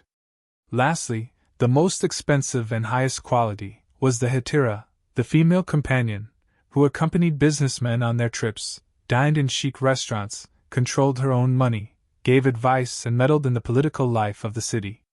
As you see, what happened then still happens now. In the Middle Ages, because of sexually transmitted diseases, silence, fear of catching a cold, the heat of the fire, necessary now to warm her body and her soul. Maria didn't want to hear any more history. It gave her a sense that the world had stopped, that everything was being endlessly repeated, and that mankind would never give sex the respect it deserved. You don't seem very interested. She pulled herself together. After all, he was the man to whom she had decided to give her heart, although now she wasn't so sure. I'm not interested in what I know about, it just makes me sad. You said there was another history. The other history is exactly the opposite, sacred prostitution. She had suddenly emerged from her somnolent state, and was listening to him intently. Sacred prostitution? Earning money from sex and yet still able to approach God. The Greek historian, Herodotus, wrote of Babylonia, they have a strange custom here, by which every woman born in Samaria is obliged, at least once in her lifetime, to go to the temple of the goddess Ishtar and give her body to a stranger, as a symbol of hospitality and for a symbolic price. She would ask him about that goddess later. Perhaps she would help her to recover something she had lost, although just what that was she did not know. The influence of the goddess Ishtar spread throughout the Middle East, as far as Sardinia, Sicily, and the Mediterranean ports. Later, during the Roman Empire, another goddess, Vesta, demanded total virginity or total surrender. In order to keep the sacred fire burning, the women serving her temple were responsible for initiating young men and kings on the path of sexuality. They sang erotic hymns, entered trance-like states, and gave their ecstasy to the universe in a kind of communion with the divinity. Ralph Hart showed her a photocopy of some ancient lyrics, with a translation in German at the foot of the page. He read slowly, translating each line as he went. When I am sitting at the door of a tavern, I, Ishtar, the goddess, am prostitute, mother, wife, divinity. I am what people call life. Although you call it death. I am what people call law. Although you call it delinquency. I am what you seek and what you find. I am what you scattered, and the pieces you now gather up. Maria was sobbing softly, and Ralph Hart laughed. His vital energy was returning, his light was beginning to shine again. It was best to continue the history, to show her the drawings, to make her feel loved. No one knows why sacred prostitution disappeared, since it had lasted not centuries, perhaps, but for at least 2 millennia. Maybe it was disease or because society changed its rules when it changed religions. Anyway, it no longer exists, and will never exist again. Nowadays, men control the world, and the term serves only to create a stigma, and any woman who steps out of line is automatically dubbed a prostitute. Could you come to the Copacabana tomorrow? Ralph didn't understand why she was asking this, but he agreed at once. From Maria's diary. After the night she walked barefoot in the Jardin Anglais in Geneva. I don't care whether it was once sacred or not, I hate what I do. It's destroying my soul, making me lose touch with myself, teaching me that pain is a reward, that money buys everything and justifies everything. No one around me is happy. The clients know they are paying for something that should be free, and that's depressing. The women know that they have to sell something which they would like to give out of pleasure and affection, and that is destructive. I've struggled long and hard before writing this, before accepting how unhappy and dissatisfied I am. I needed and I still need to hold out for a few more weeks. But I cannot simply do nothing, pretend that everything is normal, that it's just a stage, a phase of my life. I want to forget it, I need to love, that's all I need to love. Life is too short, or too long, for me to allow myself the luxury of living it so badly. It isn't his house. It isn't her house. It isn't Brazil or Switzerland. It's a hotel, which could be anywhere in the world, furnished, like all hotel rooms, in a way that tries to create a familiar atmosphere, but which only makes it seem all the more impersonal. It isn't the hotel with the lovely view of the lake and the memory of pain, suffering, and ecstasy. It looks out onto the road to Santiago, a route of pilgrimage, not penance, a place where people meet in the cafes along the road, discover each other's life, talk, become friends, fall in love. It's raining, and at this time of night, no one is walking there, although they have for years, decades, centuries. Perhaps the road needs to breathe, to rest from the many steps that trudge along it every day. Turn out the light. Close the curtains. She asks him to take his clothes off, and she does the same. Darkness is never absolute, and as soon as her eyes become accustomed to it, she can see the man's silhouette, outlined against the faintest of lights coming from who knows where. The last time they met for this purpose, she had left only part of her body naked.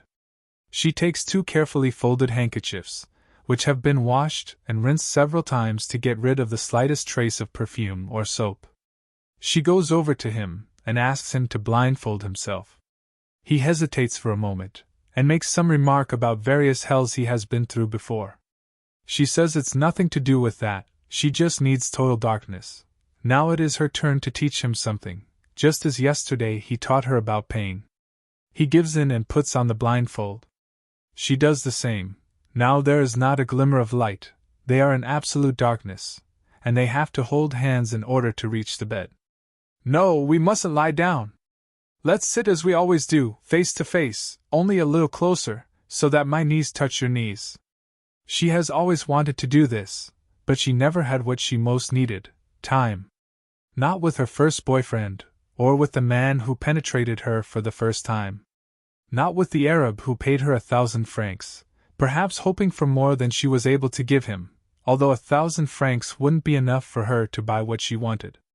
Not with the many men who had passed through her body, who have come and gone between her legs, sometimes thinking about themselves, sometimes thinking about her too, sometimes harboring romantic dreams, sometimes instinctively repeating certain words because they have been told that that is what men do, and that if they don't, they are not real men. She thinks of her diary. She has had enough, she wants the remaining weeks to pass quickly, and that is why she is giving herself to this man, because the light of her own love lies hidden there. Original sin was not the apple that Eve ate, it was her belief that Adam needed to share precisely the things she had tasted. Eve was afraid to follow her path without someone to help her, and so she wanted to share what she was feeling. Certain things cannot be shared. Nor can we be afraid of the oceans into which we plunge of our own free will. Fear cramps everyone's style. Man goes through hell in order to understand this. Love one another, but let's not try to possess one another. I love this man sitting before me now, because I do not possess him, and he does not possess me. We are free in our mutual surrender. I need to repeat this dozens, hundreds, millions of times, until I finally believe my own words. She thinks about the other prostitutes who work with her. She thinks about her mother and her friends. They all believe that man feels desire for only 11 minutes a day, and that they'll pay a fortune for it. That's not true. A man is also a woman. He wants to find someone, to give meaning to his life. Does her mother behave just as she does and pretend to have an orgasm with her father? Or in the interior of Brazil, is it still forbidden for a woman to take pleasure in sex? She knows so little of life and love, and now, with her eyes blindfolded and with all the time in the world, she is discovering the origin of everything, and everything begins where and how she would like it to have begun. Touch. Forget prostitutes, clients, her mother and her father. Now she is in total darkness. She has spent the whole afternoon wondering what she could give to a man who had restored her dignity, and made her understand that the search for happiness is more important than the need for pain. I would like to give him the happiness of teaching me something new, just as yesterday he taught me about suffering, street prostitutes and sacred prostitutes. I saw how much he enjoys teaching me things, so let him teach me, guide me. I would like to know how one reaches the body, without going via the soul, penetration, orgasm. She holds out her hand and asks him to do the same. She whispers a few words, saying that tonight, in this no man's land, she would like him to discover her skin, the boundary between her and the world. She asks him to touch her, to feel her with his hands, because bodies always understand each other, even when souls do not. He begins touching her, and she touches him too, and, as if by prior agreement, they both avoid the parts of the body where sexual energy surfaces most rapidly. His fingers touch her face, and she can smell just a hint of ink on them, a smell that will stay there forever, even if he washes his hands thousands and millions of times, a smell which was there when he was born, when he saw his first tree, his first house, and decided to draw them in his dreams. He must be able to smell something on her hands too, but she doesn't know what, and doesn't want to ask, because at that moment everything is body, and the rest is silence. She caresses and is caressed. She could stay like this all night, because it is so pleasurable and won't necessarily end in sex, and at that moment, precisely because there is no obligation to have sex, she feels hot between her legs and knows that she has become wet. When he touches her there, he will discover this, and she doesn't know if this is good or bad, this is just how her body is reacting, and she doesn't intend telling him to go here or there, more slowly or more quickly. His hands are touching her armpits now, the hairs on her arms stand on end, and she feels like pushing his hands away, but it feels good, although perhaps it is pain she is feeling. She does the same to him and notices that the skin in his armpits has a different texture, perhaps because of the deodorant they both use, but what is she thinking of? She mustn't think. She must touch, that is all.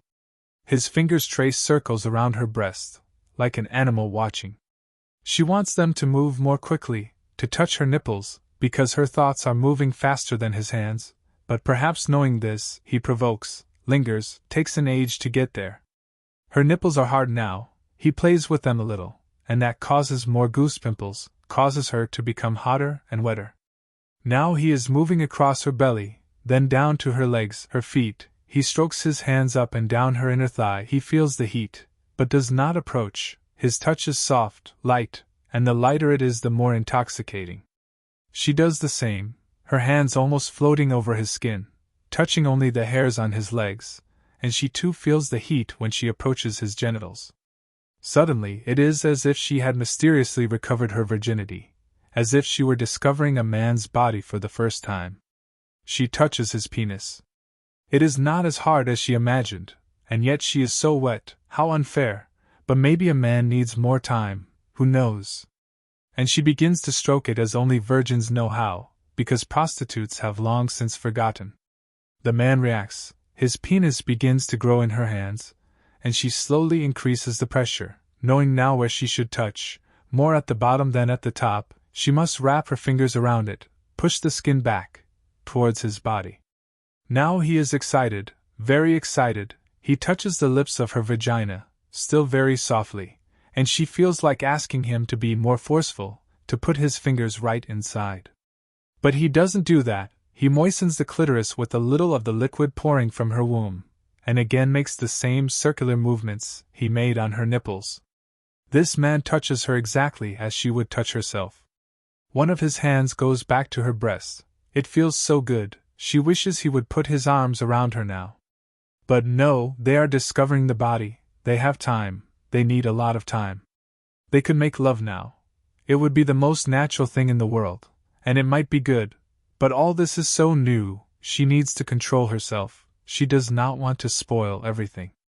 She remembers the wine they drank on that first night, how they sipped it slowly, savoring each mouthful, how she felt it warming her, and how it made her see the world differently, and left her more at ease and more in touch with life. She wants to drink that man too, and then she can forget forever the cheap wine that you gulp down, and that makes you feel drunk, but always leaves you with a headache and an empty space in your soul. She stops, slowly entwines her fingers with his, she hears a moan and would like to moan too, but she stops herself, she feels heat spreading throughout her body. The same thing must be happening to him.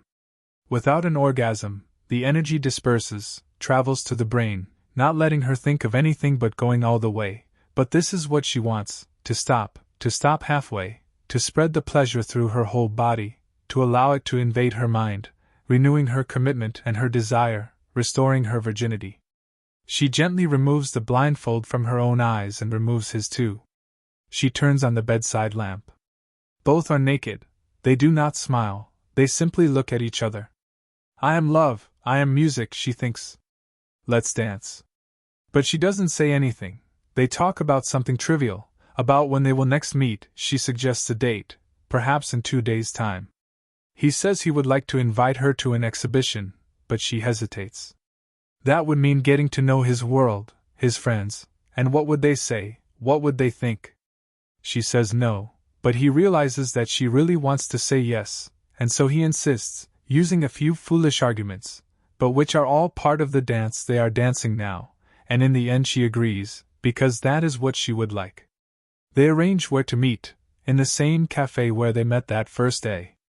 No, she says, Brazilians are very superstitious, and you must never meet in the same place where you first met, because that might close a cycle and bring everything to an end.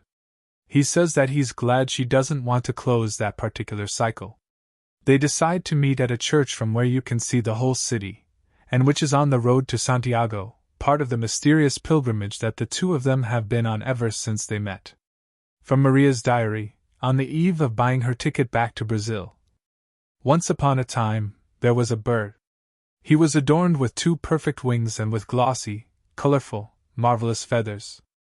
In short, he was a creature made to fly about freely in the sky, bringing joy to everyone who saw him. One day, a woman saw this bird and fell in love with him. She watched his flight, her mouth wide in amazement, her heart pounding, her eyes shining with excitement. She invited the bird to fly with her, and the two traveled across the sky in perfect harmony. She admired and venerated and celebrated that bird. But then she thought, he might want to visit far-off mountains.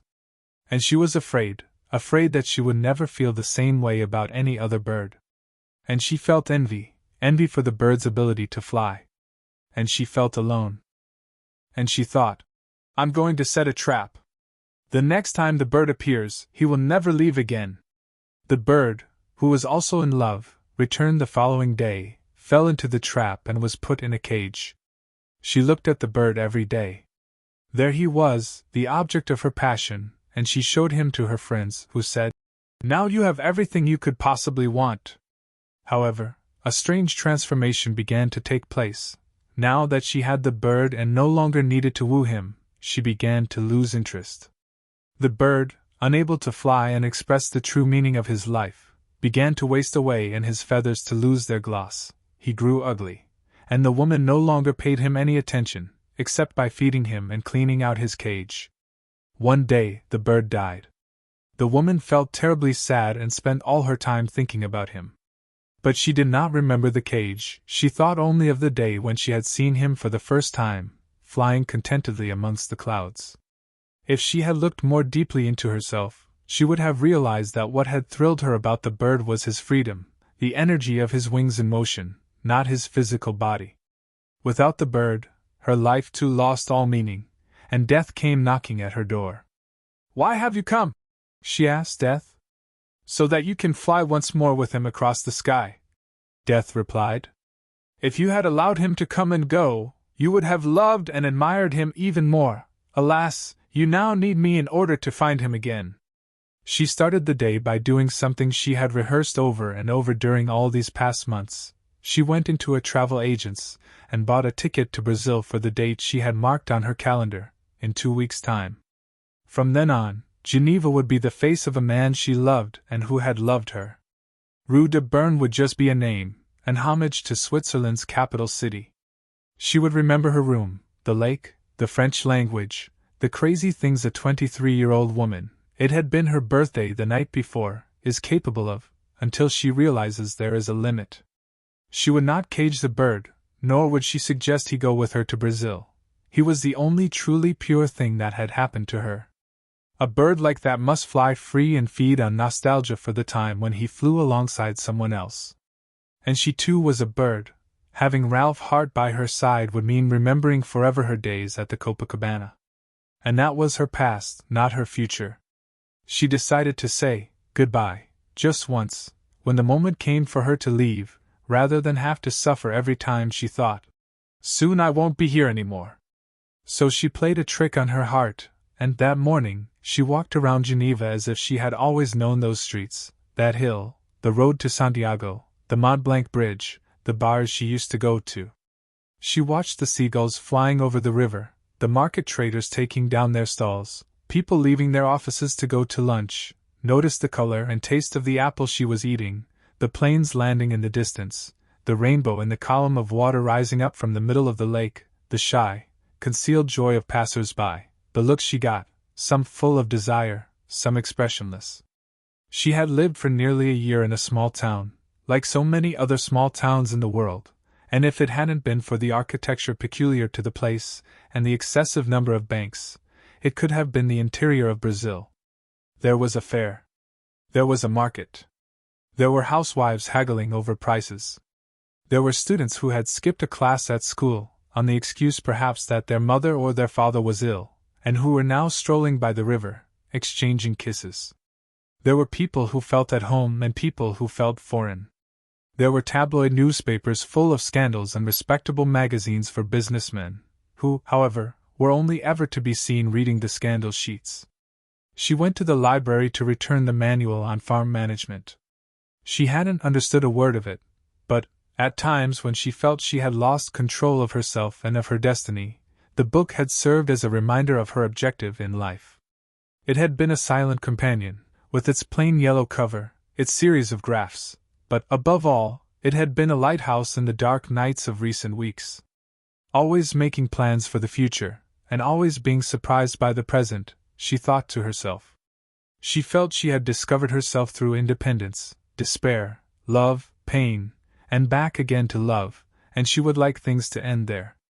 The oddest thing of all was that, while some of her work colleagues spoke of the wonder or the ecstasy of going to bed with certain men, she had never discovered anything either good or bad about herself through sex. She had not solved her problem, she could still not have an orgasm through penetration, and she had vulgarized the sexual act so much that she might never again find the embrace of recognition, as Ralph Hart called it, or the fire and joy she sought. Or perhaps, as she occasionally thought, and as mothers, fathers, and romances all said, love was necessary if one was to experience pleasure in bed. The normally serious librarian, and Maria's only friend, although she had never told her so, was in a good mood. She was having a bite to eat, and invited her to share a sandwich. Maria thanked her, and said that she had just eaten. "You took a long time to read this. I didn't understand a word. Do you remember what you asked me once?" No, she didn't, but when she saw the mischievous look on the other woman's face, she guessed. "Sex. You know, after you came here in search of books on the subject, I decided to make a list of what we had. It wasn't much, and since we need to educate our young people in such matters, I ordered a few more books. At least this way they won't need to learn about sex in that worst of all possible ways, by going with prostitutes." The librarian pointed to a pile of books in a corner, all discreetly covered in brown paper. "I haven't had time to catalogue them yet, but I had a quick glance through and I was horrified by what I read." Maria could imagine what the woman was going to say: embarrassing positions, sadomasochism, things of that sort. She had better tell her that she had to get back to work. She couldn't remember whether she had told her she worked in a bank or in a shop. Lying made life so complicated, she was always forgetting what she had said. She thanked her and was about to leave, when the other woman said, "You'd be horrified too. Did you know, for example, that the clitoris is a recent invention?" "An invention? Recent?" Just this week someone had touched hers, as if it had always been there, and as if those hands knew the terrain they were exploring well, despite the total darkness. It was officially accepted in 1559, after a doctor, Realdo Colombo, published a book entitled De Re Anatomica. It was officially ignored for 1500 years of the Christian era. Colombo describes it in his book as a pretty and a useful thing. Can you believe it? They both laughed. 2 years later, in 1561, another doctor, Gabriele Falloppio, said that he had discovered it. Imagine that! 2 men, Italians, of course, who know about such things, arguing about who had officially added the clitoris to the history books. It was an interesting conversation, but Maria didn't want to think about these things, mainly because she could already feel the juices flowing and her vagina getting wet, just remembering his touch, the blindfolds, his hands moving over her body. No, she wasn't dead to sex. That man had managed to rescue her. It was good to be alive. The librarian, however, was warming to her subject. Its discovery didn't mean it received any more respect, though.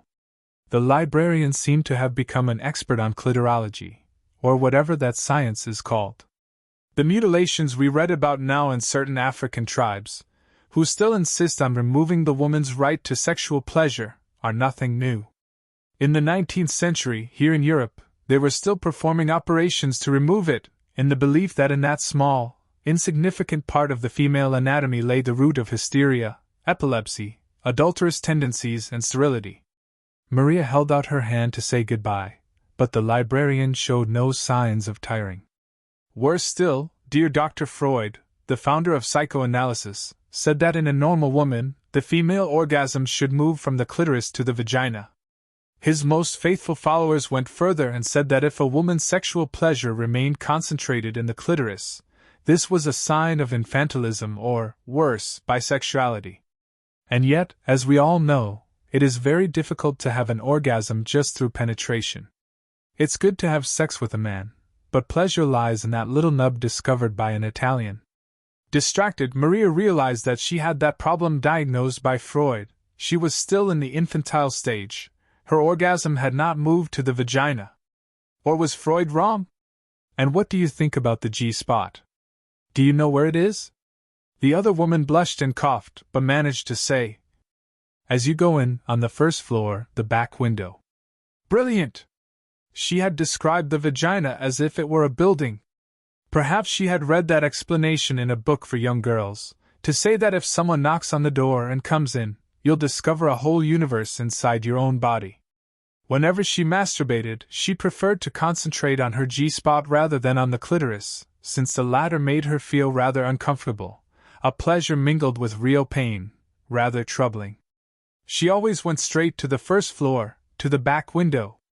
Seeing that the librarian was clearly never going to stop talking, perhaps because she had discovered in Maria an accomplice to her own lost sexuality, she gave a wave of her hand and left, trying to concentrate on whatever nonsense came into her head, because this was not a day to think about farewells, clitorises, restored virginities, or G-spots. She focused on what was going on around her: bells ringing, dogs barking, a tram rattling over the tracks, footsteps, her own breathing, the signs offering everything under the sun. She did not feel like going back to the Copacabana, and yet she felt an obligation to work until the end, although she had no real idea why. After all, she had saved enough money. She could spend the afternoon doing some shopping, talking to the bank manager, who was a client of hers, but who had promised to help her manage her savings, having a cup of coffee somewhere, sending off the clothes that wouldn't fit into her suitcases. It was strange, for some reason, she was feeling rather sad. Perhaps because it was still another 2 weeks before she would leave, and she needed to get through that time, to look at the city with different eyes and feel glad for what she had experienced there. She came to a crossroads where she had been hundreds of times before. You could see the lake from there and the water spout, and on the far pavement, in the middle of the public gardens, the lovely floral clock, one of the city's symbols. And that clock would not allow her to lie, because... Suddenly, time and the world stood still. What was this story she had been telling herself since the morning? Something about her recently restored virginity. The world seemed frozen, that second would never end. She was face to face with something very serious and very important in her life. She could not just forget about it. She could not do as she did with her nighttime dreams, which she always promised herself she would write down, and which she never did. Don't think about anything. The world has stopped. What's going on? Enough. The bird, the lovely story about the bird she had just written, was it about Ralph Hart?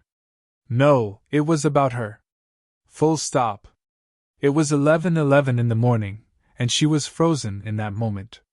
She was a foreigner inside her own body. She was rediscovering her recently restored virginity, but its rebirth was so fragile that if she stayed there, it would be lost forever. She had experienced heaven perhaps, certainly hell, but the adventure was coming to an end. She couldn't wait 2 weeks, 10 days, 1 week, she needed to leave now, because, as she stood looking at the floral clock, with tourists taking pictures of it and children playing all around, she had just found out why she was sad. And the reason was this: she didn't want to go back. And the reason she didn't want to go back wasn't Ralph Hart, Switzerland, or adventure. The real reason couldn't have been simpler: money. Money! A special piece of paper, decorated in somber colors, which everyone agreed was worth something, and she believed it, everyone believed it, until you took a pile of that paper to a bank, a respectable, traditional, highly confidential Swiss bank, and asked, "Could I buy back a few hours of my life?" "No, madam, we don't sell, we only buy." Maria was woken from her delirium by the sound of screeching brakes, a motorist shouting, and a smiling old gentleman, speaking English, telling her to step back onto the pavement. The pedestrian light was red. "But this can't be exactly an earth-shattering discovery. Everyone must feel what I feel. They must know." But they didn't. She looked around her.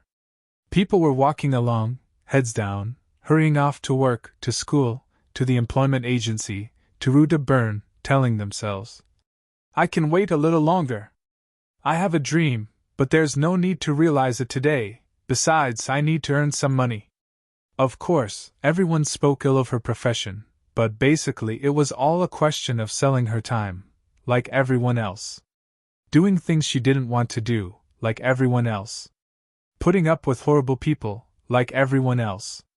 Handing over her precious body and her precious soul in the name of a future that never arrived, like everyone else. Saying that she still didn't have enough, like everyone else. Waiting just a little bit longer, like everyone else. Waiting so that she could earn just a little bit more, postponing the realization of her dreams. She was too busy right now. She had a great opportunity ahead of her, loyal clients who were waiting for her, who could pay between 350 and 1,000 francs a session. And for the first time in her life, despite all the good things she could buy with the money she might earn, who knows, she might only have to work another year, she decided consciously, lucidly and deliberately to let an opportunity pass her by. Maria waited for the light to change. She crossed the road and paused in front of the floral clock. She thought of Ralph, saw again the look of desire in his eyes on the night when she had slipped off the top half of her dress, felt his hands touching her breasts, her sex, her face, and she became wet. And as she looked at the vast column of water in the distance, without even having to touch any part of her own body, she had an orgasm right there, in front of everyone. Not that anyone noticed, they were all far too busy. Naya, the only one of her work colleagues with whom she had a relationship that could be described as friendship, called her over as soon as she came in. She was sitting with an Oriental gentleman, and they were both laughing. "Look at this," she said to Maria. "Look what he wants me to do with him."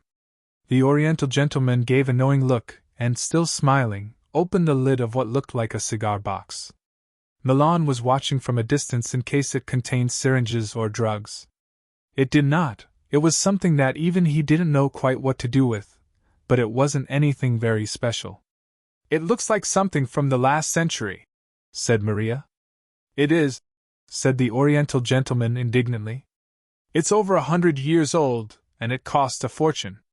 What Maria saw was a series of valves, a handle, electric circuits, small metal contacts and batteries. It looked like the inside of an ancient radio, with 2 wires sticking out, at the ends of which were small glass rods, about the thickness of a finger. It certainly didn't look like something that had cost a fortune. "How does it work?" Naya didn't like Maria's question. Although she trusted Maria, people could change from one moment to the next, and she might have her eye on her client. "He's already explained. It's the violet rod." And turning to the Oriental man, she suggested that they leave, because she had decided to accept his invitation. However, the man seemed pleased that his toy should have aroused such interest. "Around 1900, When the first batteries came onto the market, traditional medicine started experimenting with electricity to see if it could cure mental illness or hysteria. It was also used to get rid of spots and to stimulate the skin. You see these two ends? Well, they were placed here. He indicated his temples. And the battery created the same sort of static electricity that you get in Switzerland when the air's very dry. Static electricity was something that never happened in Brazil, but was very common in Switzerland. Maria had discovered it one day when she opened the door of a taxi. She had heard a crack and received a shock. She thought there must be something wrong with the car and had complained, saying that she wasn't going to pay the fare, and the driver had insulted her and told her she was stupid. He was right. It wasn't the car, it was the dry air. After receiving several more shocks, she began to be afraid of touching anything made of metal, until she discovered in a supermarket a bracelet she could wear that discharged the electricity accumulated in the body. She turned to the man. But that's really nasty. Naya was getting more and more irritated by Maria's remarks. In order to avoid future conflicts with her only possible friend, she kept her arm around the man's shoulder, thus leaving no room for doubt as to whom he belonged. "It depends where you put it," said the man, laughing loudly. He turned the little handle and the two rods seemed to turn violet. He quickly placed them on the two women. There was a crack, but the shock was more ticklish than painful. Milan came over. "Would you mind not using that in here, please?" The man put the rods back inside the box. Naya seized the moment and suggested that they go straight to the hotel. The man seemed rather disappointed, since the new arrival seemed far more interested in his machine than the woman who was now suggesting they go back to his hotel. He put on his jacket and stowed the box away inside a leather briefcase, saying, "They've started making them again now. They've become quite fashionable amongst people in search of special pleasures. But you'd only find ones like this in rare medical collections, museums, and antique shops." Milan and Maria just stood there, not knowing what to say. "Have you ever seen one before?" "Not like that, no. It probably did cost a fortune, but then he's a top executive with an oil company. I've seen modern ones, though." "What do they do with them?" "The man puts them inside his body, and then asks the woman to turn the handle. He gets an electric shock inside." "Couldn't he do that on his own?" "You can do most kinds of sexual activity on your own, but if they stopped believing that it was more fun with another person, my bar would go bankrupt, and you would have to find work in a greengrocer's shop. By the way, your special client said that he would be here tonight, so make sure you turn down any other offers." "Oh, I will, including his. I came to say goodbye. I'm leaving." Milan appeared not to react. "Is it the painter?" "No, it's the Copacabana. There's a limit to everything, and I reached mine this morning when I was looking at that floral clock near the lake." "And what is the limit?" "The price of a farm in the interior of Brazil. I know I could earn more money, that I could work for another year. After all, what difference would it make?" "Well, I know what difference it would make. I would be caught in this trap forever, just as you are and the clients are, the businessmen, the air stewards, the talent scouts, the record company executives, the many men I have known, to whom I have sold my time and which they can't sell back to me. If I stay another day, I'll be here for another year, and if I stay another year, I'll never leave." Milan nodded discreetly, as if he understood and agreed with everything she had said, although he couldn't actually say anything, for fear of infecting all the other girls who worked for him. He was a good man, and although he didn't give her his blessing, either did he try to convince Maria that she was wrong. She thanked him and asked for a drink, a glass of champagne. She couldn't stand another fruit juice cocktail. She could drink now that she wasn't working. Milan told her to phone him if ever she needed anything. She would always be welcome. She made to pay for the drink, and he said it was on the house. She accepted. She had, after all, given that house a great deal more than one drink. From Maria's diary, when she got home. "I don't remember exactly when, but one Sunday recently, I decided to go to church to attend Mass. After some time, I realized that I was in the wrong church. It was a Protestant church. I was about to leave, but the vicar was just beginning his sermon, and I thought it would be rude to get up at that point, and it was a real blessing, because that day I heard things I very much needed to hear. He said something like, "In all the languages in the world, there is the same proverb, what the eyes don't see, the heart doesn't grieve over." Well, I say that there isn't an ounce of truth in it. The further off they are, the closer to the heart are all those feelings that we try to repress and forget. If we're in exile, we want to store away every tiny memory of our roots. If we're far from the person we love, everyone we pass in the street reminds us of them. The Gospels and all the sacred texts of all religions were written in exile, in search of God's understanding, of the faith that moves whole peoples, of the pilgrimage of souls wandering the face of the earth. Our ancestors did not know, as we do not know, what the divinity expects from our lives, and it is out of that doubt that books are written, pictures painted, because we don't want to forget who we are, nor can we. At the end of the service, I went up to him and thanked him. I said that I was a stranger in a strange land, and I thanked him for reminding me that what the eyes don't see, the heart does grieve over. And my heart has grieved so much, that today I'm leaving. She picked up her 2 suitcases and put them on the bed. They had always been there, waiting for the day when everything would come to an end. She had imagined that she would fill them with presents, new clothes, photographs of snow and of the great European capitals, souvenirs of a happy time when she had lived in the safest and most generous country in the world. She had a few new clothes, it was true, and a few photos taken in the snow that fell one day in Geneva, but apart from that, nothing was as she had imagined it would be. She had arrived with the dream of earning lots of money, learning about life and who she was, buying a farm for her parents, finding a husband, and bringing her family over to see where she lived. She was returning with just enough money to realize one of those dreams, without ever having visited the mountains and, worse still, a stranger to herself. But she was happy. She knew the time had come to stop. Not many people do. She had had only 4 adventures, being a dancer in a cabaret, learning French, working as a prostitute, and falling hopelessly in love. How many people can boast of experiencing so much excitement in 1 year? She was happy, despite the sadness, and that sadness had a name. It wasn't prostitution, or Switzerland or money, it was Ralph Hart. Although she had never acknowledged it to herself, deep down, she would like to have married him. That man who was now waiting for her in a church, ready to take her off to see his friends, his paintings, his world. She considered standing him up and getting a room in a hotel near the airport, since the flight left early the next morning. From now on, every minute spent by his side would be a year of suffering in the future, for everything she could have said to him and didn't, for her memories of his hands, his voice, his loving support, and his stories.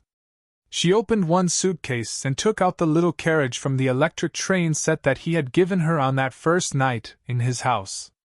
She looked at it for a few minutes, then threw it in the bin. It didn't deserve to go to Brazil, and it had proved useless and unfair to the child who had always wanted it.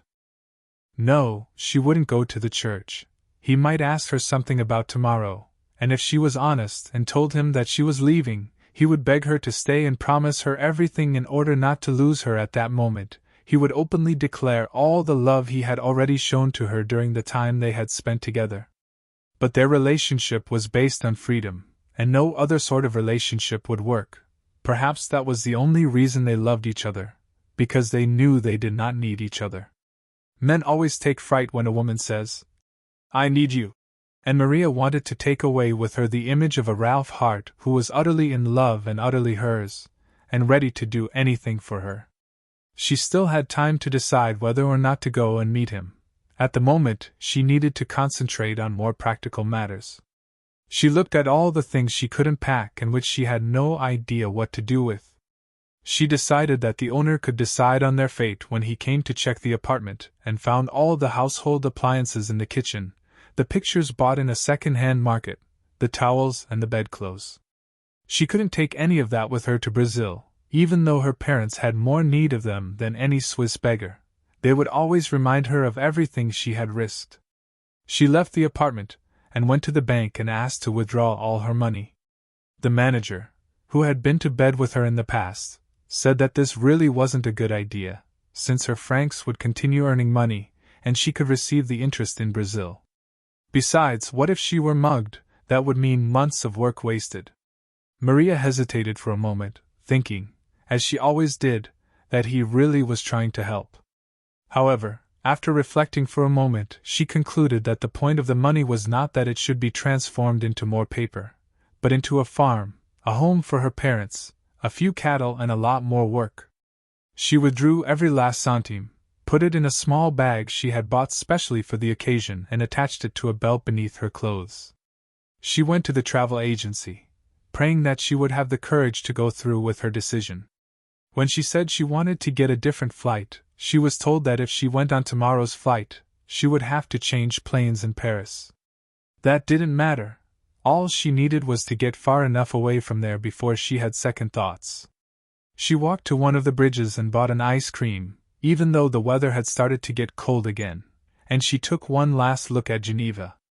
Everything seemed different to her, as if she had just arrived and needed to visit the museums, the historical monuments, the fashionable bars and restaurants. It's odd how, when you live in a city, you always postpone getting to know it, and usually end up never knowing it at all. She thought she would feel happy because she was going home, but she wasn't. She thought she would feel sad because she was leaving a city that had treated her so well, but she didn't. The only thing she could do now was to shed a few tears, feeling rather afraid of herself, an intelligent young woman, who had everything going for her, but who tended to make the wrong decisions. She just hoped that this time she was right. The church was completely empty when she went in, and she was able to examine in silence the splendid stained glass windows, lit from outside by the light of a day washed clean by last night's storm. Before her stood an empty cross. She was confronted not by an instrument of torture, by the bloodied body of a dying man, but by a symbol of resurrection, in which the instrument of torture had lost all its meaning, its terror, its importance. She remembered the whip on that night of thunder and lightning. It was the same thing. Dear God, what am I saying? She was pleased too not to see any images of suffering saints, covered in bloodstains and open wounds. This was simply a place where people gathered to worship something they could not understand. She stood in front of the monstrance, in which was kept the body of a Jesus in whom she still believed, although she had not thought about him for a long time. She knelt down and promised God, the Virgin, Jesus, and all the saints that whatever happened that day, she would not change her mind and would leave anyway.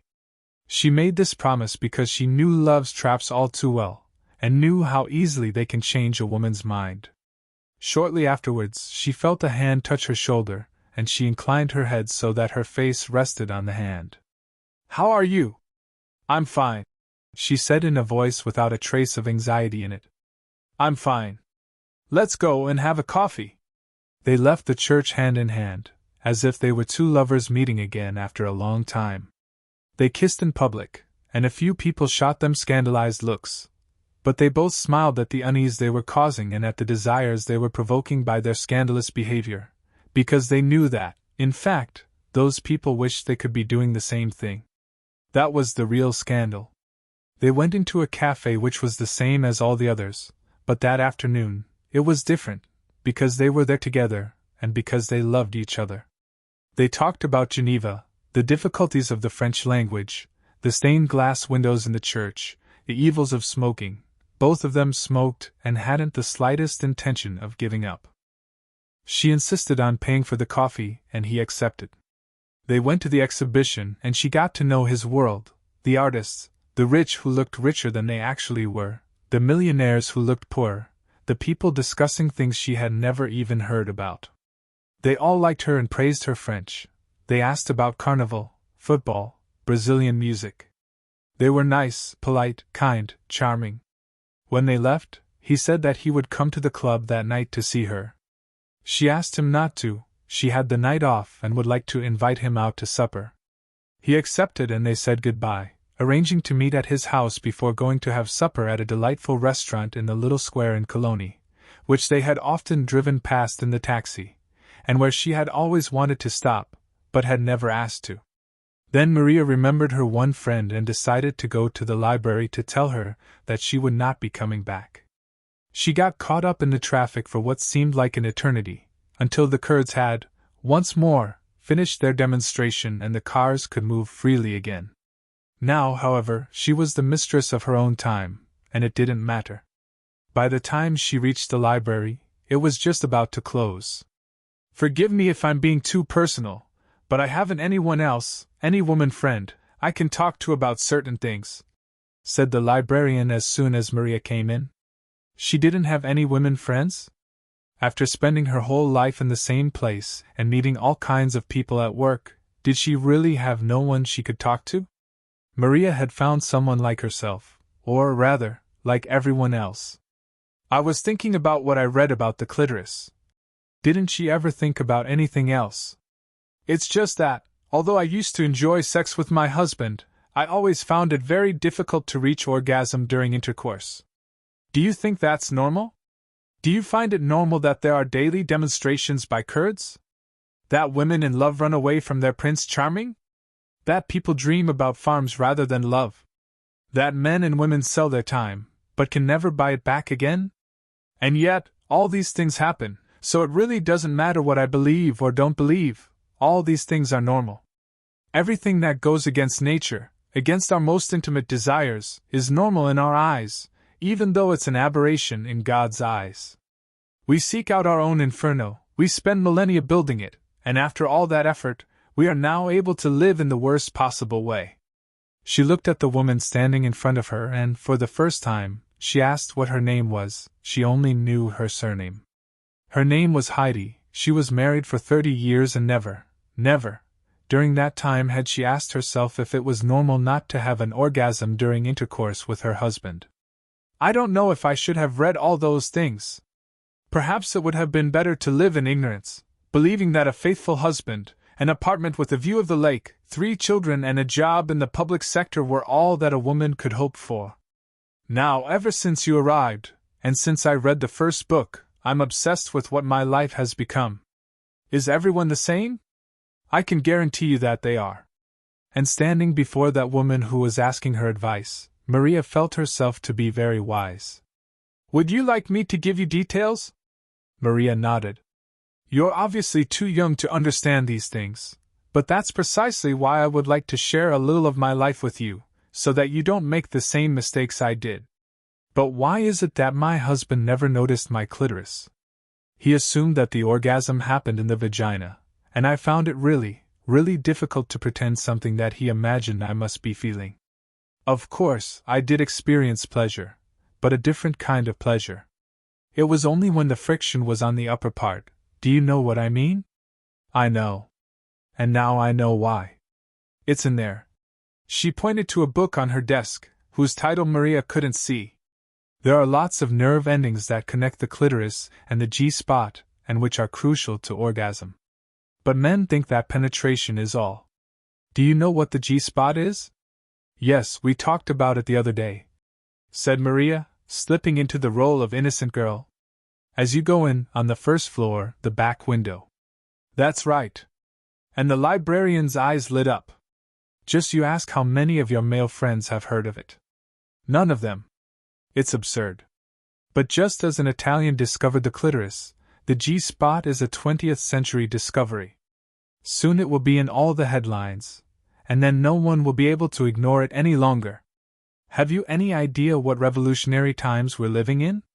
Maria glanced at her watch, and Heidi realized that she would have to talk fast, in order to teach this pretty young woman that all women have the right to be happy and fulfilled, in order that the next generation should benefit from all these extraordinary scientific discoveries. Dr. Freud didn't agree because he wasn't a woman, and since he experienced his orgasm through his penis, he felt that women must, therefore, experience pleasure in their vagina. We've got to go back to basics, to what has always given us pleasure, the clitoris and the G-spot. Very few women enjoy a satisfactory sexual relationship, so if you have difficulty in getting the pleasure you deserve, let me suggest something: change position. Make your lover lie down and you stay on top. Your clitoris will strike his body harder and you, not he, will be getting the stimulus you need. Or rather, the stimulus you deserve. Maria, meanwhile, was only pretending that she wasn't listening to the conversation. So she wasn't the only one. She didn't have a sexual problem, it was all just a question of anatomy. She felt like kissing the librarian, as if a gigantic weight had been lifted off her heart. How good to have discovered this while she was still young. What a marvelous day she was having.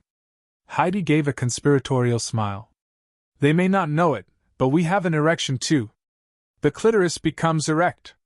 They presumably meant men. Since this was such an intimate conversation, Maria decided to risk a question. Have you ever had an affair? The librarian looked shocked.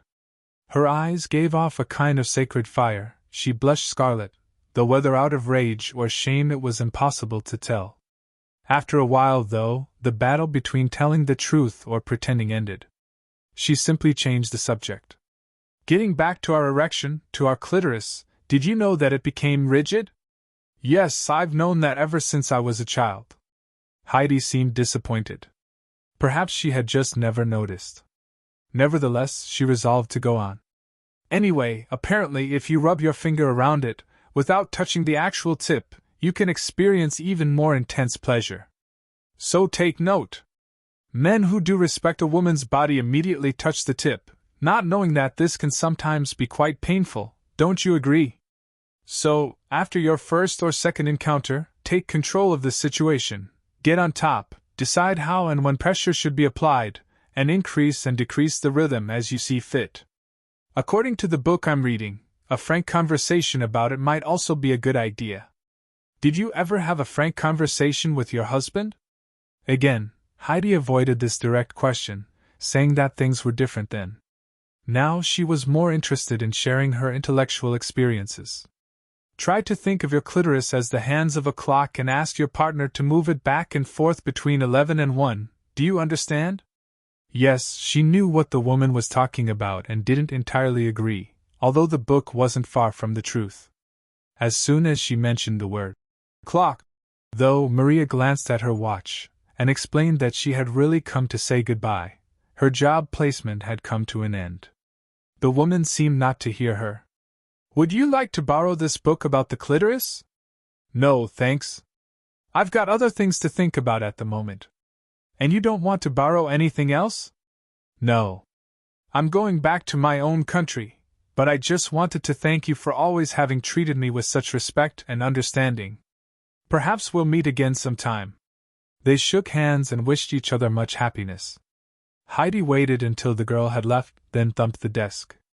Why hadn't she seized the opportunity to share something which, the way things were going, would probably go to the grave with her?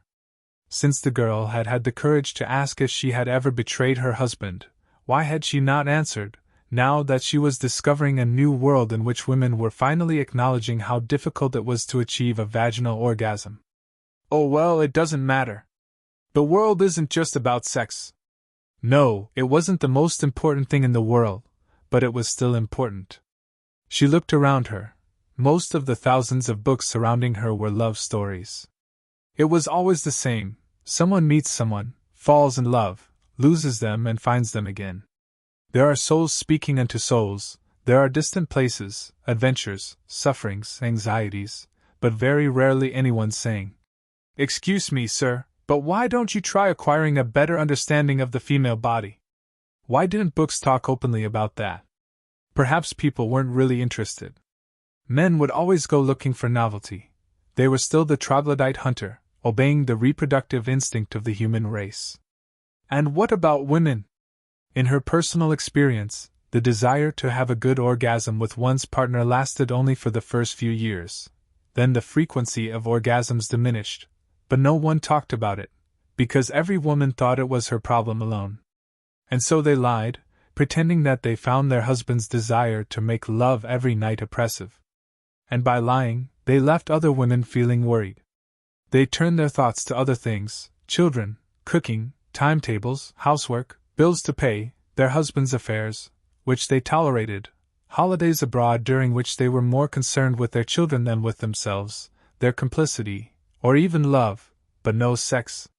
She should have been more open with that young Brazilian woman, who seemed to her an innocent creature, old enough to be her daughter, and still incapable of understanding what the world was like. An immigrant, far from home, working hard at a boring job, waiting for a man she could marry, and with whom she could fake a few orgasms, find security, reproduce this mysterious human race, and then forget all about such things as orgasms, the clitoris or the G-spot, which was only discovered in the 20th century. Being a good wife, a good mother, making sure there was nothing lacking in the home, masturbating occasionally in secret, thinking about some man who had passed her in the street and looked at her longingly. Keeping up appearances.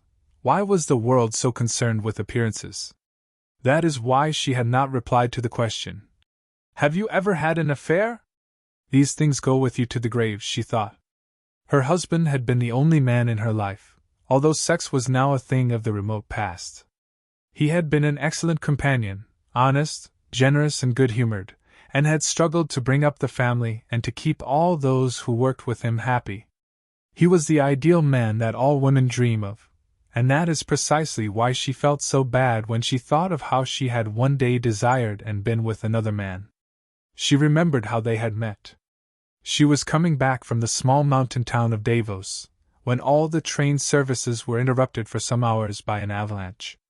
She phoned home so that no one would be worried, bought a few magazines and prepared for a long wait at the station. That was when she noticed the man sitting next to her, along with his rucksack and sleeping bag.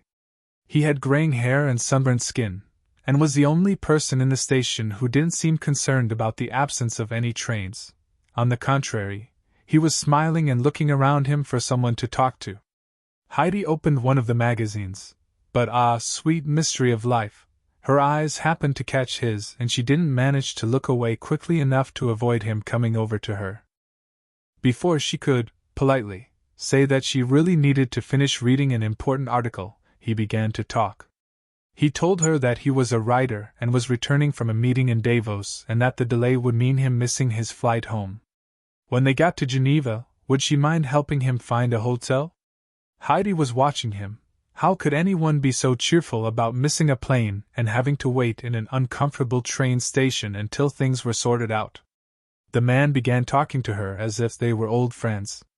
He told her about his travels, about the mystique of literary creation and, to her horror, about all the women he had known and loved in his lifetime.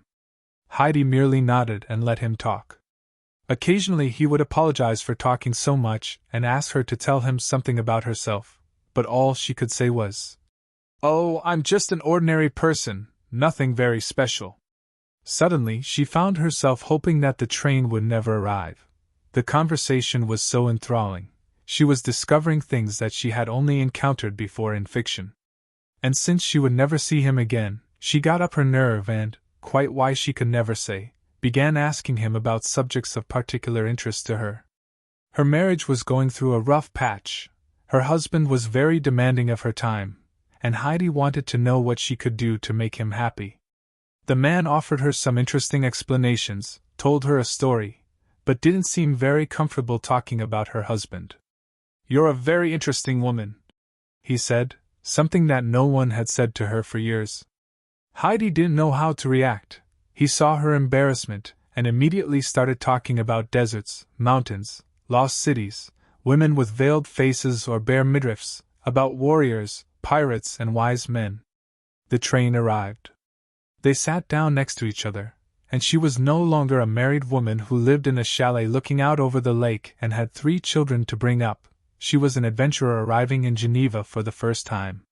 She looked at the mountains and the river and felt glad to be sitting beside a man who wanted to go to bed with her, because that's all men think about, and who was doing his best to impress her. She wondered how many other men had felt the same, but to whom she had never given the slightest encouragement. That morning, however, the world had changed, and she was suddenly a 38-year-old adolescent, dazzled by this man's attempts to seduce her. It was the best feeling in the world. In the premature autumn of her life, when she thought she had everything she could possibly want, this man appeared at the train station and walked straight into her life without first asking permission. They got off at Geneva and she showed him a hotel, a cheap one, he said, because he should have left that morning and didn't have much money on him for another night in exorbitantly expensive Switzerland. He asked her to go up to the room with him, to see if everything was in order. Heidi knew what to expect, and nevertheless she accepted his proposal. They shut the door, they kissed each other with wild abandon, he tore off her clothes and, dear God, he knew all about the female body, because he had known the sufferings and frustrations of so many women. They made love all afternoon, and only when evening fell did the charm dissipate, and she said the words she would have preferred not to have said. I must go home, my husband's expecting me. He lit a cigarette, and they lay in silence for a few moments, and neither of them said goodbye. Heidi got up and left without looking back, knowing that, whatever either of them might say, no word or phrase would make any sense. She would never see him again, but for a few hours, in the autumn of her despair, she had ceased to be a faithful wife, housewife, loving mother, exemplary public servant and constant friend, and reverted to being simply a woman. For a few days her husband kept saying that she seemed different, either happier or sadder, he couldn't quite put his finger on it. A week later, everything was back to normal. What a shame I didn't tell that young woman, she thought. Not that she would have understood, she still lives in a world in which people are faithful and vows of love are forever. From Maria's diary. I don't know what he must have thought when he opened the door that night and saw me standing there, carrying 2 suitcases. Don't worry, I said. I'm not moving in. Shall we go to supper? He didn't say anything, just helped me in with my luggage. Then, without saying, What's going on? Or, How lovely to see you, he simply put his arms around me and started kissing me and touching my body, my breasts, my crotch, as if he had been waiting for this a long time and was now afraid that the moment would never come. He pulled off my jacket and my dress, leaving me naked, and there in the hall, without any ritual or preparation, without even time to say what would be good and what bad, with the cold wind blowing in under the front door, we made love for the first time. I thought perhaps I should tell him to stop, so that we could find somewhere more comfortable, so that we could have time to explore the immense world of our sensuality. But, at the same time, I wanted him inside me, because he was the man I had never possessed and would never possess again. That is why I could love him with all my energy, and have, at least for one night, what I'd never had before and what I would possibly never have again. He lay me down on the floor and entered me before I was aroused and ready, but the pain didn't bother me. On the contrary, I liked it like that, because he obviously understood that I was his and that he didn't need to ask permission. I wasn't there in order to teach him anything or to prove that I was more sensitive or more passionate than other women. I was there to say yes, you're welcome, that I too had been waiting for this, that I was pleased about his total disregard for the rules we had created between us, and that he was now demanding that we should be guided solely by our instincts, male and female. We were in the most conventional of positions, me underneath him, with my legs spread, and him on top of me, moving in and out, while I looked at him, with no desire to pretend or to moan or to do anything, just wanting to keep my eyes open so that I could remember every second, watch his face changing, his hands grabbing my hair, his mouth biting me, kissing me. No preliminaries, no caresses, no preparations, no sophistication, just him inside me and me inside his soul. He came and went, quickening and slowing the rhythm, stopping sometimes to look at me too, but he didn't ask if I was enjoying it, because he knew that this was the only way our souls could communicate at that moment. The rhythm increased, and I knew that the 11 minutes were coming to an end, and I wanted them to last forever, because it was so good. Ah, dear God, it was good, to be possessed and not to possess.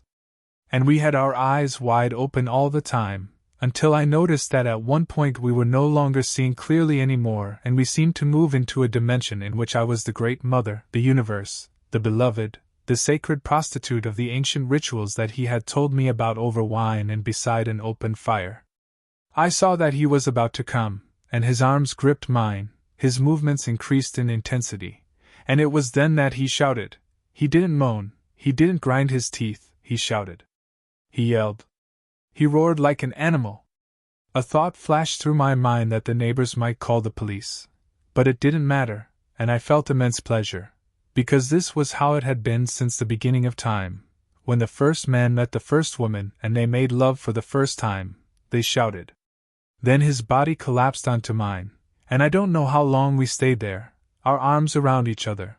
I stroked his hair as I had done only once before, on the night when we locked ourselves up in the darkness of the hotel room. I felt his racing heart gradually slowed to its normal rate. His hands began delicately to move up and down my arms, making all the hairs on my body prickle. He must have had a practical thought, the weight of his body on mine, because he rolled over, took my hand, and we lay there staring up at the ceiling and the chandelier with its 3 light bulbs lit. "Good evening," I said. He drew me over so that my head was resting on his chest. For a long time, he just stroked me, and then he said, "Good evening," too. "The neighbors must have heard everything," I said, not knowing quite what to say next, because saying, "I love you," at that juncture didn't make much sense. He knew that already, and so did I. "There's a terrific draft from under the door," he said, when he could have said, "Good. Let's go into the kitchen." We got up and I saw that he hadn't even taken off his trousers. He was dressed just as I had found him, only with his penis exposed. I put my jacket over my bare shoulders. We went into the kitchen. He made some coffee. He smoked 2 cigarettes and I smoked 1. Sitting at the table, he said, "Thank you," with his eyes, and I replied, "Thank you too," but our mouths remained shut. He eventually got up the courage to ask about the suitcases. "I'm flying back to Brazil tomorrow at midday." A woman knows when a man is important to her. Are men capable of that kind of realization? Or would I have to say, "I love you, I'd like to stay here with you, ask me to stay. Don't go"? Yes, he had understood that he could say that to me. I have to. I made a promise. Because if I hadn't, he might think that this was all going to last forever. And it wasn't. It was part of the dream of a young woman from the interior of a far-off country, who goes to the big city, well, not that big really, encounters all kinds of difficulties, but finds the man who loves her.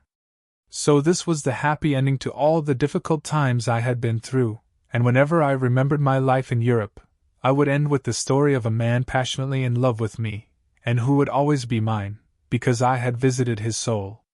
Ah, Ralph, you have no idea how much I love you. I think that perhaps we always fall in love the very first instant we see the man of our dreams, even though, at the time, reason may be telling us otherwise, and we may fight against that instinct, hoping against hope that we won't win, until there comes a point when we allow ourselves to be vanquished by our feelings. That happened on the night when I walked barefoot in the park, cold and in pain, but knowing how much you loved me.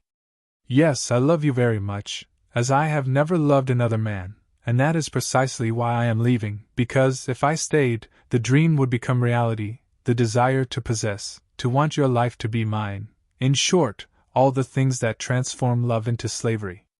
It's best left like this, a dream. We have to be careful what we take from a country, or from life. "You didn't have an orgasm," he said, trying to change the subject, to be careful and not to force the situation.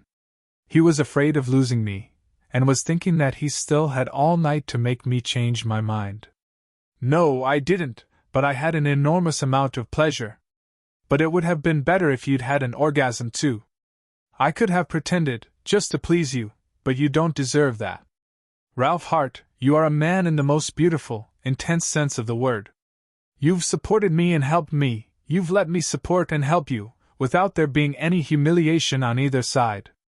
Yes, it would have been good to have an orgasm, but I didn't. But I loved the cold floor, your warm body, the force with which you entered me. I went to take back my library books today, and the librarian asked if I talked to my partner about sex. I felt like saying, which partner? What sort of sex do you mean? But she didn't deserve that. She's always been so sweet to me. I've really only had 2 partners since I came to Geneva, one who awoke the worst in me, because I let him and even begged him to. The other one, you, who made me feel part of the world again. I would like to be able to teach you where to touch my body, how much pressure to apply, for how long, and I know you would take this not as a criticism, but as another way to improve communication between our souls. The art of love is like your painting, it requires technique, patience, and above all, practice by the couple. It requires boldness, the courage to go beyond what people conventionally call making love. The teacher in me was back, and I didn't want that, but Ralph knew how to take control of the situation. Instead of agreeing with me, he lit his third cigarette in less than half an hour and said, "Firstly, you're staying here tonight.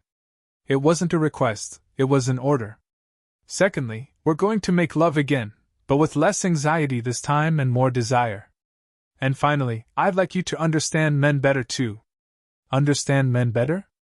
I spent every night with them, whites, blacks, Asians, Jews, Muslims, Catholics, Buddhists. Didn't Ralph know that? I felt lighter. I was so pleased that the conversation had shifted into being a discussion. At one point, I even considered asking God's forgiveness and breaking my promise. But reality returned, telling me to remember to preserve my dream intact and not to fall into destiny's traps. "Yes, to understand men better," said Ralph again, seeing the doubtful look on my face. "You talk about your female sexuality, about helping me to find my way around your body, to be patient, to take time. I agree, but has it occurred to you that we're different, at least in matters of time? You should complain to God about that. When we met, I asked you to teach me about sex, because I had lost all my sexual desire. Do you know why? Because after a certain age, every sexual relationship I had ended in tedium and frustration, because I realized how difficult it was to give the women I loved the same amount of pleasure they gave me. I didn't like the sound of the women I loved. But I feigned indifference and lit a cigarette. I didn't have the courage to ask, "Show me your body." But when I met you, I saw your light, and I loved you at once, and I thought that, at this stage in my life, I had nothing to lose by being honest with myself and with the woman I wanted to have by my side. My cigarette tasted delicious, and I would have liked him to offer me some wine, but I didn't want to break the thread of the conversation. Why is it that men only think about sex? Instead of doing as you did with me and finding out how I feel? Who said we only think about sex? On the contrary, we spend years of our life trying to convince ourselves that sex is actually important to us. We learn about love from prostitutes or virgins. We tell our stories to whoever will listen. When we are older, we parade about with much younger lovers, just to prove to others that we really are what women expect us to be. But do you know something? That's simply not true. We understand nothing. We think that sex and ejaculation are the same thing and, as you just said, they're not. We don't learn because we haven't the courage to say to the woman, "Show me your body." We don't learn because the woman doesn't have the courage to say, "This is what I like." We are stuck with our primitive survival instincts, and that's that. Absurd though it may seem, do you know what is more important than sex for a man? I thought it might be money or power, but I said nothing. Sport. Because a man can understand another man's body. We can see that sport is a dialogue between two bodies that understand each other. You're mad. Maybe. But it makes sense. Have you ever stopped to think about the feelings of the men you've been to bed with? Yes, I have. They were all insecure. They were all afraid. Worse than afraid, they were vulnerable. They didn't really know what they were doing, they only knew what society, friends and women themselves had told them was important. Sex, sex, sex, that's the basis of life, screamed the advertisements, other people, films, books. No one knows what they're talking about. Since instinct is stronger than all of us, all they know is that it has to be done. And that's that. Enough. I had tried to give him lessons in sex in order to protect myself. Now he was doing the same, and however wise our words, because each of us was always trying to impress the other, this was so stupid and so unworthy of our relationship. I drew him to me because, regardless of what he had to say or of what I thought about myself, life had taught me many things. In the beginning, everything was love and surrender. But then the serpent appeared and said to Eve, "What you surrendered you will lose." That is how it was with me. I was driven out of paradise when I was still at school, and ever since then, I have been trying to find a way of telling the serpent he was wrong, that living was more important than keeping things to yourself. But the serpent was right and I was wrong. I knelt down and gradually took off his clothes, and I saw his penis there, sleeping and unresponsive. This didn't seem to bother him, and I kissed the inner part of his legs, starting at his feet. His penis slowly began to respond, and I touched it, then put it in my mouth and unhurriedly, so that he wouldn't interpret this as, "Right, get ready for action." I kissed it with all the tenderness of someone who expects nothing in return, and for precisely that reason I got everything I wanted. I saw that he was getting excited, and he began to touch my nipples, circling them with his fingers as he had on that night of total darkness, making me want to have him again between my legs or in my mouth or whatever way he wanted to possess me. He didn't take off my jacket. He had me lie face forwards, with the upper part of my body bent over the table, and my feet still on the floor. He penetrated me slowly and unhurriedly this time, no longer afraid of losing me, because deep down, he too had realized that this was a dream and that it would always be a dream, and would never become reality.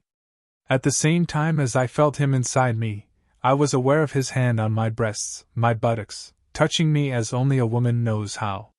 Then I knew that we were made for each other, because he could be a woman, as he was now, and I could be a man, as when we talked or when we initiated that joint search for the two lost souls, the two missing fragments needed to complete the universe. As he simultaneously penetrated and touched me, I felt that he was doing this not only to me, but to the whole universe. We had time, tenderness, and mutual knowledge. Yes, it had been good to arrive carrying 2 suitcases, ready to leave, and to be immediately thrown to the floor and penetrated with a kind of fearful urgency. But it was good too knowing that the night would never end and that there, on the kitchen table, orgasm wasn't a goal in itself, but the beginning of that encounter. He stopped moving inside me while his fingers worked quickly and I had 1, 2, 3 orgasms in a row. I felt like pushing him away, for the pain of pleasure is so intense that it hurts, but I resisted. I accepted that this was how it was, that I could withstand another orgasm or another 2, or even more. And suddenly, a kind of light exploded inside me. I was no longer myself, but a being infinitely superior to everything I knew. When his hand took me to my 4th orgasm, I entered a place where everything seemed at peace, and with my 5th orgasm I knew God. Then I felt him beginning to move inside me again, although his hand had still not stopped, and I said, "Oh God," and surrendered to whatever came next, heaven or hell. It was heaven. I was the earth, the mountains, the tigers, the rivers that flowed into the lakes that became the sea. He was thrusting faster and faster now, and the pain was mingled with pleasure, and I could have said, "I can't take any more." But that would have been unfair, because, by then, he and I were one person. I allowed him to penetrate me for as long as it took. His nails were now digging into my buttocks, and there I was face down on the kitchen table, thinking that there wasn't a better place in the world to make love. Again the creak of the table, his breathing growing ever faster, his nails bruising me, my sex beating hard against his, flesh against flesh, bone against bone, and I was about to have another orgasm, and so was he, and none of this, absolutely none of this was a lie. "Come on!" He knew what he was saying, and I knew that this was the moment. I felt my whole body soften, I ceased to be myself. I was no longer listening, seeing or tasting anything, I was merely feeling. "Come on!" And I came at the same moment he came. It wasn't 11 minutes, it was an eternity. It was as if we had both left our bodies and were walking joyfully through the gardens of paradise in understanding and friendship. I was woman and man, he was man and woman. I don't know how long it lasted, but everything seemed to be silent, at prayer, as if the universe and life had ceased to exist and become transformed into something sacred, nameless and timeless. But time returned, I heard his shouts and I shouted with him, the table legs beat on the floor, and it didn't occur to either of us to wonder what the rest of the world might be thinking. And suddenly he withdrew from me and laughed. I felt my vagina contract, and I turned to him, and I laughed too, and we embraced as if it were the first time we had made love in our entire lives. "Bless me," he said. I blessed him, not really knowing what I was doing. I asked him to do the same, and he did, saying, "Blessed be this woman, who has loved much." They were beautiful words, and we embraced again and stayed there, unable to understand how 11 minutes could carry a man and a woman so far. Neither of us was tired. We went into the living room. He put on a record and did exactly as I had hoped. He lit the fire and poured me some wine. Then he opened a book and read. A time to be born, and a time to die. A time to plant, and a time to pluck up that which is planted. A time to kill, and a time to heal. A time to break down, and a time to build up.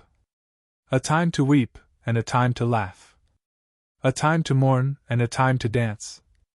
A time to cast away stones, and a time to gather stones together. A time to embrace, and a time to refrain from embracing. A time to get, and a time to lose. A time to keep, and a time to cast away. A time to rend, and a time to sow. A time to keep silence, and a time to speak. A time to love, and a time to hate. A time of war, and a time of peace. This sounded like a farewell, but it was the loveliest farewell I would ever experience in my life. I embraced him, and he embraced me, and we lay down on the carpet beside the fire. I was still filled by a sense of plenitude, as if I had always been a wise, happy, fulfilled woman. What made you fall in love with a prostitute? I didn't understand it myself at the time. But I've thought about it since, and I think it was because, knowing that your body would never be mine alone, I had to concentrate on conquering your soul. Weren't you jealous? You can't say to the spring, "Come now and last as long as possible." You can only say, "Come and bless me with your hope, and stay as long as you can." Words lost on the wind. But I needed to hear them, and he needed to say them. I fell asleep, although I don't know when. I dreamed, not of a situation or of a person, but of a perfume that flooded the air. When Maria opened her eyes, a few rays of sun were coming in through the open blinds. I've made love with him twice, she thought, looking at the man asleep by her side. And yet it's as if we had always been together, and he had always known my life, my soul, my body, my light, my pain. She got up to go to the kitchen and make some coffee. That was when she saw the 2 suitcases in the hall, and she remembered everything. Her promise, the prayer she had said in the church, her life, the dream that insisted on becoming reality and losing its charm, the perfect man, the love in which body and soul were one and the same and in which pleasure and orgasm were different things. She could stay, she had nothing more to lose, only an illusion. She remembered the poem, a time to weep and a time to laugh. But there was another line too. A time to embrace, and a time to refrain from embracing. She made the coffee, shut the kitchen door and phoned for a taxi. She summoned all her willpower, which had carried her so far, and which was the source of energy for her life, which had told her the exact time to leave, which was protecting her and making her treasure forever the memory of that night. She got dressed, picked up her suitcases and left, hoping against hope that he would wake up and ask her to stay. But he didn't wake up. While she was waiting for the taxi outside, a gypsy was passing, carrying bouquets of flowers. Would you like to buy one? Maria bought one. It was the sign that autumn had arrived and summer had been left behind. It would be a long time now before the café tables were out on the pavements in Geneva and the parks were full once more of people strolling about and sunbathing. It didn't matter.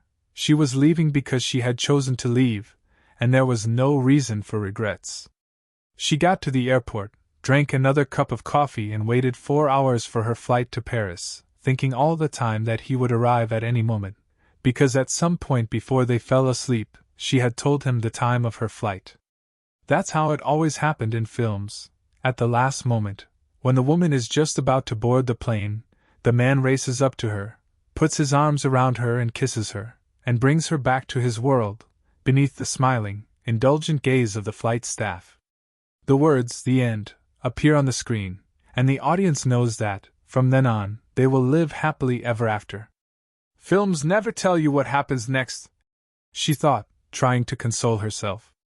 Marriage, cooking, children, ever more infrequent sex, the discovery of the first note from his mistress, the decision to confront him, his promise that it will never happen again, the second note from another mistress, Another confrontation, and this time a threat to leave him. This time the man reacts less vehemently and merely tells her that he loves her. The third note from a third mistress, and the decision to say nothing, to pretend that she knows nothing, because he might tell her that he doesn't love her anymore and that she's free to leave. No, films never show that. They finish before the real world begins. It's best not to think too much about it. She read 1, 2, 3 magazines. In the end, they announced her flight, after almost an eternity in that airport lounge, and she got on the plane. She still imagined the famous scene in which, as she fastens her seatbelt, she feels a hand on her shoulder, turns around and there he is, smiling at her. Nothing happened. She slept on the short flight between Geneva and Paris. She hadn't had time to think about what she would tell them at home, what stories she would invent, but her parents would probably just be happy to have their daughter back, and to have a farm and a comfortable old age ahead of them. She woke up with the jolt of the plane landing. It taxied for a long time, and the flight attendant came to tell her that she would have to change terminals, because the flight to Brazil left from Terminal F and she was in Terminal C. But there was no need to worry.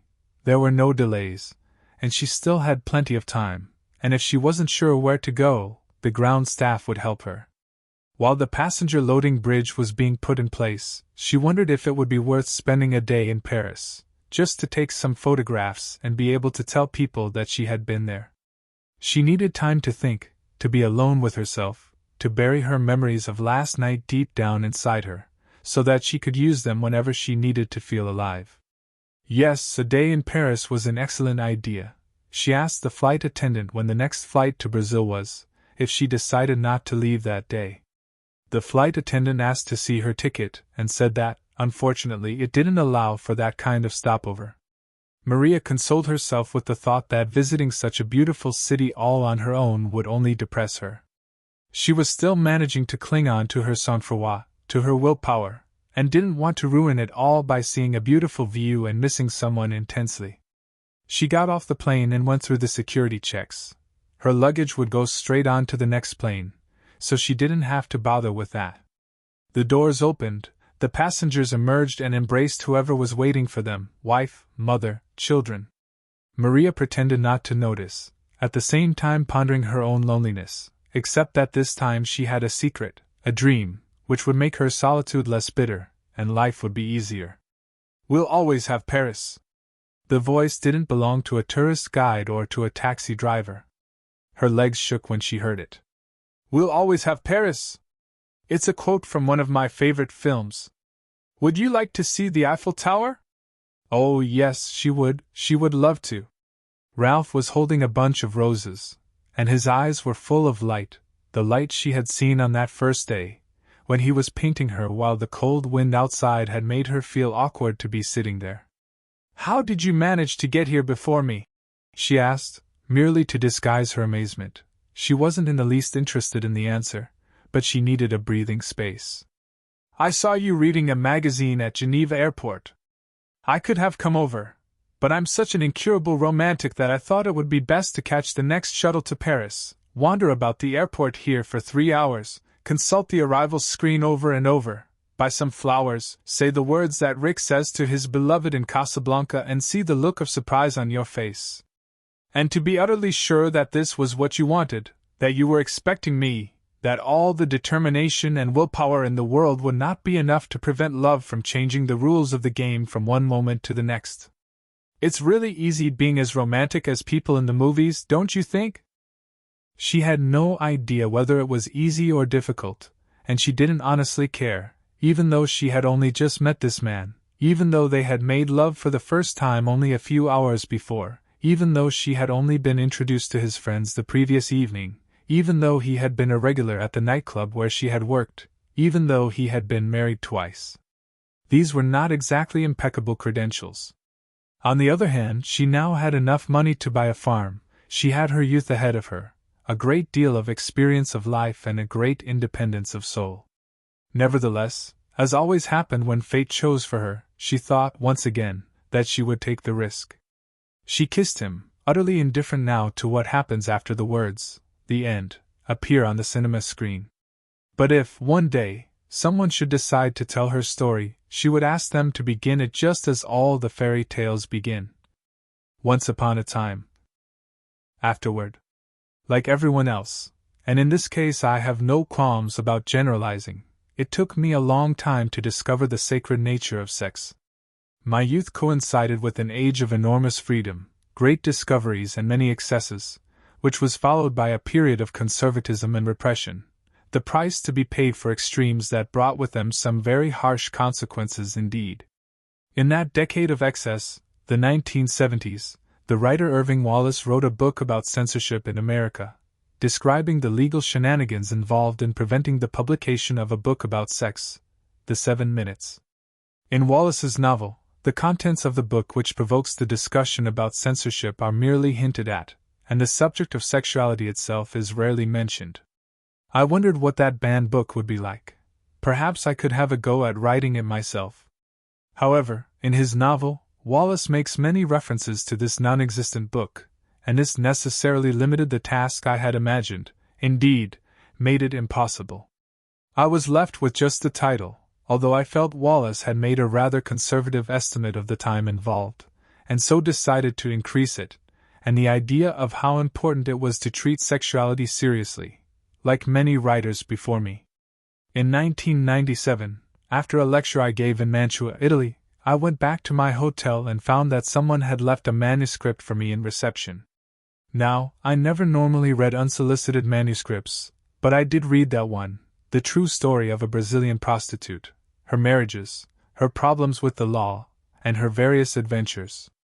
In 2000, when I was passing through Zurich, I met that prostitute, known professionally as Sonia, and said how much I had liked what I had read. I suggested she send it to my Brazilian publisher, who, however, decided, in the end, not to publish it. Sonia was living in Italy at the time, but had traveled up on the train to meet me in Zurich. She invited us, myself, a friend and a female journalist from the newspaper Blick, who had just interviewed me, to go to Langstrasse, the local red light district. I didn't know that Sonia had already forewarned her colleagues of our visit, and to my surprise, I ended up signing several of my books, translated into various languages. At that point, I had already decided to write about sex, but I still didn't have a plot or a principal character. I was thinking of something much more along the lines of the conventional search for sacredness, but that visit to Langstrasse taught me something. In order to write about the sacred nature of sex, it was necessary to understand why it had been so profaned. In conversation with a journalist from the Swiss magazine, L'Illustri, I described that spontaneous book signing in Langstrasse, and he wrote a long article about it. The result was that, at a book signing in Geneva, several prostitutes turned up to have their copies of my books duly signed. I was very struck by one of them in particular, and afterwards, with my agent and friend, Monica Antonis, we went for a coffee that turned into supper that turned into other meetings in the days that followed. Thus was born the connecting thread of 11 Minutes. I would like to thank Anna von Planta, my Swiss publisher, who supplied me with important facts about the legal situation of prostitutes in her country. I would also like to thank the following women in Zurich, using their noms de guerre: Sonia, whom I met for the first time in Mantua. Who knows, maybe one day, someone will publish your book, Martha, Antinora and Isabella. And in Geneva, again using their noms de guerre: Amy, Lucia, Andre, Vanessa, Patrick, Therese and Anna Christina.